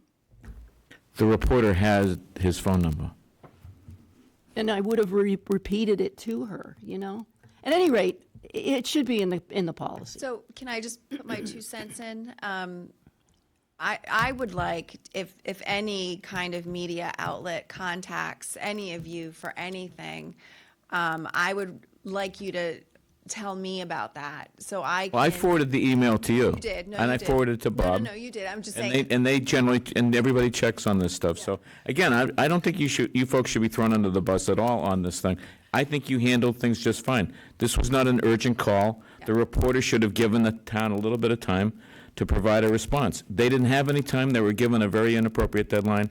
If this was something involving an urgent matter, that's a different story. But you're right. That's what I'm saying, Mark. I just don't like you making the decision. You're not the chair, and you're not the town administrator. So that's the chairman got that. Let's put that up as an agenda item and have a conversation about it. I think that's what I'm trying to say is it was a decision that was made, and I didn't understand how it got made. I'm new. I want to see how those decisions are supposed to be made in black and white. We can do it for future discussion. Thank you. Okay, great. Yeah. I'm very excited about what you have planned. And anything I was going to say has already been said. Thank you all very much. I appreciate you being here. Thank you, Lori. Thank you, Paul. Liz Sullivan has a really nice weekly update. Dennis, that's on social Thank you. media. Okay, next up, we have an update on green communities and R2 grants. We have a two-person show here. Good evening. Hi. So I wanted to update you on the Green Communities Grant. So in July of 2022, a grant was applied for, and we Before received you it. start, I'm sorry, was there any information, I missed it, in our packet about No. this? No. I've been researching this just so I could, give you an update. So it was awarded in July of 2022 for 3 specific purposes. It was $30,000 for a hybrid police interceptor, $160,000 for an anaerobic digester, and $10,000 for administrative expenses that was directly linked to the anaerobic digester. We did use the $30,000 for the police interceptor. But we haven't used the money for the anaerobic digester. That was for a technical component. That project has been ongoing since 2017 with fits and starts. Just really haven't received the information that we really need on that project. So we wanted to ask the board to redirect those funds that haven't been used on the Green Communities Grant and use it for an energy efficient HVAC over at the senior center and try to steer those funds and request that change, but we wanted to update the board on the Green Communities Grant and why we would request the redirection of those funds. I would like to see more details on the grants. The anaerobic digester is a very, very important project. And, before I would consent to sort of unloading those dollars, I'd like to find out a little bit more about why that project has not gone anywhere. Is this the one that Ed Centio was working on before he left? With a Yes. huge Department of Energy grant? Yes, let me just jump in for a second, and then let me throw it over to Jeff, because Jeff's been here since they put out an RFP. I jumped into this project when I started a year ago. An RFP was issued in 2017, and the way that RFP was issued, it was for a public-private partnership, and it was awarded with a lease pertaining to the anaerobic digester, and I know that there's a lot of information has been put out there. But I will tell you, the private equity company that they were working with and has since changed, and they transferred their rights to another private equity company, which is called Inverdale. I've had several meetings with them, and originally with Ed Centenio, and one of the things that we were looking for was a financial analysis, which we just never received. So we haven't received any information, really, that would move this project forward, that would make us feel comfortable, and why this would be beneficial to the town of Yarmouth. There's a lot of, discussion around it. This grant does end, or is supposed to end in June, or has to be spent by June. There is really no way we'd be using that money for the anaerobic digester in 6 months. We really are nowhere with that project. And it's really because I think a lot of it has to be the way that it was set up with a private equity firm, a public-private partnership. It wasn't really a municipal project, and so we haven't really been getting that information. So I just wanted to throw that out there that, Bob and I met with Inverdale several times and asked for information that would help us, look at the financial impact of this. That was the first thing we asked for, and we just have not received it, and I don't think they have any such analysis. There's an issue that, I just want to bring up, the potential risks that you're facing with this, that the idea of the science behind the anaerobic digestion is really sound. And a project like this for Yarmouth, carries with it tremendous benefits, whether it's potentially for, the wastewater sludge, these types of materials to lower the volume of that. What my fear is, based on the dearth of financial information that we've been able to gain from this second private equity firm, Inverdale, is that what we're looking at is basically a massive long-term lease that this company feels that their best interest is in developing a massive regional facility that will make Yarmouth the repository for all of the wastewater sludge from southeastern Massachusetts all the way to New Bedford and beyond. And there's not a lot of these projects going in because communities, don't view it as a positive, impact on the town. And as far as it looks like the revenues from being such a regional center for having all of that material come to our community, there's surprisingly little revenue associated with it.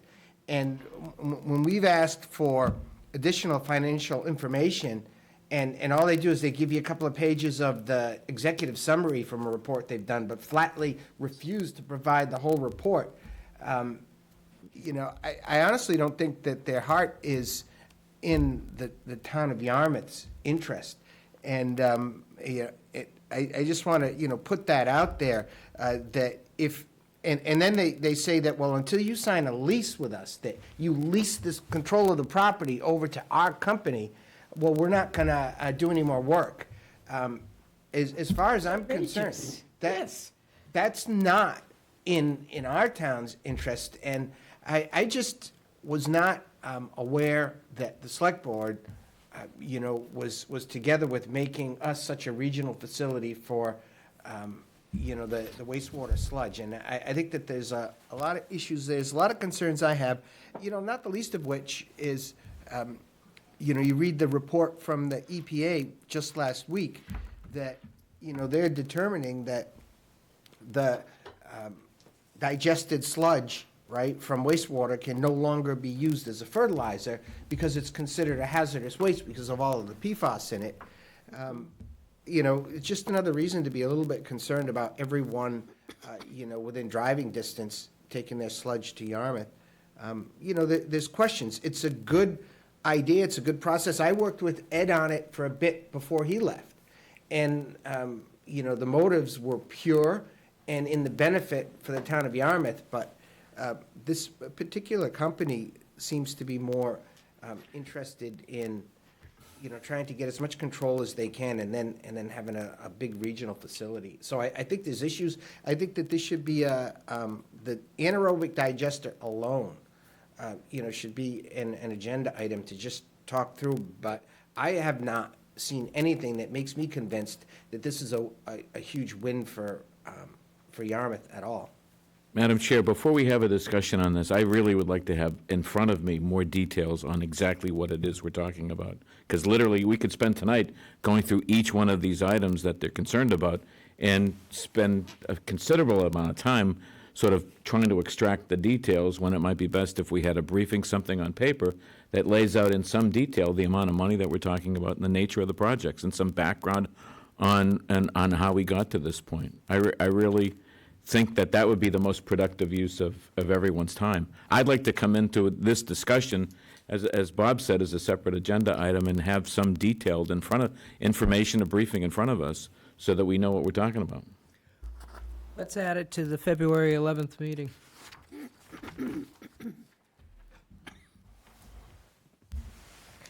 May I just ask, are there any other communities in Massachusetts that are doing this anaerobic digester? Well, what I could say about the anaerobic digester, it's a great technology. It's, whether it's here or at Joint Base Cape Cod or just off Cape, the issue really is the feedstock associated with an AD, and we just don't have it on exclusively Cape Cod's wastewater sludge. So that's been the real challenge with any of the partners that we've discussed this with. It's something that's certainly worth continuing to look at. I think the reason why we wanted to have this discussion today is the $170,000 that's tied up and committed to green communities could be better used elsewhere. It doesn't mean that the AD isn't a great idea, and we wouldn't be looking to explore different avenues with that in that regard. We've had some conversations with other vendors that are interested in exploring this idea and are not needing the green communities funding in order to continue those discussions. But it's really been the feedstock issue. And so we'd really, have to find a large volume, larger than Cape Cod's volume, to make it viable for a outside entity to fund that. That's the long answer. The short answer to your question is yes, there's major facilities like Springfield, MWRA. They have anaerobic digesters associated with their wastewater facilities because they've got the feedstock. They're much larger. Their flows are, bigger than all of Cape Cod combined because that's what makes these projects viable. Madam Chair? I've had a huge interest in the whole issue of food waste because it's part of the governor's climate change agenda in finding better ways to deal with food waste. We generate a lot of methane from food waste. We waste a lot of waste that is food waste. And one of the advantages of us looking at this, actually, Yarmouth was one of 2 projects on Cape Cod that was discussed and promoted as a potential site for this type of technology. The other site, as Jeff had mentioned, was out at Joint Base Cape Cod. The Upper Cape towns are involved in a regionalized effort to look at this type of technology for development out there. So because Yarmouth was further along, I think those other communities have been unable to get funding and support because the Cape can only support 1 food digester. And so funding for their project has been basically sort of been put on hold or has not gone anywhere because of the Yarmouth project. So if Yarmouth is not interested in doing a project, then that might, I guess what I'm saying is that there are other people working on this on Cape Cod, and they've utilized the county cooperative extension. They have a solid waste program that is done in conjunction with DEP. And there's been generally an awareness that the Cape could not right now support 2 anaerobic digesters, but could support 1. Yarmouth was getting a great deal of consideration because it was much further along, but it sounds like that really hasn't progressed at all. So there seems to be a lack of communication among the various players and participants that are working on trying to develop this technology. All I can say is the intention is to do this on Cape Cod to help facilitate residences and businesses better manage food waste, reduce the overall amount of solid waste volume, reduce tipping fees and tipping costs that the towns are facing in terms of their transfer stations and solid waste, and deal with a regulatory issue in which the state is going to be clamping down on communities and businesses to reduce the volume of food waste. So again, under the big umbrella of climate change and reducing methane gas, this type of technology has sort of been of interest to at least the state, and they've been trying to figure out a way to move a project involving this technology along on the Cape, and there were 2 areas, Yarmouth being one. I'm not promoting the idea of Yarmouth doing it. I just think that I'd like to have more information on what's the amount of money, what are the terms, what's the project. But to me, if there's another effort going on that has real traction, which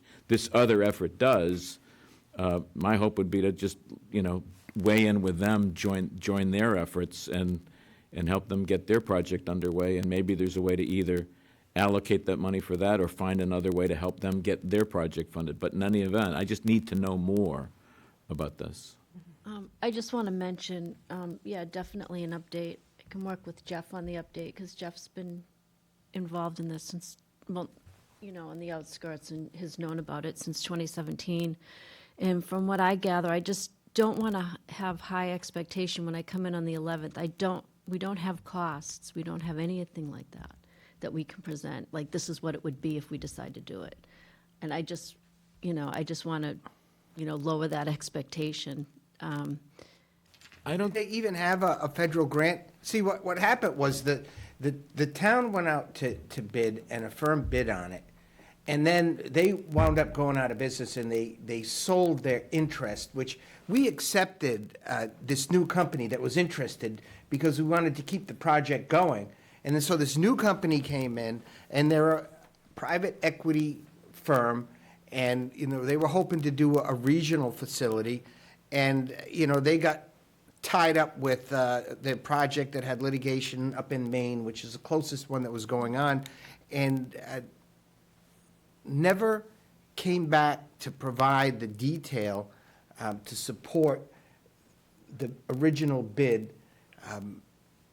How long ago was that, though? To 2017. No, I mean, that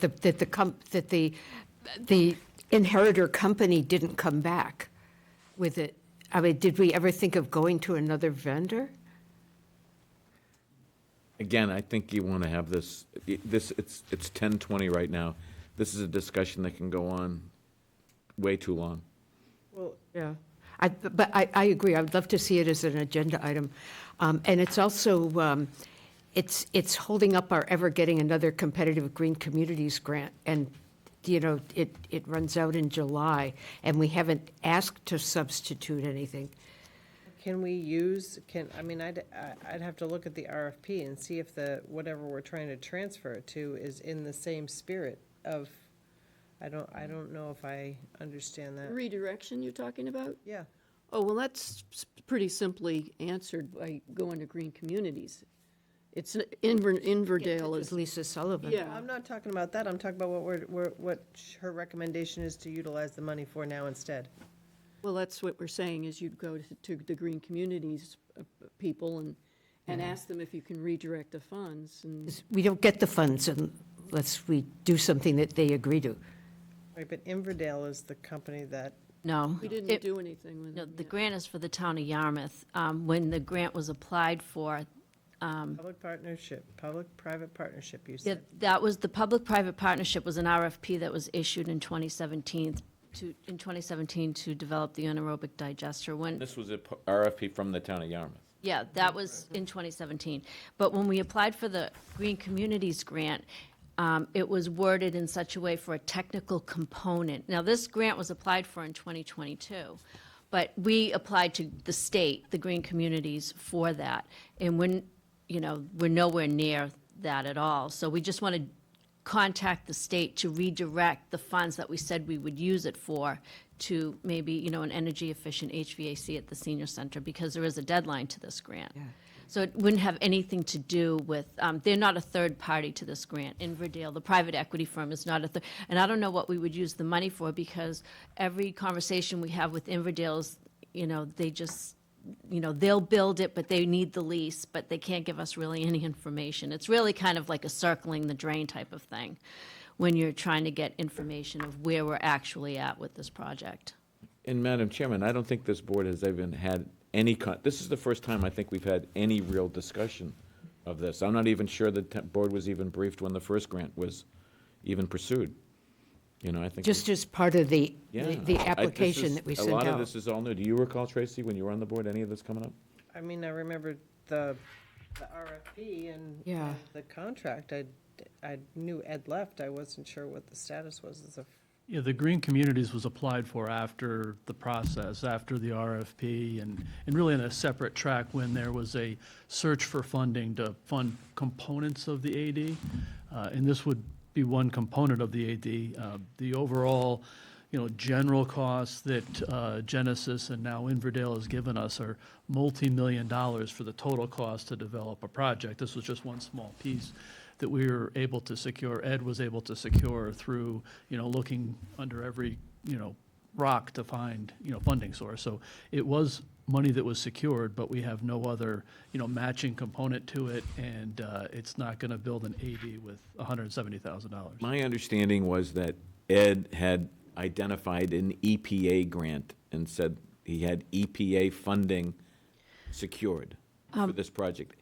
Over $1 million, he had indicated. Is that true? Well, I had a meeting with the former finance director, and I asked him for the paperwork for the grant. And when I read through the paperwork, EPA was recommending us to another agency, I think that's what it was, for the grant. But there was never a grant award in any of the paperwork or anything that I can see. Because usually you apply for a grant, this is what it's for, and then you get a grant award, and it gives you the conditions of the grant, like, green communities.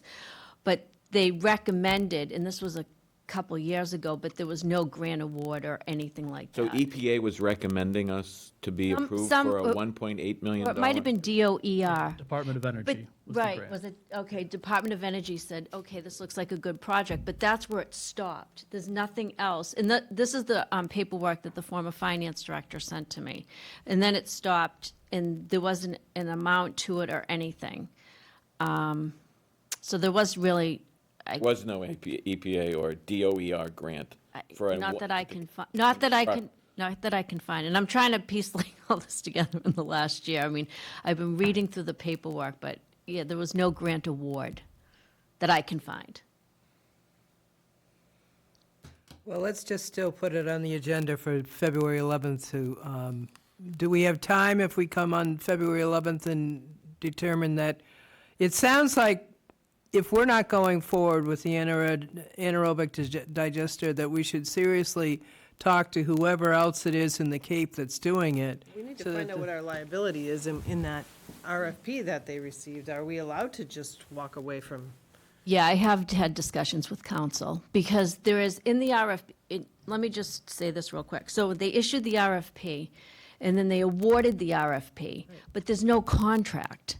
So you could use the RFP as a contract because the RFP lays out, not really terms and conditions, but what you're going to do. So when I spoke with council about it to look at our liability, we really don't have any liability because they're not giving us the information that we're asking for. And so in that RFP, it says when we request information, you have like 10 days to give it to us. It's in some of the documents that I sent over to council. And so there isn't any liability because we can terminate that RFP because it's not even really a contract. You don't even really have a contract. Time limit. So can I suggest something that when we bring this up on the agenda, can we be a little, we need to be clear on what this agenda item is. Because right now it says here, update on green communities R2 grants. No one really knows what that is. I don't understand it. It's very cryptic. I think we need to have an explanation. If we're looking to reprogram already allocated funds, I think we need to have that in the description of the agenda item so people have some general sense of what we're going to be talking about. Isn't that what we're doing? Repurposing funds? I requested the update because I wanted to find out what was happening with that second grant, because it didn't seem to be happening. So it's interesting to find out more about, it was clear the anaerobic digester was a stumbling block somewhere in this, but. No, I'm glad we're talking about this. Yeah, Don't yeah. get me wrong. I think this is But terrific. like All I'm saying is it's 10:20. more stuff for us to prepare would be great. I'm trying yeah. to exit out of this, and every time we try to go out of it, we end up getting drawn back in. And I just think that all I'm suggesting is that if we put it on as agenda item, just if we can make it more clear what it is we're discussing. We're talking about getting an update on a round 2? Yeah, it's the Department first of Energy- competitive grant that we applied grant for from the as Mass- a green community. Okay, from the Mass Department of Energy Resources, is that it? Where's the funding from? Yeah, their Green Communities Division. Yeah, and then we're going to repurpose the funding, and it's just one grant we're talking about, right? Or are there several grants, or what is it we're repurposing? Is it just this one? Just the portion, what we're hearing is that the police department portion Has been spent. has been spent. So what's left is the remainder, which is the anaerobic digester. So what we have to have a discussion about is the anaerobic digester, and we have to look at, like, if we're not going forward with it, like, what are the particulars about it? And there is another community on the Cape, is there a way that we could give that money to them for the purpose of anaerobic, to have it go forward? So you can't. Because it's given to us as a So it just green comes down to, Yeah. so it'd just be Sounds like it's our money, our money and our way to. Our responsibility. and we either got to spend it or lose it. The clock is ticking, right? Tell me if I'm wrong. You're correct. And you have a good idea on how to use the money, right? We have a So very good idea. put that on the agenda for the 11th. Make that clear, what it is we're giving up and repurposing and what the project is that we're repurposing it for. I think that would be very healthy for the discussion. The other stuff on how we deal with food waste and anaerobic digesters is a separate conversation for another day. Not really. No? Not if you want to utilize that money to move that project Okay, forward. there you go then. I mean, if we still want to do it, and that was may what- want to. I don't I know, don't- I'm just asking. I think that if we, I think there's, the project was sold to us as something that's going to help save us money in the long run. Like, we have to pay to dispose of our sludge and our things. I don't disagree. So I think it's a conversation What we're hearing is we have a company that isn't even communicating with us. It's not even giving us any. Can we utilize that Since money there's to? no liability there, let's dust them off. Well, I mean, But I think we also need to, without going, Jeff's pretty busy right now, but the technology has evolved since 2017, and there may be a smaller version that doesn't require as much of the fodder that is not available on Cape Cod. But we don't have enough time. The clock is ticking until July? June. Okay, there isn't enough time, I think, to analyze this. I don't see how we could come up with the only thing we could come up with that I can see is that we have to, consultant for a new RFP.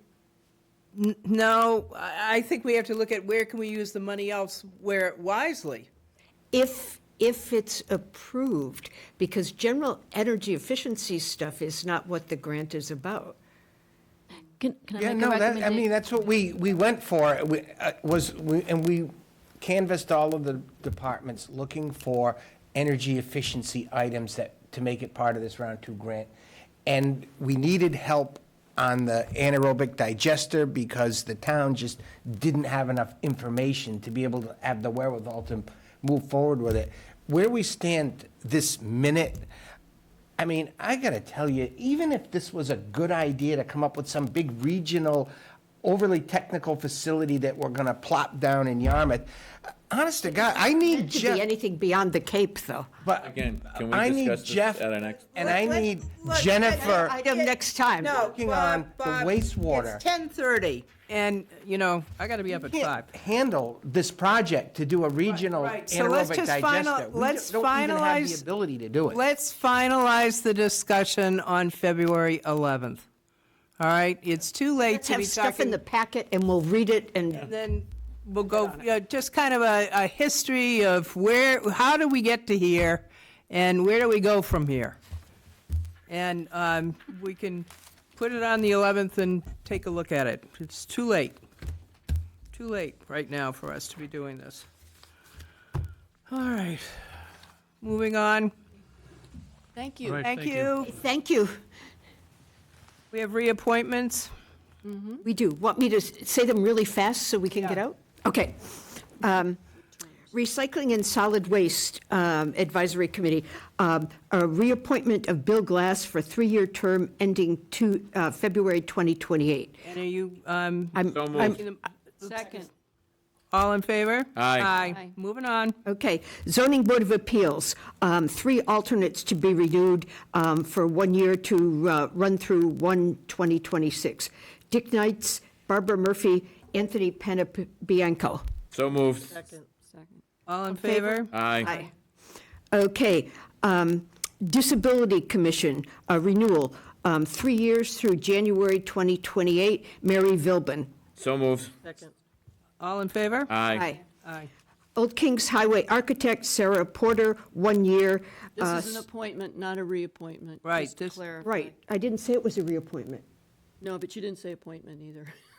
Can we hold this till Yeah, next let's meeting? table this to our next meeting. Make a motion, we hold this till next meeting. Second. Because we have a resignation coming that needs to be in this mix. Okay, let's hold on the appointments until Okay. February of our next February 4th meeting. Upcoming agenda review, So we don't want even the planning board one? I have on our upcoming agenda for February 4th, and one of the things we're going to be reviewing again is our process for appointments. I think just to educate all of us on what we should be doing. And where this is a new appointment, let's look at, we may want to go back on that. It's 1 through July, but yeah, Yeah, a temporary, but I mean, yeah. still, I think if we're going to do that, so let's put that on February 4th. Another additional one I had was the Old Kings Highway alternate, which we've just talked about. I've also been approached by a group in Yarmouth who want us to reconsider the naming of the Parkers River Boardwalk Park and have 145 signatures of what they think it should be, and which is enough, I think, to put it on the agenda on February 4th. In your packets will be the information. I don't know how that happened. I don't know. I'm not going to have, what the alternative is that The they want to special put. town meeting? They want to put it on as a town meeting article. I mean, why, shouldn't we be listening to what the people in town want? And if we have that large a number that are not happy, shouldn't we be listening? We have this general undercurrent in town about how the select board never listens to anybody. Well, all And I'm we've got saying is it 145 should come here signatures. for a discussion before that decision was made. Well, it has to be on the agenda to be a discussion, and that's what it is. It's on the agenda. We do an agenda review. We sit here and do an agenda review. For me to read online that it's already been determined, why bother for us to do an agenda review every week? If you want to make the agenda, just do it and save me the time. That was not, from my understanding, was not supposed to come out until after we had the discussion here tonight. That was private conversation between myself and someone else, and they let it loose.